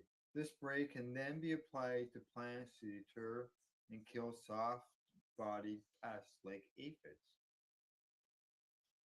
Well, guess what I'm doing as soon as I'm done this show? I'm gonna go and steep some garlic in some oil. It's a garlic, yeah. You know what? I've got some garlic. I You can actually just have do it some. in water, or you can do it in an oil water mix. Well, I actually have some infused. And you know, water and oil don't mix, right? Right. But like I said, I have some infused olive oil. I don't know if you want to use infused. You're not trying to get them high. No, it's like it's olive oil that's like garlic flavored. It's like Oh, okay. I don't know if that would work the no, because same. it's not gonna spray. It's not gonna spray. And Yeah, you can't make it thin enough to spray. I think the best thing I like the seeping the garlic in water and then using that water. the dish soap helps to break down the bodies of That's a soft. fun. Well, what kind of dish soap? Because Dawn don't work. Don't work. So yeah, give the garlic. Throw the dish soap in with the garlic. It doesn't say Dawn. It just says dish soap. So I can help you out there. I would do something that wasn't scented. That what? And wasn't scented. Like whether you got soap that has scent added fragrance to it. No, I it's would- just Dawn Platinum. It's just the regular dish soap. The blue stuff, right? Yeah. Yeah. Yeah. No, Yeah. I don't like the scents. Like, what? It's Yeah. fucking dish soap. And I have to do dishes by hand, right? Because I can't have a dishwasher because I don't have the power. So I've been doing dishes by hand my whole life. I do not have a dishwasher. I've never had a dishwasher. That's a lie. We had a dishwasher in the house in Tabor, and it broke within 6 months of fucking moving in the house. No, that's not good. All right, I see we're past the bottom of the hour. Time for us to take a break. Time for everybody to hear from our sponsors. Right on. So on and so forth. We'll be back in. Let me see. Pick 1, 2, 3, 4 of them sitting here. Let's say we'll be back in 2 minutes and 51 seconds. You watch the Long Face enough Radio. for me to run and get an infused chocolate. Perfect. There you go. You're watching the Face Radio Show. We're live here at paceradio.net and 420face.ca. You're listening to the Pace Radio Network here at paceradio.net. Limestone City Hydroponics is Kingston, Ontario's hydroponics shop. Take your growing to the next level and create the optimal environment with a tent kit or maximize your yield with an ebb and flow flood table kit. Either way, Limestone City Hydroponics has more sizes and options to fit your needs. Are you looking for the power of the sun that adopts to your budget? Then look no further, as they have professional grow lighting. They have indoor grow systems that are easy and cost effective, with many options to fit your living space and lifestyle. Cultivate your growing potential. We have everything you need to succeed. And if you can't make it to the store, they offer local delivery to the greater Kingston area. Remember, when you're looking for experts to help you grow, then look no further than the locally owned Limestone City Hydroponics, 105 Sunderland Drive in Kingston, Ontario. Call them at 613 548 0420. Are you looking to get your medical cannabis grow license? Limestone City Hydroponics can help patients through the process of obtaining their license to grow medical cannabis. What's that? You don't have a doctor. If you meet the medical criteria, Limestone City Hydroponics has a nurse practitioner who can assess and provide medical cannabis prescriptions. What are you waiting for? Contact Limestone City Hydroponics at limestonecityhydroponics.ca or call them at 613 548 0420. What do you find at paceradio.net? People advocating cannabis education. Enjoy the buzz of legalization with Campbellford Lifestyle Shop. From lights to plant nutrients, books, consumption accessories, and more, we've got all your basics to grow or consume cannabis. Visit our info center or take a look at our piercing services and body jewelry, now available in-store through Campbellford Lifestyle Shop, 17 Bridge Street West, Campbellford. Rerolled Saturdays. Check it out. Nothing but non-stop cannabis and psychedelic programming. Find it at 420pace.ca.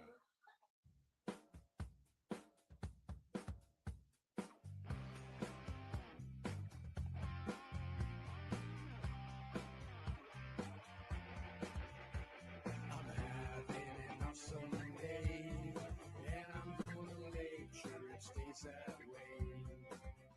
I'm having an awesome day, and I'm gonna make sure it stays that way.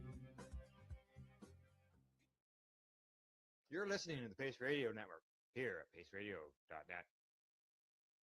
And you're watching the Pace Radio Show, and we are back. Now, before the break, we're talking about growing cannabis and the tumbler I've got, and so on and so forth. In Germany, they've got something going on in Germany that I believe that you had actually worked on at one time here in Canada. Maybe. But unfortunately, it didn't go through. And that's that in Germany, they have cannabis associations.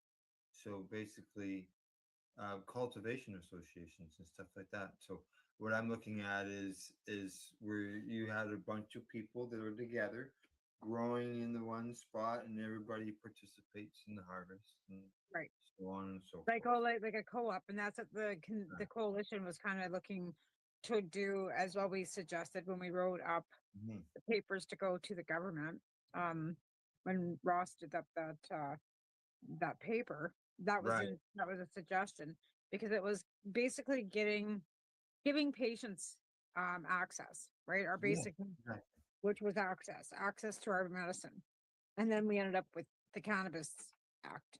Act and no co-ops whatsoever, None. which would have made sense, and they would still make sense today, whether they're But for they medical. all, but they also like only allowed, and I said this before, as a patient, we're allowed to grow 5 plants per 1 gram. But the Right. Canadian public is only Indoor. allowed 4 plants per 1 Right. person per household. So legally, the Cannabis Act doesn't even allow 1 person to grow a gram of weed, right? So Yeah. I really believe that needs to be negated and relooked at, because I don't believe that even the society is getting enough ability to grow for what their needs would be. Now, if that's 5 plants per gram, that's on an indoor number. If you go to No, the outdoor numbers, it changes. You don't get 5 plants per gram for outdoor. no, indoor you do. Outdoor, Yeah, but outdoor. outdoor you don't. Yeah. What do you get for outdoor? 1? 1.2 or something like that is what So it you get is. 1 to 1 kind of thing. Basically, yeah. Yeah. That's right. And Well, I- that- I'm at 5 grams, and I'm allowed have 5 plants. Right. That And are again, five- that's because you have the ability to make And I'm them also an indoor. I'm also an indoor-outdoor license too, right? right. So once you get indoor, then you're allowed 25, Oh, I'm right? a lot more. Yeah, oh, yeah, I'm a lot more. Yeah, yeah, Yeah. yeah. The Oh, indoor plants get more numbers because they're smaller. we got thunder for dang sakes. Oh, you may get some rain finally. Well, no, we've got rain. That's why I'm all seized up. It's been the humidity Oh, level true. Yeah, that's right. Yeah. and it's raining. So that's why I've been like, just like, oh my God. Well, I've in been, Germany, what they got? 743 applications to to for different clubs, different associations. good. Yes, and they say, what is it? Average about 275 people per association. Well, then that gives them the ability to have a whole lot of different strains. But that just Yeah. shows you that how many people know that cannabis is the way to go. Oh yeah. Germans are really changing their minds on a lot of They aspects. should. Yeah, yeah. See, the average age is 36 years of age. It ranges between 25 and 60. And, you know, I'm 35 is when everybody starts feeling their age. Like, oh, 40. I found 40 is when the body parts started to break down. well, 49 for me is when everything kind of started breaking down. Yeah, 40 Yeah. here. 49. They dispense 22 and a half grams per member per month on average. How many? 22 per grams. That's not even a gram a day. No, that's 20. That's less than an ounce a day. It's like a joint. A joint a day. So what? So what? see, Let me. What? Guess we that's need the the more people. average. That's the average, right? So So what does that mean? Like the more people you have, the less weed you get. it doesn't. I'm looking at. I don't know how they Like, wouldn't decide it be to like a be breakdown? Be that. even? Yeah, like I don't know how they break it down, how much each person gets, or whether some patients get more. If it's based on the patient end of things. That yeah. Let's see. The total association product dispersal is 6.2 kilograms per month. So you're looking at what? 12, 2.2 pounds, 14 pounds. 14 pounds, Yeah, 14 and a half pounds, not even. 14 and a half pounds. So there you go. Yeah. Average THC content is 18.5% and 5% on the CBD. And every single association offers education and prevention programs. Now, are they all growing the same strain? Are they allowed to grow their own strains? Where are they sourcing? Does it give you any of that? They say that growing your own cannabis in a cannabis club is consumer protection, known origin, consistent quality, clear responsibility with more licenses, especially in conservation, conservative regions. So what they're doing is they're doing it so that everybody's growing in places that they can watch instead of everybody doing it in their houses. And I Right, bet because it says, yeah. so According many places to, don't want them growing. Like that would be better for people because look at all these people like in Quebec or in these strata places, like all these like owned by or whatever condo associations. Want yeah, them to grow their own cannabis because they could take it out. Okay, stop. Oh my God, they're thunder. let's see, where was I gonna go? They say clubs are controllable. That's one of the first things they say. Like you were talking about, you mentioned that. So they say clubs are controllable, the license distribution points, with the age verification, prevention, documentation, and on they go. Yeah. But yeah, that would just give everybody equal ability to be able to grow their own if they wanted to. Because like I said, like even here, even though you have the ability, it's 4 per household, not 4 per adults per Yeah, house. correct. So if you Correct. could grow in a co-op situation, that means that every adult that wanted to grow their own cannabis could because it'll be on the equal realm, right? I would, yeah, I would assume so. That Unless, would work so much better. yeah, But I know why they're doing it because then again, like everybody goes in and helps out. oh yeah, but then again, they're not worrying about people growing in their closets. They're not worrying about people growing in their basements. They don't have to worry about people going over the numbers because they're watching them in these great big co-ops. Yeah, well, that's the first thing that they say. They are controllable, right? So, I mean, it's ideal for them to control it, but it's also ideal for people who can't grow it where they're not allowed to. So sometimes it's a give with a take, I guess. correct, correct. Because even these Uh, licensed producers are all watched like hawks too. So yeah. Oh, yeah. Now, as far as here, it'd be great if they set them up, but unfortunately, we don't have that model here. Um, Now, talking about businesses, I've seen that when it comes to businesses that are growing, they say in the top, was it top 400? Top 400 businesses in Canada. Three of them were cannabis businesses. Just three. I thought there might have been more. Just three. I think every one of the businesses should have the ability to grow their own cannabis and have their own strain. I just think that's an ideal model. Like, I don't know, didn't ever play that stupid game where they could grow weed in the basement and they go to the top floor and there's a shop and everything was below it, and you had people like growing the weed, and then everything was upstairs, and you were at like a level that was baking, and everybody was just kind of doing their part. I just thought that was the ideal way of doing it. It's no different than someone who's got a lot of plants in their house. There are people who ruin it for others, right? People who poke holes in walls and floors and stuff. That has happened at some places. There's no doubt about that. But when it comes Yep. to the patients, you're living in those places. Yeah. Right. Right. And And again, as we've seen in a recent report, more patients are being inspected as well by Health Canada. oh really? Yeah.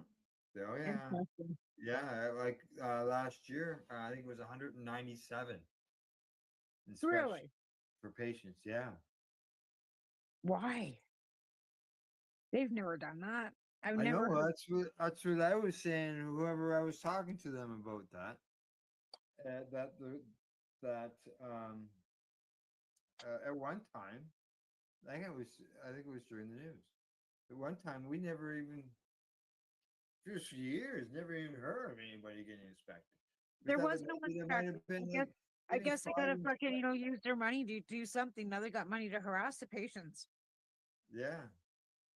They're using the the- tax dollars the patients are paying for their medicine to harass patients. Isn't that special? Oh yes, yes. Let me see if I can find the clip. I've got That a clip pisses of it. me off.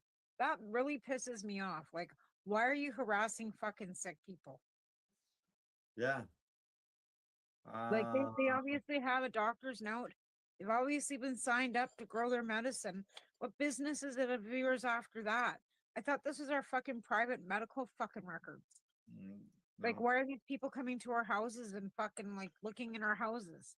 That's an invasion Yeah, of privacy. I've got a reel that I created from the news show. So I'm just loading it up right now. And this reel should have some information on that. And I'll play it once it's done. It's only probably about 2 minutes long. And yeah, there was a huge pile of them that went towards the licensed producers. The They can expect municipalities have been screaming about loopholes, loopholes, and loopholes for years. Well, And that's to be usually fair, directed. there has been some people that have made it look really bad for the rest of us. There really Yeah, have. yeah. You heard anything There, else more to what's going on out at the Tendanega or no? no, there was a report that came out the next day, and then there was I seen a notification that somebody had posted saying that somebody on the reserve, I believe it was on the reserve, has applied for an injunction Oh, to prevent the OPP and the police services from removing anything from the reserve or from the properties. So I don't know where that has what has proceeded since then. Other than I see that they're still saying that it's still ongoing. wow. And nothing on mainstream. I know as far as yes, I think there might have been something. Yeah, there was something on CTV. I wasn't. Yeah, I don't and watch. I know that StratCan, which is big on the cannabis end of things. Right. They covered it as well. They had some stuff. They had pictures and all that of the Wow. what they got from the police. So okay, I'm gonna play this. I don't know how it's gonna turn out on the screen here, but we'll find out. All right. There we go. Story All right. says the number of Health Canada inspections of federally licensed cannabis facilities and license holders increased in the 2024-25 fiscal year compared to previous years. From August 1st, 2024 to March 31st, 2025, the federal regulator conducted a total of 889 inspections under the Cannabis Act and its regulations. That's up from 662 in the previous 2 years. This most recent year included 197 inspections of registered personal and designated production of cannabis for medical purposes licensees, up from 160 in the previous year and 170 in the year prior to that. There were also 26 inspections targeting promotional activities conducted at both licensed and non-licensed establishments over this period, in addition to ongoing compliance verification activities related to promotion prohibitions. In total, there were 437 regular inspections from April 1st to March 31st, from 2024 to 2025, 101 targeted inspections, and 128 compliance verifications. 197 inspections of registered personnel and designated production of cannabis for medical purposes, and 26 promotional inspections. Of the 666 regular, targeted, and compliance verification inspections of licensed producers, there were 685 different site visits, with some producers receiving multiple visits on different dates. There's your chart right there. There were 155 additional activities, including sampling, seizure, and detention, and destructions conducted. About 1/3 of these were for sampling activities. 57 were for compliance and enforcement activities for registered personnel and designated production of cannabis for medical purposes, and 40 were for compliance and enforcement activities for license holders. As a result of the 889 inspection activities, Health Canada's Cannabis Inspection Program issued 37 non-compliance inspection reports to license holders under the Cannabis Act and its regulations. There you go. 800 some odd inspections, eh? Yeah, so that's where our tax dollars are going. I can see the look on your face, but what? Going. Your cannabis tax dollars are going to harass patients and harass people. I don't know. Wow, my jaw That's dropped. unbelievable. That's unfucking believable. Yeah. Oh. I guess that's job creation. Maybe we'll have to tell Miss Mark Carney that that's where they need to slice and dice. A few of them, community safety unit dudes.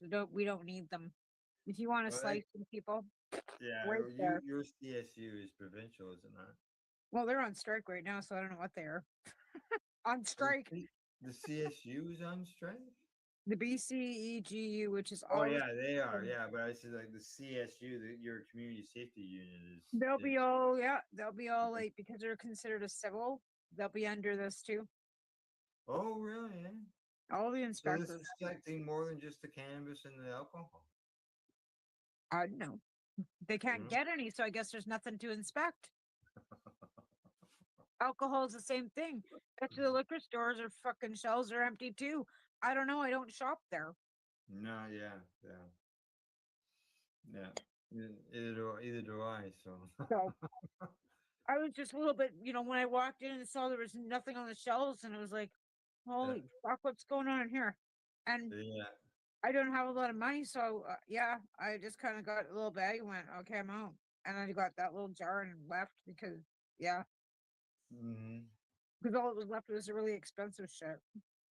There's I see there's a product recall going on, and I bet you that people that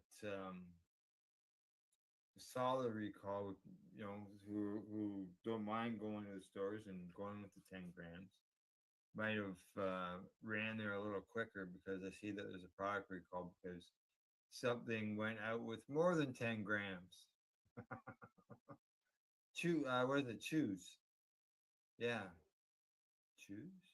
So let's say, hang on. So what, it went out as 10-gram sales, but it's actually like more than 10 grams. Correct. Yeah, Oh, I'm trying to see if it says what it was.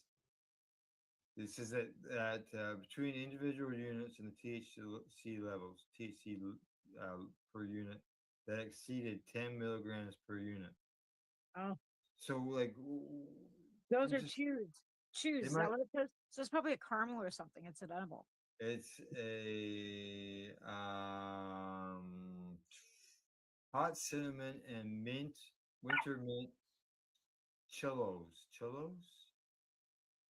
Let me see what it says it is. This A product chew. is made to place between the cheek and the gums, similar Oh, to currently popular nicotine pouches.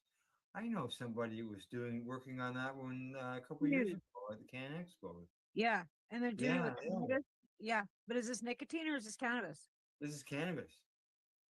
Oh, Yeah. They say there's been no recall notice issued by Health Canada, but it doesn't say what it actual percentage is. It just says it's over 10 grams, 10 milligrams. Yeah. It's a type 2 recall. It says it could cause temporary adverse health effects. Health yeah, effects. because it's more than 10 milligrams. They might think that somebody might actually get high. Yeah. Yeah. Just trying Dog, to what's read. going on over there? I think one of my dogs, hang on a second, stuck in the stairs. Oh, really? Stuck in the stairs. So yeah, recall on a product that got more than 10 milligrams per piece. So it must be they must produce the product and then package it and then ship it out before they even bother testing it. Well, how would they They- know that it was over 10 milligrams? Somebody must have. Well, they wouldn't have tested it. Well, yeah. Well, why wouldn't they have tested it before? Well, and how did they find out it was more? If they put it out like that, that's what I Yeah. mean. How did Well, it get out? If it was well, tested. it was here in Ontario. Now it didn't say how it was found, but I know that Ontario does random testing. Oh yeah. So I don't know if But that's again, how. like if it went out at 10 milligrams and it's more, maybe somebody had an adverse effect from it, like got high, aka got high. And if it's a Well, hospital, I oh know my god, I'm in I, cannabis psychosis. I know somebody who ate a 10 milligram gummy and they got high. I know So somebody that ate one. I had to get them to lay down. I had a girlfriend that ate one that slept for 16 hours. Well, there you go. And it was like, how the fuck? I can't. I have to eat 6 packages even to get like a zip. And then it's like, okay, maybe I might need a nap. Like, like I don't know. I've never honestly, but they have to be super strong. Like the chocolates that I make are like I did the math on there 166.67 grams per or milligrams per candy. Mm-hmm. Okay, what do we got? Okay, I can close that off there. Here we And I might go. even take one. Yeah, quite honestly, I make anything I make is the same way that grandma used to bake. Yeah, me too. Not it. Just throw some stuff in there and whatever comes out in the end. Yeah. Yeah. You know what I made these chocolates with chocolate chips because they're the only things that stand up and the fucking don't melt. Don't melt. Yeah. Mine will melt. I use a milk chocolate that is. I do. I go and spend all kinds of money at the bulk barn on milk chocolates, and I leave them on the counter, and I got a pile of fucking chocolate. So I got those chocolate chips from the store off sale the one time, and I made white chocolate, and it stood up so well. So I went and Yeah. bought semi-sweet chocolate chips, and they stood up. They stand up. Like I don't have to put them in the fridge. I wonder if it's got to do with the amount of because chocolate has some wax will have wax in it. Well, whatever. I'm just melting down chocolate chips, then fucking squeezing a bunch of oil into it, Yeah, stirring I'm it up, just wondering about the and amount of putting it in wax food. Yeah. in the chocolate. Oh, that helps. probably. Yeah. Yeah. Between that and I guess adding or I use oil. I use Yeah, I'm coconut. putting in oil I use too. coconut Like or I'm just olive piling oil. oil in there. Like these Yeah. ones have like four grams in them. And I only made like what is it, 16, 24 chocolates. So 24 chocolates and I have 3 grams of oil in them. And now that's 3 grams of fecal oil or three Yep. grams No, of fecal fecal. oil. Yep. Yeah. Okay. All right. Yeah. Mom, I use coconut olive oil. No, using like RSO. Yeah. Exactly. Yeah. Yeah. Yeah. Melting down chocolate chips, RSO, 4 grams that I bought at the store. Melted it, stirred it, like the chocolate was melted, stirred in the oil, warmed it Yeah. up for 2 seconds, and then started scooping it in the milk. And poof, that's it. That- That's all I did. Was that Alexis speaking to you? Who? Alexis, I thought I heard someone. I thought I heard a Oh voice. yeah, she's over here telling me it's time to take my meds. Oh, okay. Well, she's probably telling you also that it's time to take a break. That could be, but no, she's telling me it's time to take my meds again because if I don't take them every 4 hours, Right. Yeah. and it's just Advil. Like I'm only taking Advil, like because I don't want to take anything more than that, and so I'm taking Advil right now, which is not doing much, but yeah, I don't want Yeah. to take the other stuff. Might just dampen the pain a little bit. It down it takes it down to a fucking dull. That's about all it Yeah. does. Yeah. Okay, well we'll go take All a right. break and go stuff some more pills into me. All right. You're watching Pace Radio Show. We're live here at paceradio.net and 420pace.ca. We'll see you in about 2 minutes and 50 seconds this time. You're listening to the Pace Radio Network here at paceradio.net. Camelford Lifestyle Shop. Open Monday to Friday from 10 till 7 p.m. or by chance. Check out our flags, our t-shirts, plus our hats. And look of that supply of rolling papers, plus much more. We've got bongs and your favorite herbal vaporizers. Look at all the incense we have, as well as for those who collect knives, check out these knives in our collection. And while you're here, stop in to see Shay at the piercing room, where you can get poked by Shay. Daily deals, check them out. Camelford Lifestyle Shop, 17 Bridge Street West, Camelford, Ontario. What do you find at paceradio.net? People advocating cannabis education.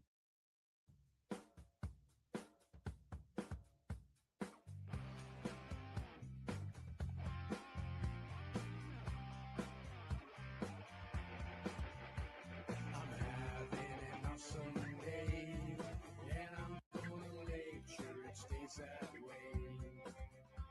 I'm having an awesome day, and I'm gonna make sure it stays that way. Limestone City Hydroponics is Kingston, Ontario's hydroponic shop. Take your growing to the next level and create the optimal environment with a tent kit or maximize your yield with an ebb and flow flood table kit. Either way, Limestone City Hydroponics has more sizes and options to fit your needs.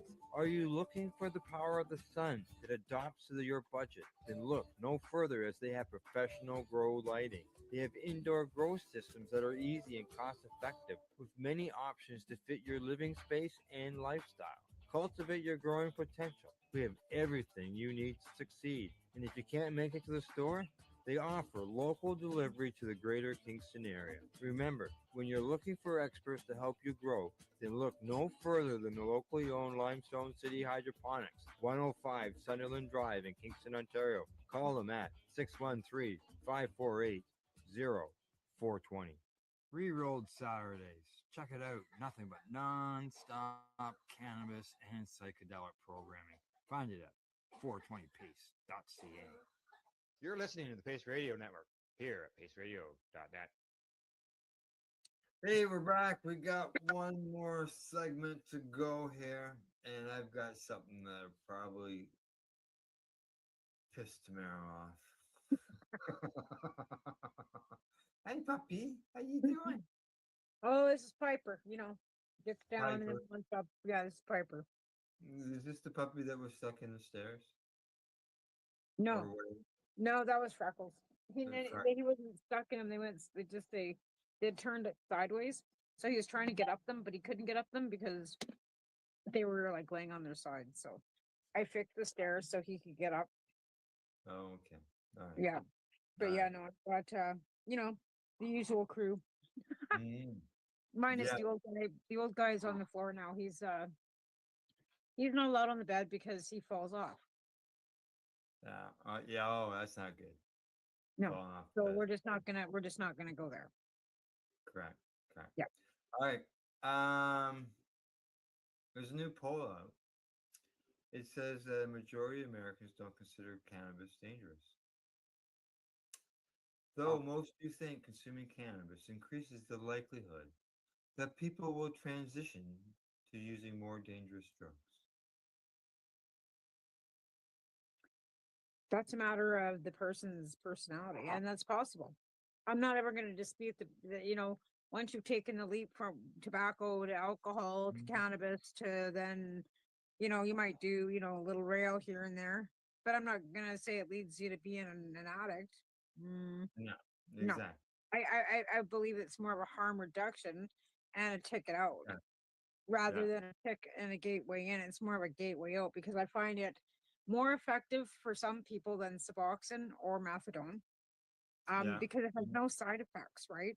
And methadone Yeah. and Suboxone are still pharmaceutical, but cannabis can be eaten and it can be made in teas and it can be consumed in so many different ways.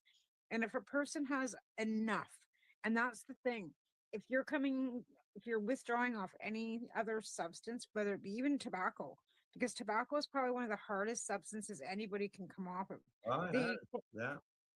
They Yeah. equate heroin coming off or an opioid coming off like nicotine, right? So when you're thinking of that level of, I know that how it feels to come off of nicotine because I'm still not off of it. Like I quit smoking cigarettes, I but I'm quit still, smoking since 18. yeah. See, and like I said, and many cigarettes have had all kinds of different attitudes and everything because tobacco in its natural form is actually medicinal, and First Nations people Oh, there's use crap it as to an it. offering, right? Yeah, it's crap that's added to it. Right. It's a ceremonial offering too in some cultures. Yeah. So I'm again, thinking of stuff you just go to the store and buy, the morning. right, right, right. But I think that both cannabis and tobacco have been bastardized so much that it's Yeah. hard to distinguish between the two. But again, I find that people that are coming off of it, if they've got enough, it's the amount, right? Yeah. Like you It's- need to have a large amount. Like I mean, you're smoking an ounce plus a day. Not kidding you. Or consuming 12 cookies. You want to be It sleeping. just be- It's yeah, an ounce a day. I don't know. There's people have had licenses for that amount. Well, yeah, absolutely. But again, when you think about the fact that this person or the person that you're helping or somebody that's got an addiction issue Yeah. that's been consuming heroin or meth or cocaine or whatever it is all day, every day for however long, because when you're doing those drugs, you're finding it every day, all day long because it doesn't, You're your always body, looking for you're always looking for that next thing where with cannabis you're not. So no. if they've got enough cannabis, like if you handed them a great big bag of cannabis and a bag of cookies and they're like, fuck yeah, it means I don't have to go anywhere for a day. You know what I mean? Like It's that easy. Now, let's say here that they said 53% of the respondents said that cannabis use is not at all dangerous or not very dangerous, while 42% said it was either somewhat dangerous or very dangerous. Let's see. Now, they asked the question, how likely is it that cannabis use leads to the use of more dangerous drugs? And they said that, Keep in mind, folks, the survey is Americans. yeah. This is a 51% of respondents said it was very likely or somewhat likely that cannabis would lead to more dangerous drug use. 42% said it was not likely. I went, okay. As far as the drug use problem in the States, they say 5% believe the situation's getting better. 36% said it's getting worse. Okay. Half their population can't decide whether they can take a bath or not. Yeah. Yeah. I just, being that, working with cannabis substitution programs, knowing that it's made a difference in people, improve their quality of lives, help them get off of hard drugs, knowing I've got one that is down in the U.S. states that have medical cannabis have a reduced amount of opiate prescriptions, as well as other issues. Chris said he handed out 200 bags in Halifax on Monday. There you go. That's a lot And of bags. he ran out. And 200 bags wasn't enough for him. And he's in a way larger population than I am. Yeah. And I've got 100 of my own. And it's just like, how is it there's so many more? Like, it just seems per capita here. Like, you know what I mean? Like, I don't know how many they have in Langley, Vancouver. I haven't talked to Rosie for a while. I haven't seen anything from them. So, either. Yeah. Oh, yeah. The numbers, it keeps going up. Yeah. And then I lost one to heart attack last week. Oh. Yeah. So, yeah. You try and not get too close, but when they live close. Yeah, I know. It's hard not to get close. You don't want to get close, but you want to help. And you hear everybody's stories and you get involved. And you do, right? And you try to help out, even just emotionally, just be able to talk, someone to talk to. Well, I now have a volunteer who's a RN that's willing to go with me too. So Good. that was helpful. Yeah. Oh yeah, sure. Well, some of them have wounds when we get out there. Some of them have burnt themselves. Oh, really? Well, because they're keeping warm and cooking with open fire. Okay, I got one last thing that I've got here, and the answers. You and I know the answers to these, but it says, but because there's a lot of people who don't, right? So, what are the safest ways to consume THC into your body? Of course, smoking is not on the top of the list. No. That was one thing that I had to convince my doctor that I was actually growing it so I could make oil, so I could bake cookies, so I could eat it. Yeah. And they say, eat it. What do you mean eat it? Don't you smoke that stuff? Well, before the Smith ruling, all we could do was legally we couldn't make cannabis. That's all we were legally allowed to do is to smoke cannabis. Well, or take raw flour and throw it into a cake mix where you had to chew through. That's a processing. It's a process. You're processing your cannabis to make the butter. That's no, why. No. I'm talking like raw flour into a cake mix. We didn't make butter. Oh, okay. Yeah, No, yeah, no, yeah, no, yeah, no. yeah, You're yeah. right though. You're right though. We couldn't even make canna butter. We couldn't No, process we couldn't. anything. We couldn't even make like tinctures with Nothing. like with olive oil. Like nothing that was even combustible. We weren't allowed to make. Right? Nothing. Yeah. But you could put raw flour because we did. We would Good throw like crack. we get one of them Betty Crocker fucking spice Bake. cake mixes and we fucking throw a fucking half ounce of wheat in it. We'd Yep. bake it in the oven and then we'd eat it and it'd be like Yeah. chewing food. We're getting our fiber. Getting their fiber. That's right. That was how things have changed over the years, eh? Oh my god. Like we're not saying that we didn't, but because we did, but again, like legally we weren't supposed to. No, no. But people did, like, as kids. You're not going to expect a kid to all of a sudden start smoking a joint at 5 years of age. How long did we have to fight for Haley for that? Damn. Yeah. And Mandy was part of the Supreme Court interveners there in Owen's case. Yep. Dealing with children, right? Not gonna. Well, Georgia Tunes. When you read Storm's story, which exactly, the Georgia Tunes, they're there. Got him to smoke a bong. For, to deal Yeah, I with remember him. that. And he was Yeah. like 14 or no, he was younger than that, wasn't he? Like 12. Yeah, 14, 12 or 14. 12, somewhere. I think. Yeah. I can't remember. He's like, I think he's the same age. Like Haley's 31. I think Storm was about the same age as she was. So he would have been 14, 15. He's got his own business I now. don't know if I heard that. That's so great. Yeah. He's dealing with like wild mushrooms and stuff like that. Yeah, Sort you of were like- saying that. Yeah, sort of like- he's had his own yeah. business, yeah. And I saw a picture of him there recently, with a bear that he got. He likes hunting, so it passed through That's in my awesome. newsfeed. So, just see, ever seen Al's little videos that he posts up every once in a while of the bear that walks through his backyard? No, I haven't seen those. Oh yeah. You got bear. Oh, it's almost daily. Bear comes through his yard. Had one posted the other day. It was 5 o'clock in the morning.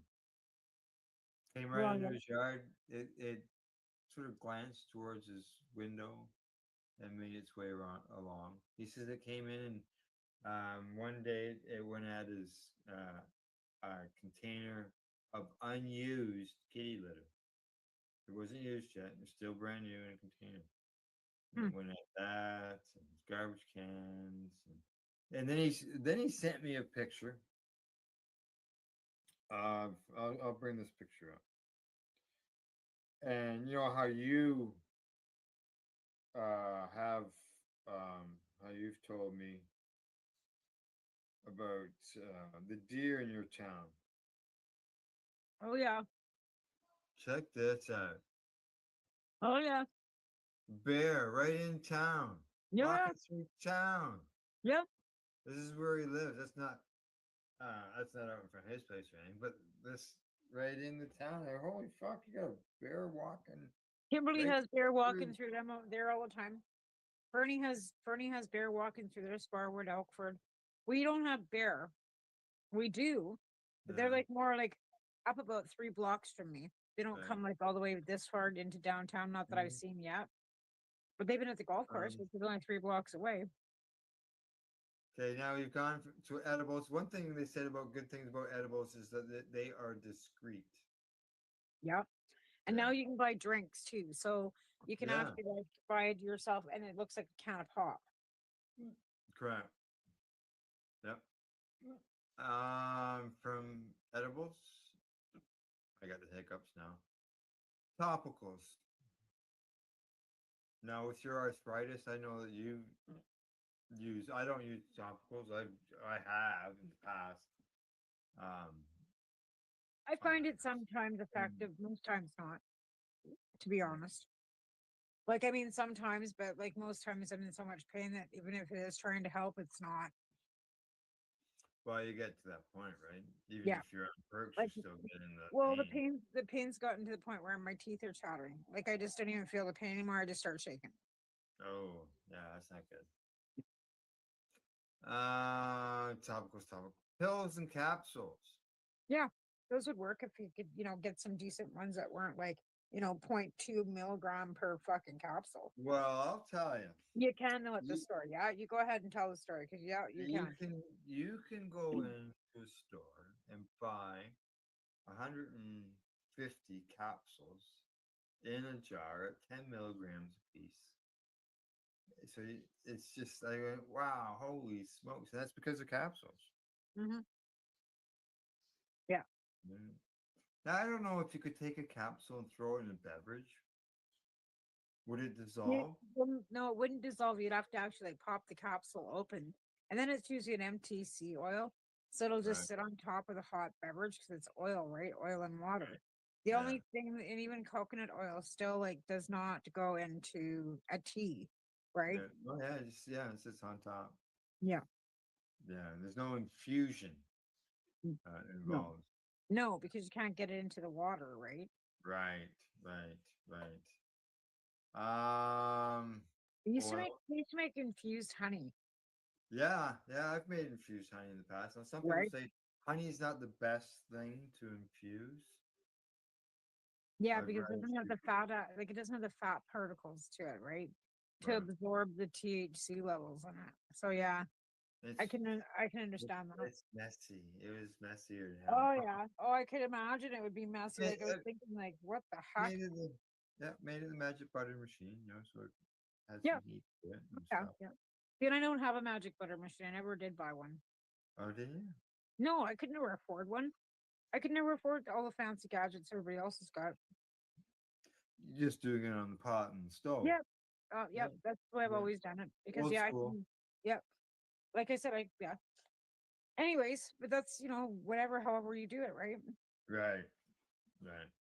Yeah. Okay, so topicals, oils, tinctures is another way. Myself, I didn't make a lot of tinctures. They usually taste pretty crappy. To be Yeah, fair. I agree. But it is a quick way, right? It's a It is a quick concentrated way. way. You get But put I it under mean, your the quicker way tongue. is like RSO right underneath your tongue without the fucking crappy flavor of the MTC oil. Yeah. Yeah. So there's we know all those ways, and a lot of people do know those ways. But there's still people that are learning, right? That are finding out about Oh, this. absolutely.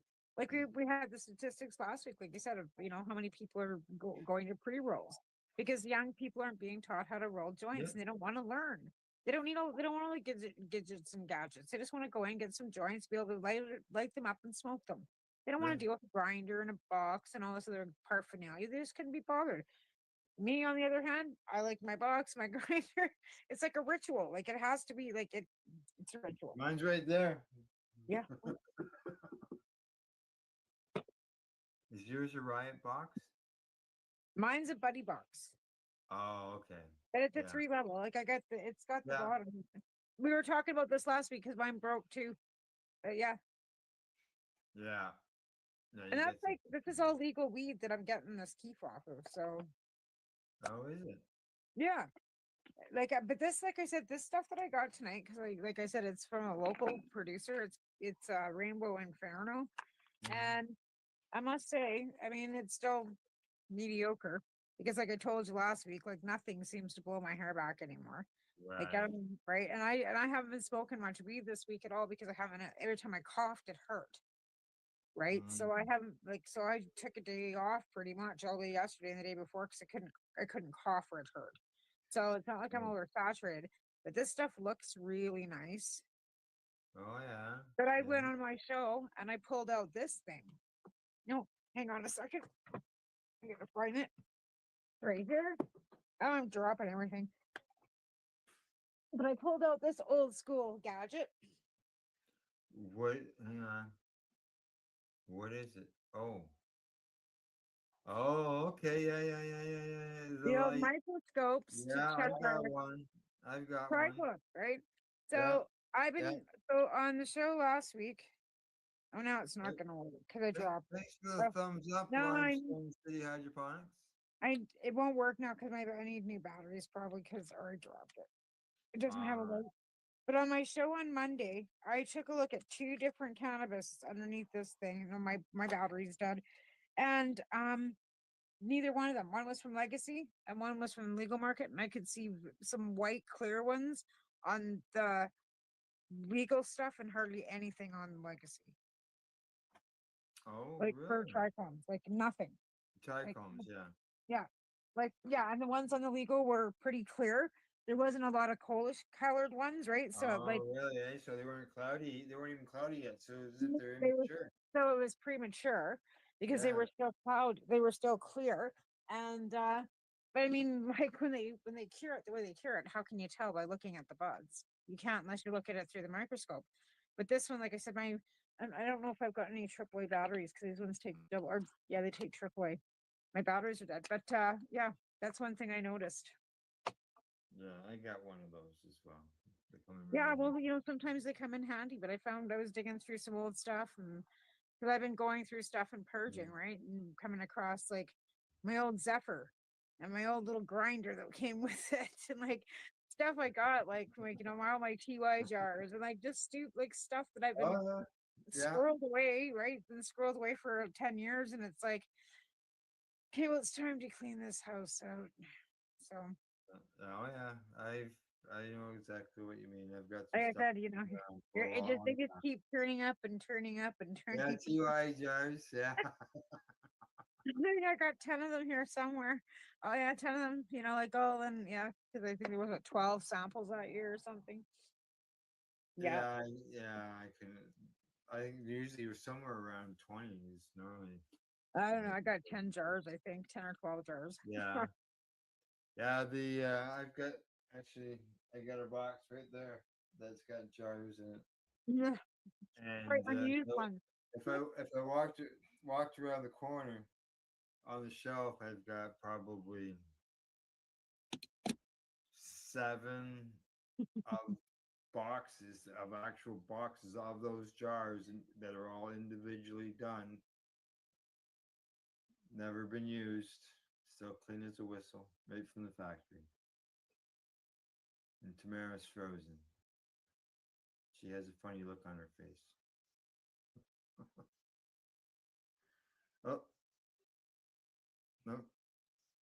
Now she's muted herself. She's still frozen. Oh, she is. She's back. You went, it was like we were both gone. I saw We're nothing, both but on. yeah, Maybe we I both saw us froze. both gone. Yeah. Who knows? Who knows? A live show, all kinds of shit can happen. Well, that's the thing. I was asked, how come, you know, how come you guys freeze up here and there? And I said, well, it could be anything like weather. They said, weather? Weather has effects. Yeah. Hurricanes, all that stuff is, Well, because you're on Starlink too, so and you're in the country, and I'm yeah. in the mountains, and we do have storms rolling through here tonight. Like beginning of the show, I was hearing thunder, right? You were saying about the thunder, correct? Yeah. So we absolutely do, and like right now, And yeah, and anybody who is running off of a satellite dish, they know that every once in a while you well, like it's October 1st, and it's almost like overnight you can feel the difference in the air. yeah, Like and if there's obstructions, heavy rain can be an issue yeah, on satellite dishes. So well, I don't know satellite, but I like my internet. It's like like I said, we have a storm rolling through, and it's gotten like super chilly. Like I'm wearing a coat and pants. I well, told Taven, we had frost warnings last night. well, that's where I'm worried about. Like frost warnings, I don't know if it'll hit my tomatoes if I leave them in the red room because it's got a solarium on them. Right. So they should be okay underneath there till it gets to be 1 degrees, and then I can bring them in. I'm just kind of hoping to get them down low enough that fucking aphids will die. But I think I'll try that garlic. Give After I it get a shot with the garlic. Oh yeah, make it really garlicky. Well, I've got a whole jar of minced garlic, and then I've got a whole bunch of fresh garlic too, right? I don't know whether Limestone City Hydroponics is still watching the show, but if they are, we were talking earlier about aphids and talking about using garlic in order to get rid of them. If you got any suggestions you want to add to that, go ahead Oh and put it man, in the they've comments. just been like I said, if I could, and I hate wasps. Like usually we are like infested with them. Like first thing I did this spring was go out and buy wasp spray because usually I'm knocking them off the underneath of my carport and they're just fucking everywhere.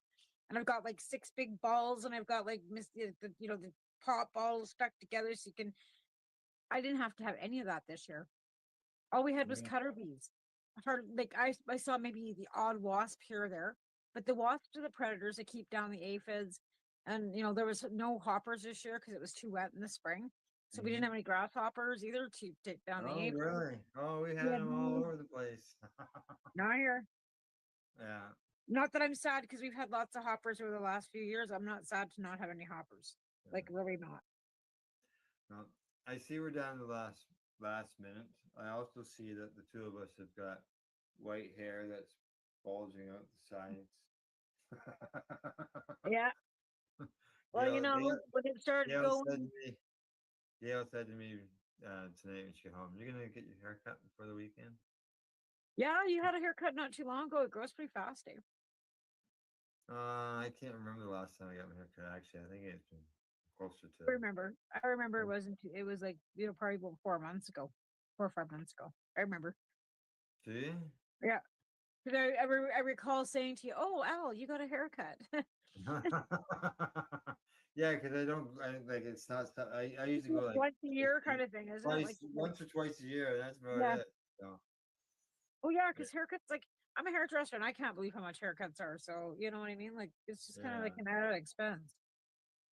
yeah, I had some people online that were bugging me about getting my hair cut. Never mind, Get Gail. a haircut and get a real job. Yeah. Alrighty. Other than that, I think we're done for the night. Awesome possums. You got anything else you want to mention? Just CSP always needs donations and help. So if you're able to help, it's tamarali9@hotmail.com, or you can PM me for an address. But we're always looking for donations of everything right now. Alrighty. Also, thanks to Scott, Joe, and Limestone City Hydroponics for the thumbs up. We really appreciate that. Other than that, that's it. Don't forget We're to heading home. subscribe if you're on YouTube. Oh yes, yes. You can't forget about that. Hit that subscription button there, so you know what's going on. Other than that, I gotta say thanks to our sponsors: Limestone City Hydroponics.ca, Camelford Lifestyle Shop at ease.ca. Plus, thank you to you guys, everybody who's tuned into the program. Really appreciate it. And other than that, good night. We'll see you all next week. Bye bye. Night.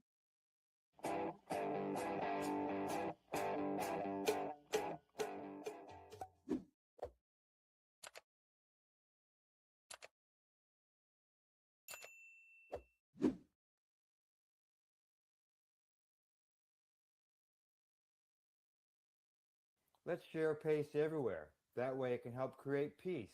People everywhere advocating cannabis education. You're listening to the Pace Radio Network here at paceradio.net.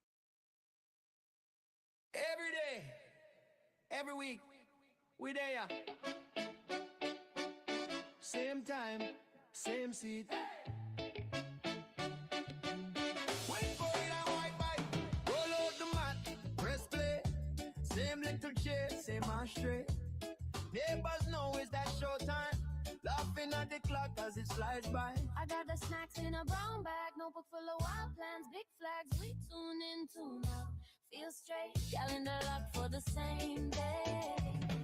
Yeah, we doing it, doing it, doing it. The 420 pace, daily vibes, weekly waves in the same space. From sunrise talk to the late night glow. It's a ritual, you already know. We doing it, the 420 pace. Every laugh leave a mark we can't erase. Link up, kick back for the show. Same time next week, say yeah, say yo, yo. Chat about life, chat about love. Little side eye when you call my bluff. We disagree, then we crack up. 2 cups, 1 cup. much. One love. You drop gems in your soft tone. I drop jokes and you grab your phone. Clips and bits for the crew to see. Don't post that, but you still click send on me. We're doing it, the 420 pace. Daily vibes, weekly waves in the same space. From sunrise talk to the late night glow. It's a ritual, you already know. We're doing it, the 420 pace. Every laugh leave a mark we can't erase. Link up, kick back for the show. Same time next week, say ya, say ya. One spark, one joke. Then another from the weekday stress to the weekend cover. If you miss one, you feel that hole. Like a skip step in a tight road road. So we line up time like tracks in a crate. If you come in late, still we wait. Cause every day, every week, same place. We're living life on the 420 pace. We're doing it, the 420 pace. Daily vibes, weekly waves in the same space. From sunrise talk to the late night glow. It's a ritual, you already know. We're doing it, the 420 pace. Every laugh leave a mark we can't erase. Link up, kick back for the show. Same time next week, say ya, say yo. Daily show, yeah, we there, yeah. Weekly. Same corner. Do it slow, do it straight. Keep it right on the 420 equate. Say yeah. Oh, oh, oh, oh, oh, oh.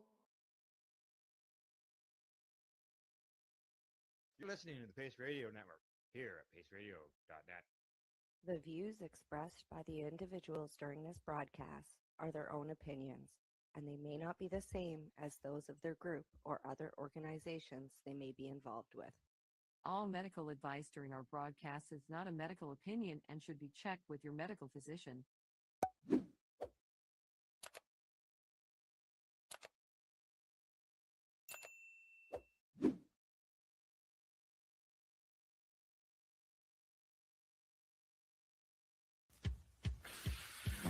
Oh yeah, baby, that's lovely.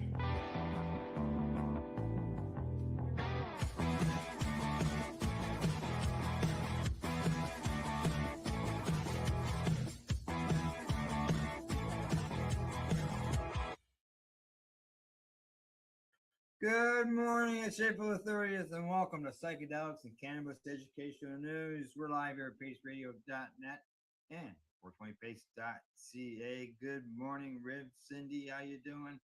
Good morning, Al. I am doing well. How about yourself? I'm doing not too bad, not too bad. As I usually say, I'm watching the grass grow, and being that it's spring out there, our grass is growing and it's green and it needs to be cut. Ooh, very nice. Very nice. Things aren't quite at the growing stage here in Nova Scotia, but they're getting there. We're getting there, that's right. Yeah. Slowly but surely. Oh, so I started something new the other day that I haven't even told you about yet. Uh-oh. It's been a while since I've used the Instagram account for the network. It's been quite a while, actually. It's just got too much social media. It's just so much of it that it was consuming my entire day, it seemed at times. And so what I started to do is these reels that we've created from the broadcast, these short reels, I've been starting to post those on the Instagram account for the Pace Radio Network. Oh, wow. Yeah, so anybody who's watching, you can get our reels, get our news quicker. If you're interested, find it on Instagram. Excellent. All righty, we got what, 8 stories today? Last I counted. Last I counted, and I think we're all over the map talking about legalization and other stuff, as well as some medical things with Health Canada. But right off the bat, you've got a story for us. Yeah. Yeah. Our first story today is coming to us from MJ Biz Daily. Should cannabis remediated with radiation be labeled? I don't know about anybody else, but I say yes. A growing debate is emerging in the cannabis industry over something most consumers never see and often don't even know is happening.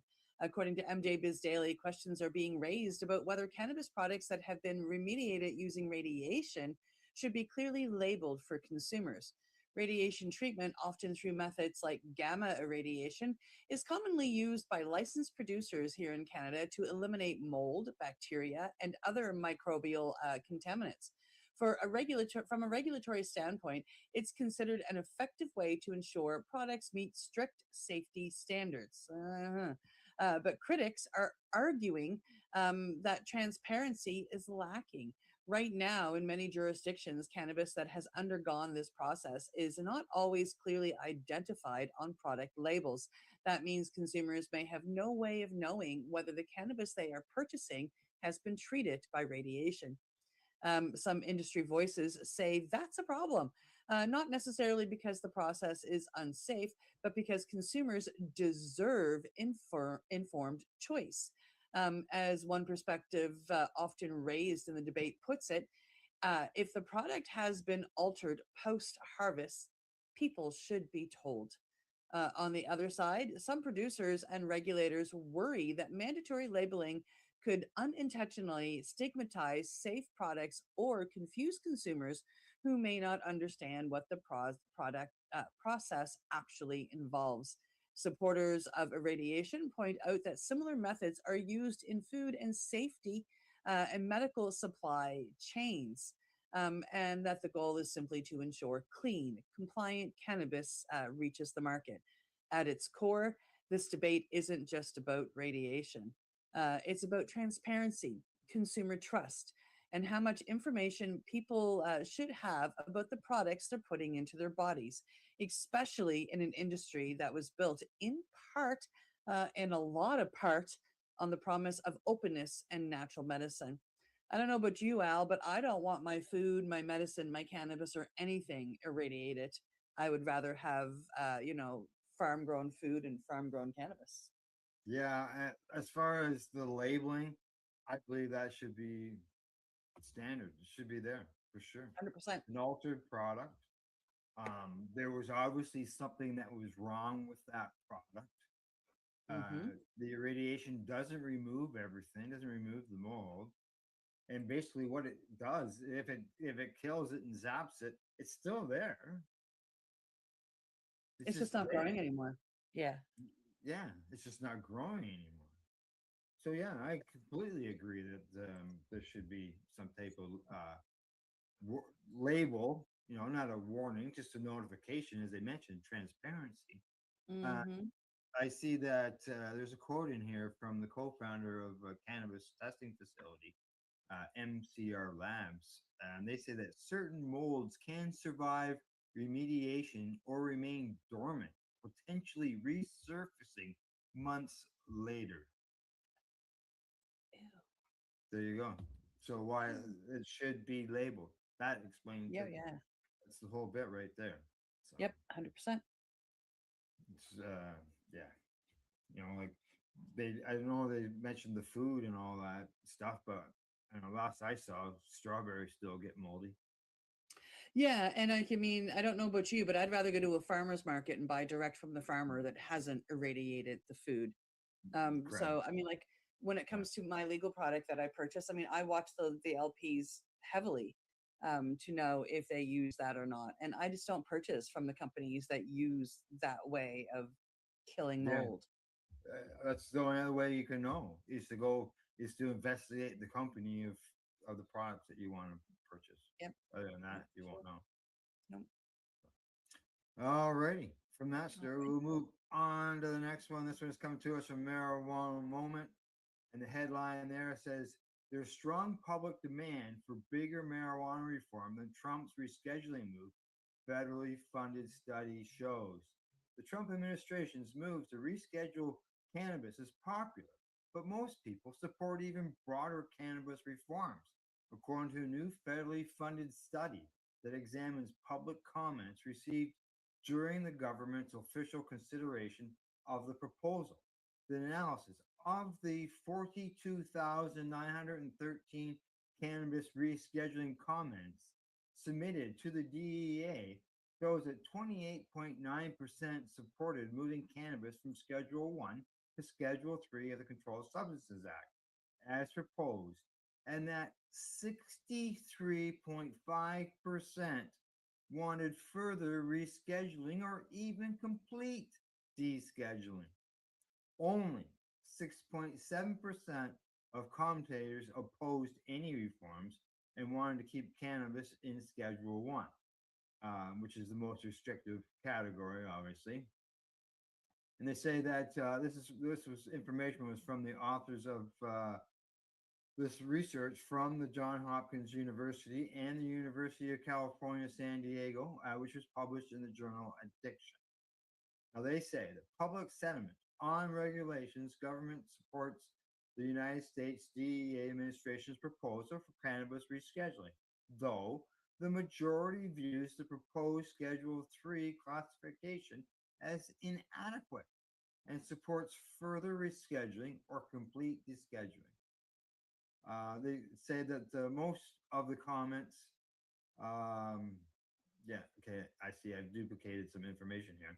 Now, according to the study authors, John Ayers said in a press release that rescheduling is a meaningful first step, but the public record shows Americans want federal policy to go even further. Now, opponents of any change, meanwhile, frequently noted concerns about public health risks, addiction, and underage use in their comments. Well, Cindy, I'm sure you agree. What do you think? I know it's a move, but wouldn't descheduling and rescheduling to like I believe it's 5 is where it's more available publicly. Yeah. Yeah. This is a subject that we've chatted about many times. We've read many stories about it. And it's just we're getting to a point where they've drug it out way too long. Oh yeah. And I think people are just getting pissed off. They want something to happen. I mean, the rescheduling is kind of stupid. They're watching other countries that were way harsher, turn towards both medical and recreational legalization. And I think American people are just getting pissed off. Yeah. Yeah. The majority want it legalized. They don't want this. Yep. Don't reschedule it, deschedule it, or legalize it altogether. I mean, come on, look at the money you can make as a government. If you're all about business, look at the money you can make. I mean, just take a look at what Canada's doing, the billions of dollars they've made. Yeah. Now there are some silly parts and laws. We don't have with a story out there today, which we don't have in the news, and that was in Louisiana. Our friend Tony Landry. Oh, Tony, yeah. Yeah, he's posted about this. Their law would make it illegal for someone to smoke cannabis within 2,000 feet of a school or college. It's half a mile.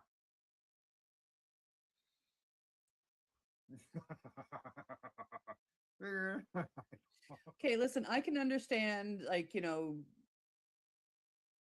especially younger schools, but 2,000 feet? Yeah. Wow. Exactly. Wow. Good morning, Buddy Weeds. All is good. We're spreading the news and the information. And Buddy Weeds also commented on our first story on the irradiation. And he says that they should also label how many times it's been irradiated. And Health Canada rejects quality of it, doesn't pass. Yeah, because some of the times they send it through more than once. Yeah. Well, it mentions there 3 times. Yep. Really? Yep. Yeah, they should be labeling. There's no doubt about that. So, all right. On to the next story we go. On to the next story. Next story is coming to us from StratCan. Health Canada cites public safety concerns with personal and designated medical cannabis grows. Health Canada is raising new concerns about a part of the cannabis system that often flies under the radar: personal and designated medical cannabis production. According to StratCan, federal officials are pointing to potential public safety risks associated with individuals growing cannabis at home under medical authorization or designating someone else to grow it on their behalf. These programs were originally designed to ensure patients could access affordable cannabis for medical purposes, especially those requiring large quantities or specific strains not always available through commercial channels. But Health Canada now says there are issues that need attention. What are they going to do to us now? Among the concerns, the potential for overproduction beyond authorized limits, the diversion of cannabis into the illicit market. Oh my goodness. And safety risks related to large scale residential grow operations, including electrical hazards, mold, and fire risks. We can just irradiate it. The department has also flagged cases where designated growers may be producing for multiple patients in ways that resemble unregulated commercial operations. However, patient advocates are pushing back. Of course we are. They argue that these programs are essential for accessibility and affordability, especially for individuals who rely on cannabis as medicine and cannot afford the retail prices. Because I don't care if you go to the indigenous market, the gray market, or the legal market, it's bloody expensive, especially if you have to use oil or higher quantities. For them, restricting personal production could create new barriers for their care. This tension highlights a familiar change in cannabis policy, balancing regulation and safety with patient rights and access. As discussions continue, any potential changes to these programs are likely to be closely watched by both regulators and us here in the medical cannabis community. And just so we have full disclosure, Al, we do now have a live studio audience. Oh, we do we? We do. Good morning, Steve. How you doing? Good morning. Yeah, I see in the article they say that because of the complaints and everything, they changed their approach on things, and they focused on inspecting sites such as high plant counts, multiple registrations at a site, complaints, and Well, when all said, this first started, here in Nova Scotia, at least, we had inspectors, and there was a number of inspectors straight up. I mean, a guy that like an old friend of mine from, back in the day, that's what his job was. Like, I mean, he was hired because he was hired because he was charged many times with growing cannabis. So they figured he knew what he was talking about. And his job was to go around and go to John Doe over here, and John Doe is allowed to have 5 plants. So it was this guy's job to go in, make sure there was 5 plants, make sure that everything was running well, make sure that there was no safety hazards like potential fire, etc., etc. Help this person grow to the best of their capability. And we had dozens of inspectors here that's what they did is, and I shouldn't say dozens, but I mean at least one for every number of patients out there. And that's what they did, is they ran around not just to regulate but to help the medical patients. And it helped, right? I mean, it kept the government happy getting these little reports, and then it also helped people grow to the best of their ability. So it was really cool to have that going on, and they stopped that as time went on. yeah, because And I know, so do it again. I know at my end of things, I have friends that had high plant numbers. They never ever saw an inspector, never, nothing. No. And even today, all these 20 years later, they've still never seen an inspector. Yep. But, Yeah, so I mean, but like, I know they have increased the inspections and stuff like that. yeah, I have no issues with the inspections as long as they do it the way they did it originally. Like, I mean, you're not just out there to make sure John Doe has 20 plants. You're also out there to make sure that, like, hey, like, is your setup good? Do you have any fire hazards? How can I also help you while governing you? And when, like, here in Nova Scotia, they hired guys, they were all men that I knew. They hired guys that had, been caught with large grows and knew what they were doing, and to go out there not just to inspect but to make sure these people were okay. Alrighty, well, they're more active in your area than they were in mine. Yeah, they were. Well, we're also much smaller, why right? You they might have had the brought- same amount of inspectors, but then you've got Well- like 20 times the amount of growers too. And in East Coast, the East Coast was also the area where most, like per capita, the most cannabis is consumed. So Yeah, I see that's right. Because we Buddy- love our weed down here in Nova Scotia. Buddy Weeds has jumped in here. He says he was inspected twice by police. And one was Health Canada. Yep. Yep. Very So there you interesting. go. Buddy, you can during our next story, you can let us know what all they came in and took a look And what at. part of Canada are you in, buddy? I'm He's here in curious to what Ontario. part you are. Is he there in Ontario and he got Yeah. inspected twice? Wow. Yeah. And you haven't seen, besides Buddy, you don't know anybody else that's been inspected. No, I only know that because he's posted it and Yeah. commented on it. Wow. So, yeah. Interesting. All right. From there, we're going to move on to our next story, which I find disturbing. So here we go. Here we go. This one is coming to us from the Cannabis Health News.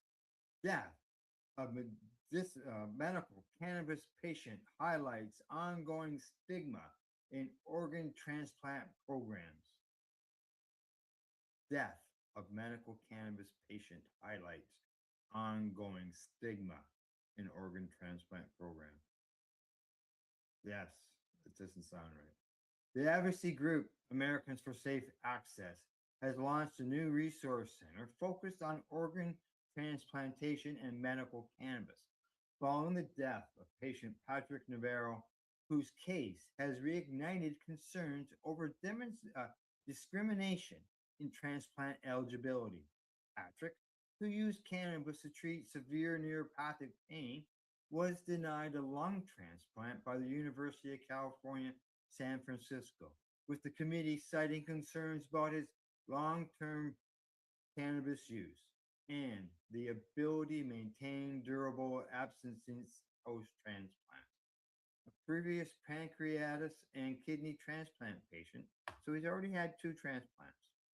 Patrick was hospitalized with acute lung failure in March of 2026. As his condition worsened, his family was told that because of his medical cannabis use, he would need to demonstrate 6 months of abstinence before he could be considered for the lung transplant list. His wife Cindy reached out to ASA after his transplant was declined on March the 6th. Patrick died on March the 23rd, aged 41. They expected him to go 6 months without cannabis. He didn't even go a month.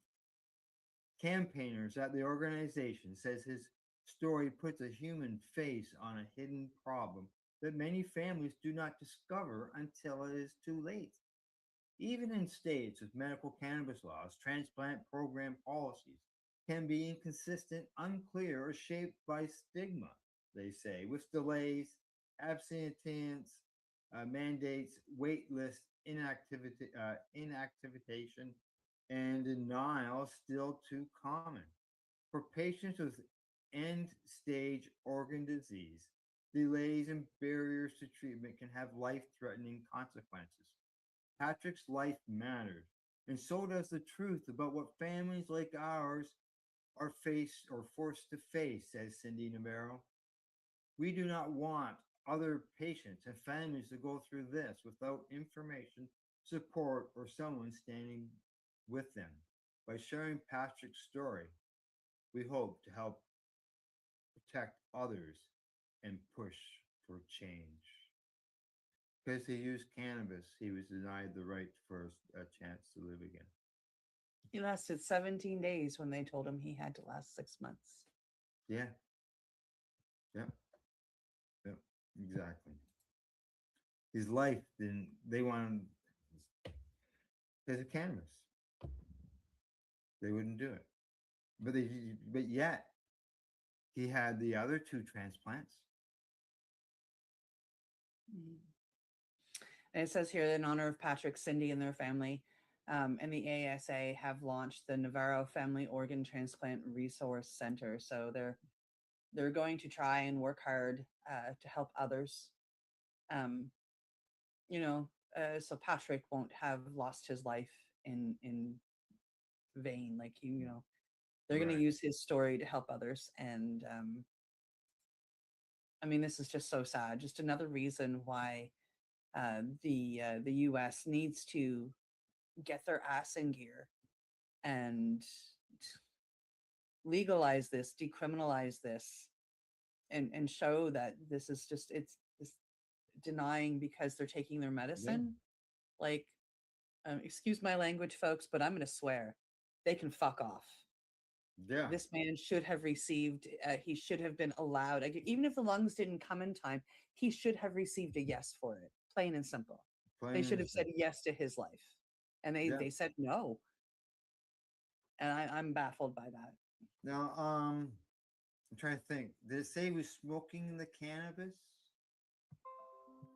Because as we know, there's alternatives, right? They So could have just said, like listen, it's start still- eating it instead, but they said complete Exactly. abstinence. Complete Take the abstinence. oil. But yeah, as I said, they want complete abstinence. So he died. So young. Exactly. 41. Not right whatsoever. All right. Well, Cindy, I see it's time for us to take a break. We're halfway through. So you're watching Psychedelics and Cannabis Educational News. We'll be back in 3 minutes after you hear from our sponsors. You're listening to the Pace Radio Network here at paceradio.net. Camelford Lifestyle Shop. Open Monday to Friday from 10 till 7 p.m.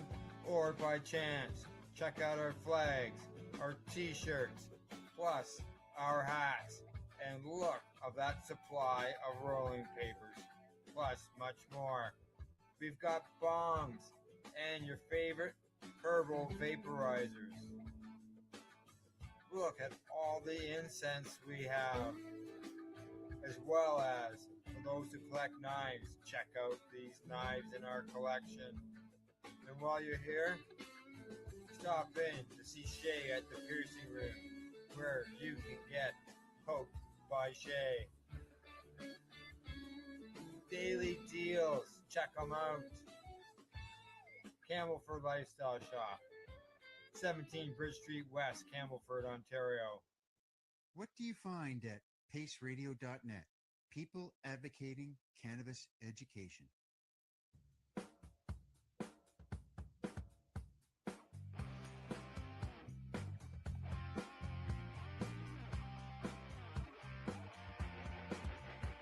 I'm having an awesome day, and I'm gonna make sure it stays that way. I'm having an awesome day, and I'm gonna make sure it stays that way.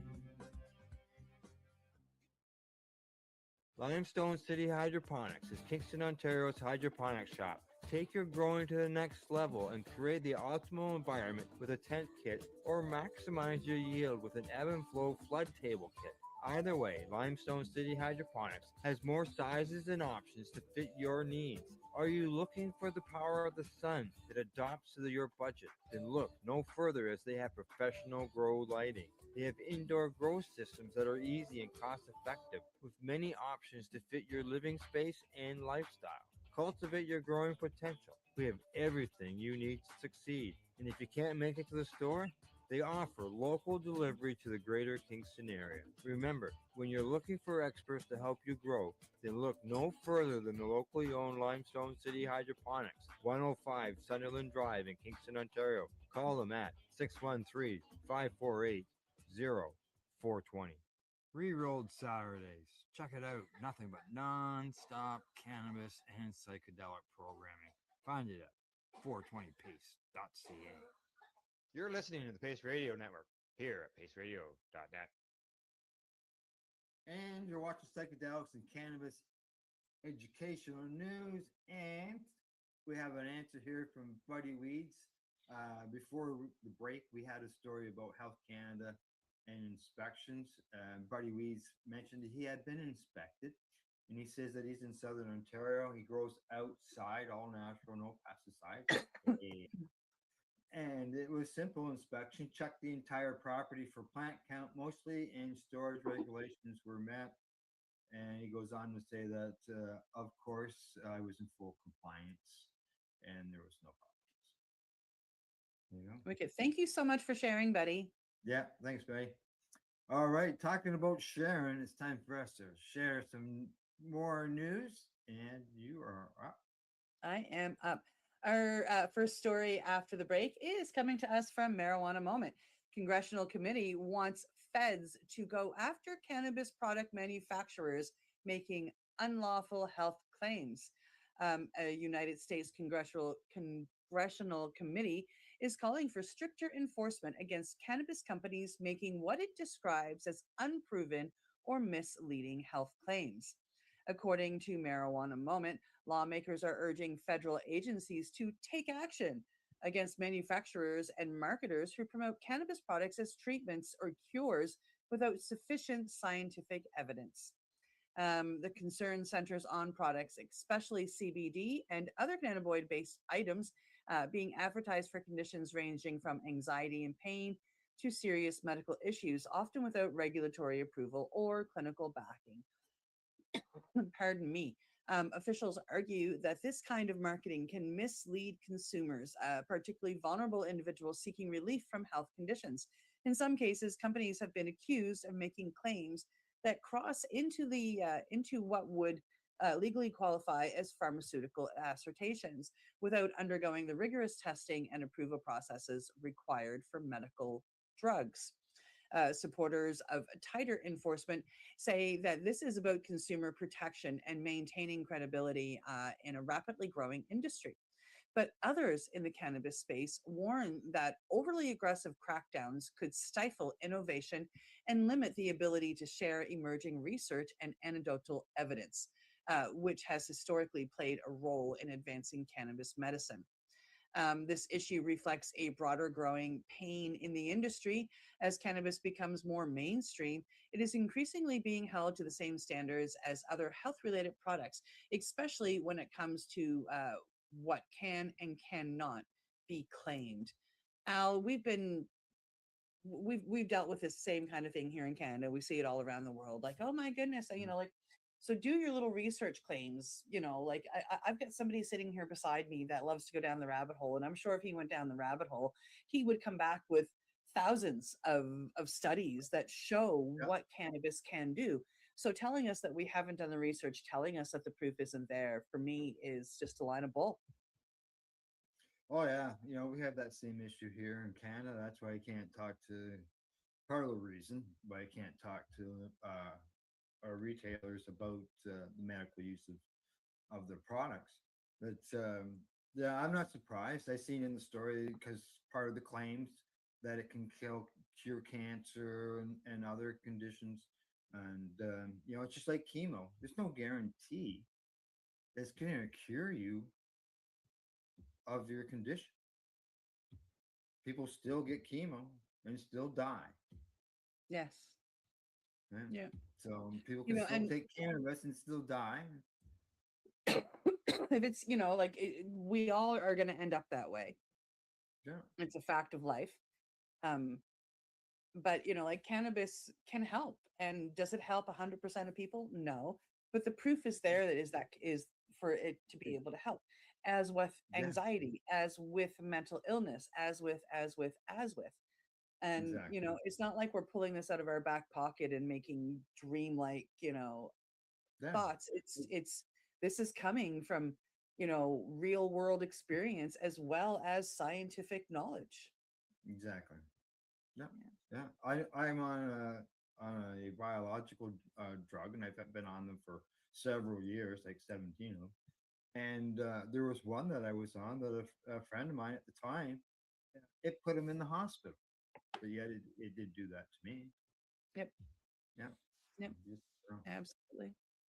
Alrighty. From that story, we're going to move on to our next one. And this one is kind of an update on the way that things have changed when it comes to the packaging of the cannabis here in Canada. And it's coming to me from Stratcan. Here we go. Headline there says that multi-packs are reshaping Canada's cannabis edibles market. In less than a year, edibles sold in multi-packs have gone from a niche format to a defining force, changing how consumers buy, how retailers stock, and how brands compete. What started as a regulatory adjustment has quickly become one of the most meaningful shifts the category has seen since legalization, say some familiar with the category. Multi-packs have grown from just 2% of the category sales to 28% in under a year, says Mark Woke, WOWK. He's a sales director at Ollie Brands. Says that it's not just growth, there's a fundamental shift in how consumers are shopping for edibles. That kind of share movement in a regulatory category is rare, and it usually signals something more permanent than a passing trend. The big question is whether multi-packs are expanding the market or simply reorganizing it.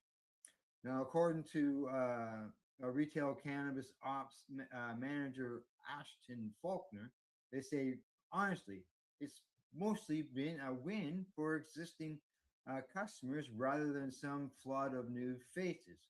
What I have noticed is that the transaction value on edibles has gone up, and people who were already buying gummies every week aren't grabbing one pack, they're grabbing a multiple pack and coming back less often, but spending more when they do.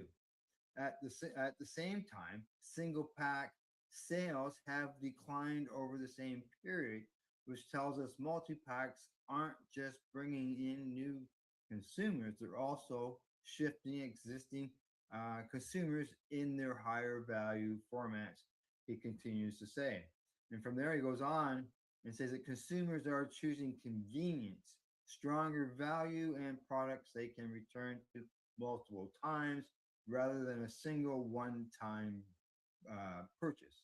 He goes on to say that I've seen people go for a 10 pack when they're heading to a cabin weekend or want something to share. That consumer was always around, but before they were buying 2 or 3 singles at the counter, which felt awkward and looked like a lot of product. Now, one tidy package changes that framing. It feels intentional rather than excessive. I don't know about you, Cindy, but I haven't purchased any edible products from the legal market. But I'm not surprised by this result. Why buy a bunch of singles when you can buy Yeah. a whole pack? Yeah. Now I have had some edibles from the legal market. They were gifts. And this was a few years ago. And the funny thing is, what I was gifted was about 14 milligrams of THC. What I ate was probably about 140. Right. 14 milligrams, honestly, is going to do nothing to me. I ate these two products at the same time because I thought, well, 14 milligrams, I'm just eating them for the taste. I was so high. No. I was really high. You were told they were 14 milligrams. Yeah, one package of a chocolate said it was a 10 milligram chocolate, and the other package was a 4 milligram gummy. And so, like, I mean, like, this was a gift from my dad, and I ate them both because, like, I mean, 14 milligrams. Come on. I mean, was this store bought? Yeah, these are legal products, and so I mean, somebody got their percentages wrong when they were making that batch because it had to be at least 140 milligrams that I ate. I was that high. Wow. Yeah. Really? But I mean, you know, I have since rebought these products out of a different lot number and for 14 milligrams, right? You know, like, Oh, so yeah. I'm pretty sure somebody made a mistake back there. A labeling issue and labeling issues are not Well, it wasn't a labeling because they're not allowed to sell 100 milligrams and 40 milligrams.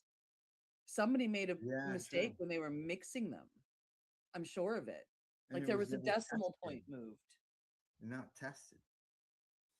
Yeah, I'm tested too, right? If they're only supposed to be Yeah, 10 and yeah. 4. Yeah. Are you kidding me? But you know, that aside, I like the idea of the bigger pack. Like, like I need 50 to 100 milligrams to really feel it. Being able to go buy that in one pack is great. I'm excited for the day that I can buy that in one gummy through the legal system. And I understand we've got to make the 5-10 milligrams. We have to. I know so many people that there's no way they can handle more than that, and having that doled out for them, I think, is good. Yeah, I've seen a 10 milligram gummy put a person down for several hours. I was surprised. Yeah.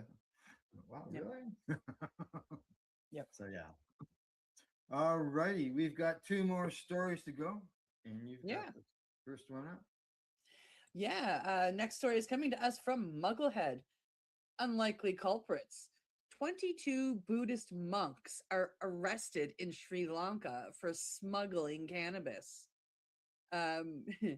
So, for my final story, in one of the more surreal cannabis headlines to emerge this week, authorities in Sri Lanka have arrested 22 Buddhist monks after customs officers uncovered more than 110 kilograms of high potency cannabis, known locally as Kush, hidden inside their luggage at Colombo's main international airport.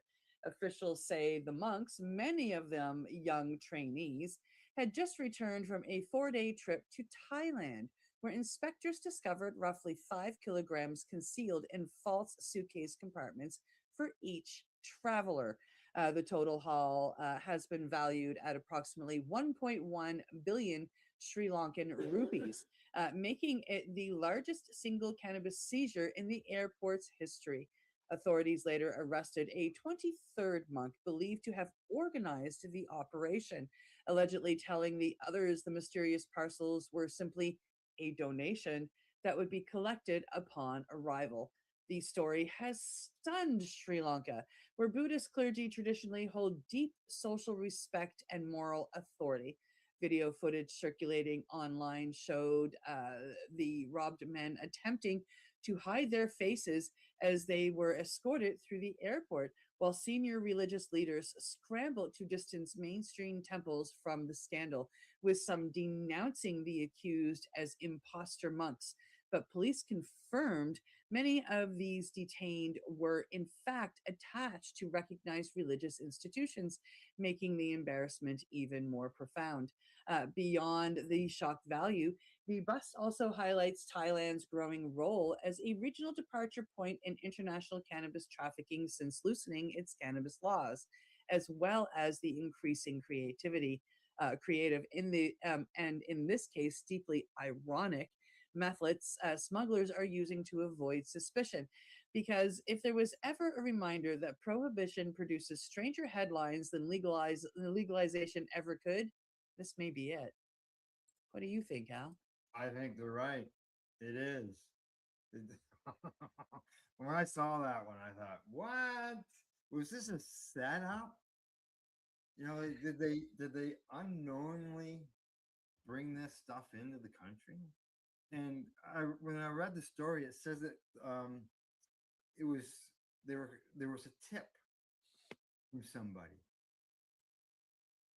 Like, what? Like, Interesting. yeah. Like, why? Somebody obviously knew. But They're yeah. claiming they didn't know that they were given Yeah. these packages. They were a donation, just bring them back. Yeah, it was in the bottom of the suitcases, the police say. So I know, yeah,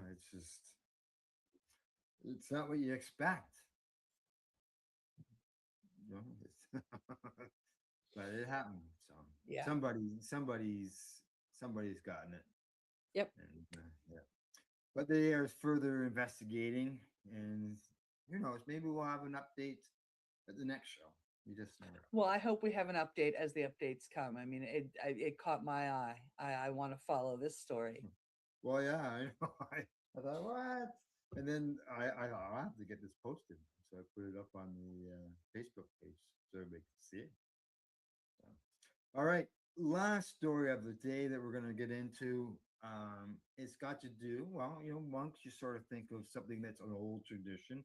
Our last story here is it asks the question, and basically, how old is cannabis, and where was it discovered?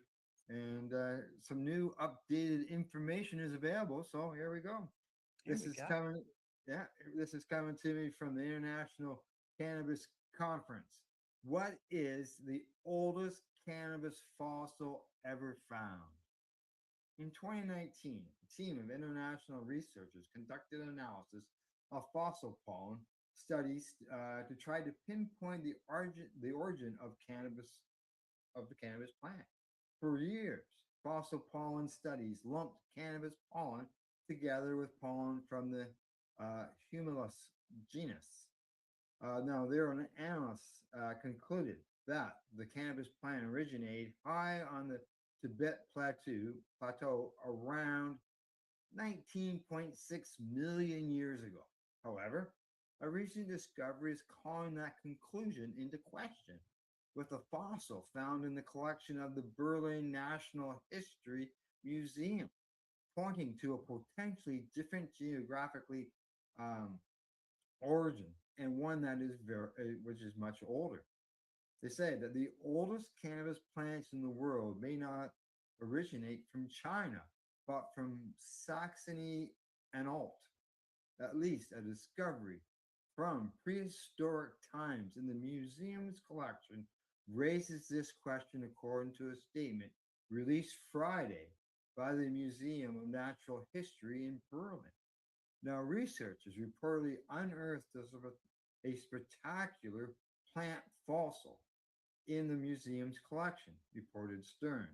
According to more recent age classifications, the fossil dates from the lower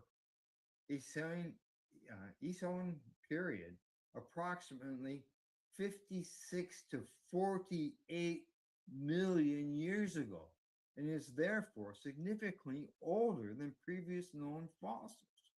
The fossil was reportedly found near Esselbin in the Saxony Anhalt area, which also calls into question the origin of the plant genus in Central Asia. The outlet also wrote, now it is worth noting that a definitive identification has yet to be declared, so it is still possible that the fossil could prove to be something other than cannabis. Now, the fossil's visual similarities to cannabis are striking, although it could just be that the leaf print is of an extinct relative cannabis. Now, a deeper examination is reportedly underway. The fossil that recently surfaced in the Museum of Natural History of Berlin was actually found nearly 150 years ago and was only recently re-examined. Now, only time will tell if the fossil proves to be the real deal, but it would be fitting that as Germany's legal cannabis industry continues to become an international powerhouse, scientists find out that the region is where cannabis plants got its start. Wow. Inconclusive. Inconclusive, but I know for years we've always looked at it over in China. But it'd be interesting. This fossil that's been there for 150 years in this museum, if it actually turns out to be a fossil of a cannabis plant that's basically 50 million years old. That would be really cool. Yeah. Yeah. And just Yeah. think it's only been prohibited for the last 100 years. But yet it's that old. Wow. So yeah, a little bit of history, and yet again, if we see a report concluding that this was a cannabis plant, I'll make sure to get it Oh, up. absolutely. We'll share it. Yeah, yeah, exactly. All right. Anything else offhand? I don't think so. I think we're good. I think we're good too. All right. Other than that, I think that's it. Don't forget, catch some of our reels that I'm posting out on Instagram as well as on Facebook and YouTube. If you haven't got enough time to watch the whole 1 hour or 45-minute broadcast, the 3 and 4 minute clips, and get you your news to you without having to worry about all the other stuff. All right. Other than that, I am done. We are done. I hope you found it educational and informative, with more of it coming Monday at 10 a.m. Eastern. I'd like to say thanks to the viewers, for everybody for tuning in. Thanks, Buddy Weeds, for your comments. Always appreciate them. And thanks to Limestone City Hydroponics.ca, Camelford Lifestyle Shop, and at ease.ca. Good morning, Steve. And don't forget to educate, medicate, and do not incarcerate. You're listening to the Pace Radio Network here at paceradio.net.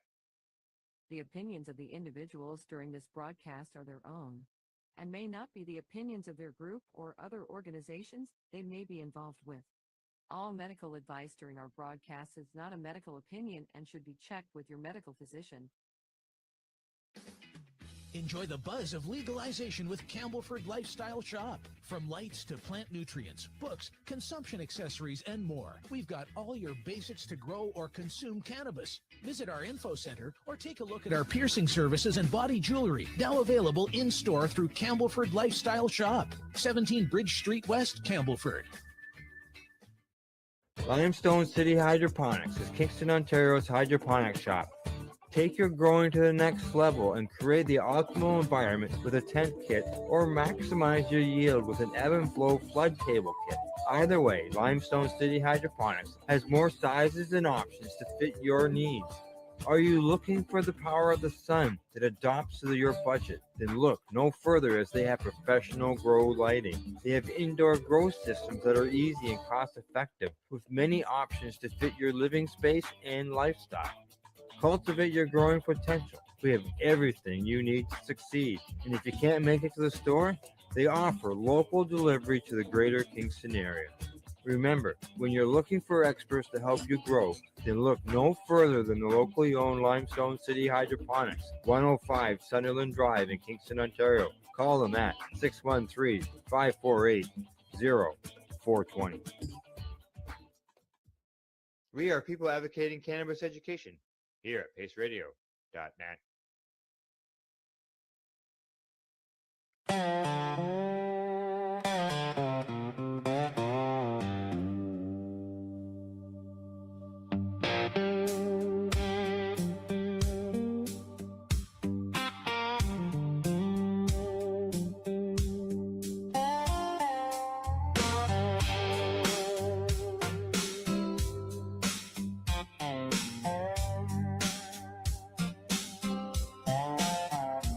At the Grindhouse Cafe door, coffee steam on the glass, donuts in a paper boat, sandwiches going fast, gray heads and folding chairs, young ones in the back.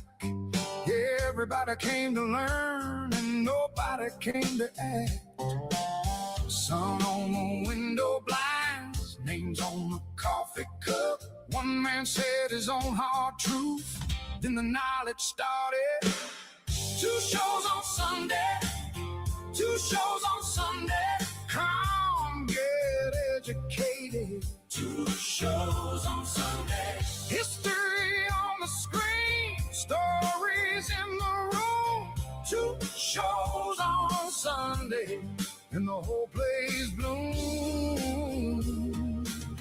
Cannabis education at the Grindhouse Cafe.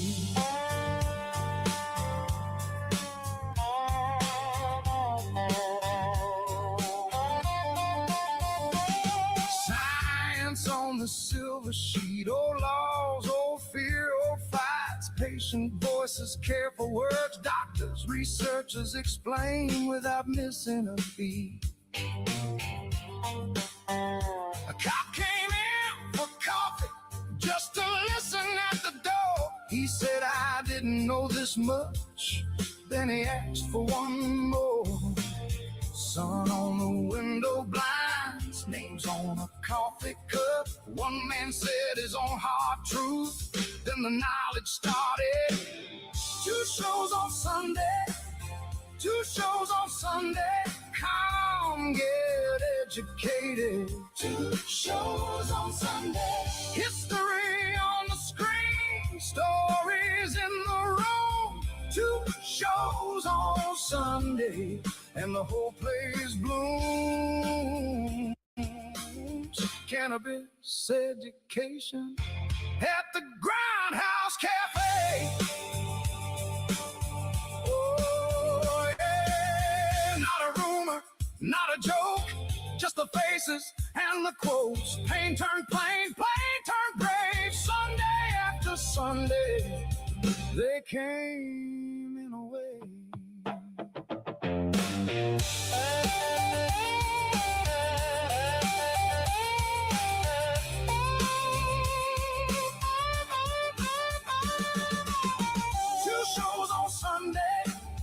Two shows on Sunday. Come get educated. 2 shows on Sunday. History on the screen, stories in the room. 2 shows on Sunday, and the whole place blooms. Cannabis education. At the Grindhouse Cafe.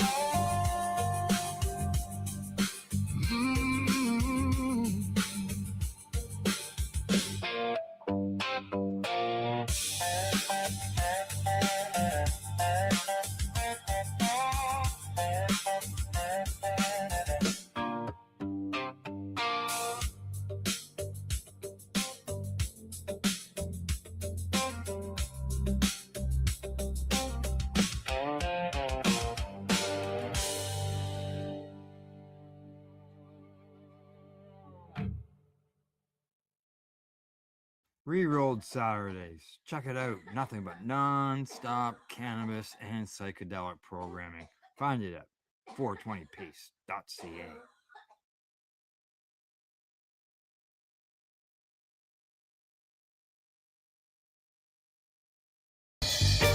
You're watching the 420 Pace, found at 420pace.ca.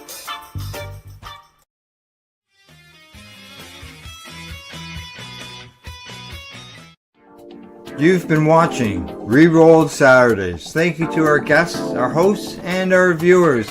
Up next, Rerolled Saturday Nighttime Edition. It gets started at 4 p.m. See you then.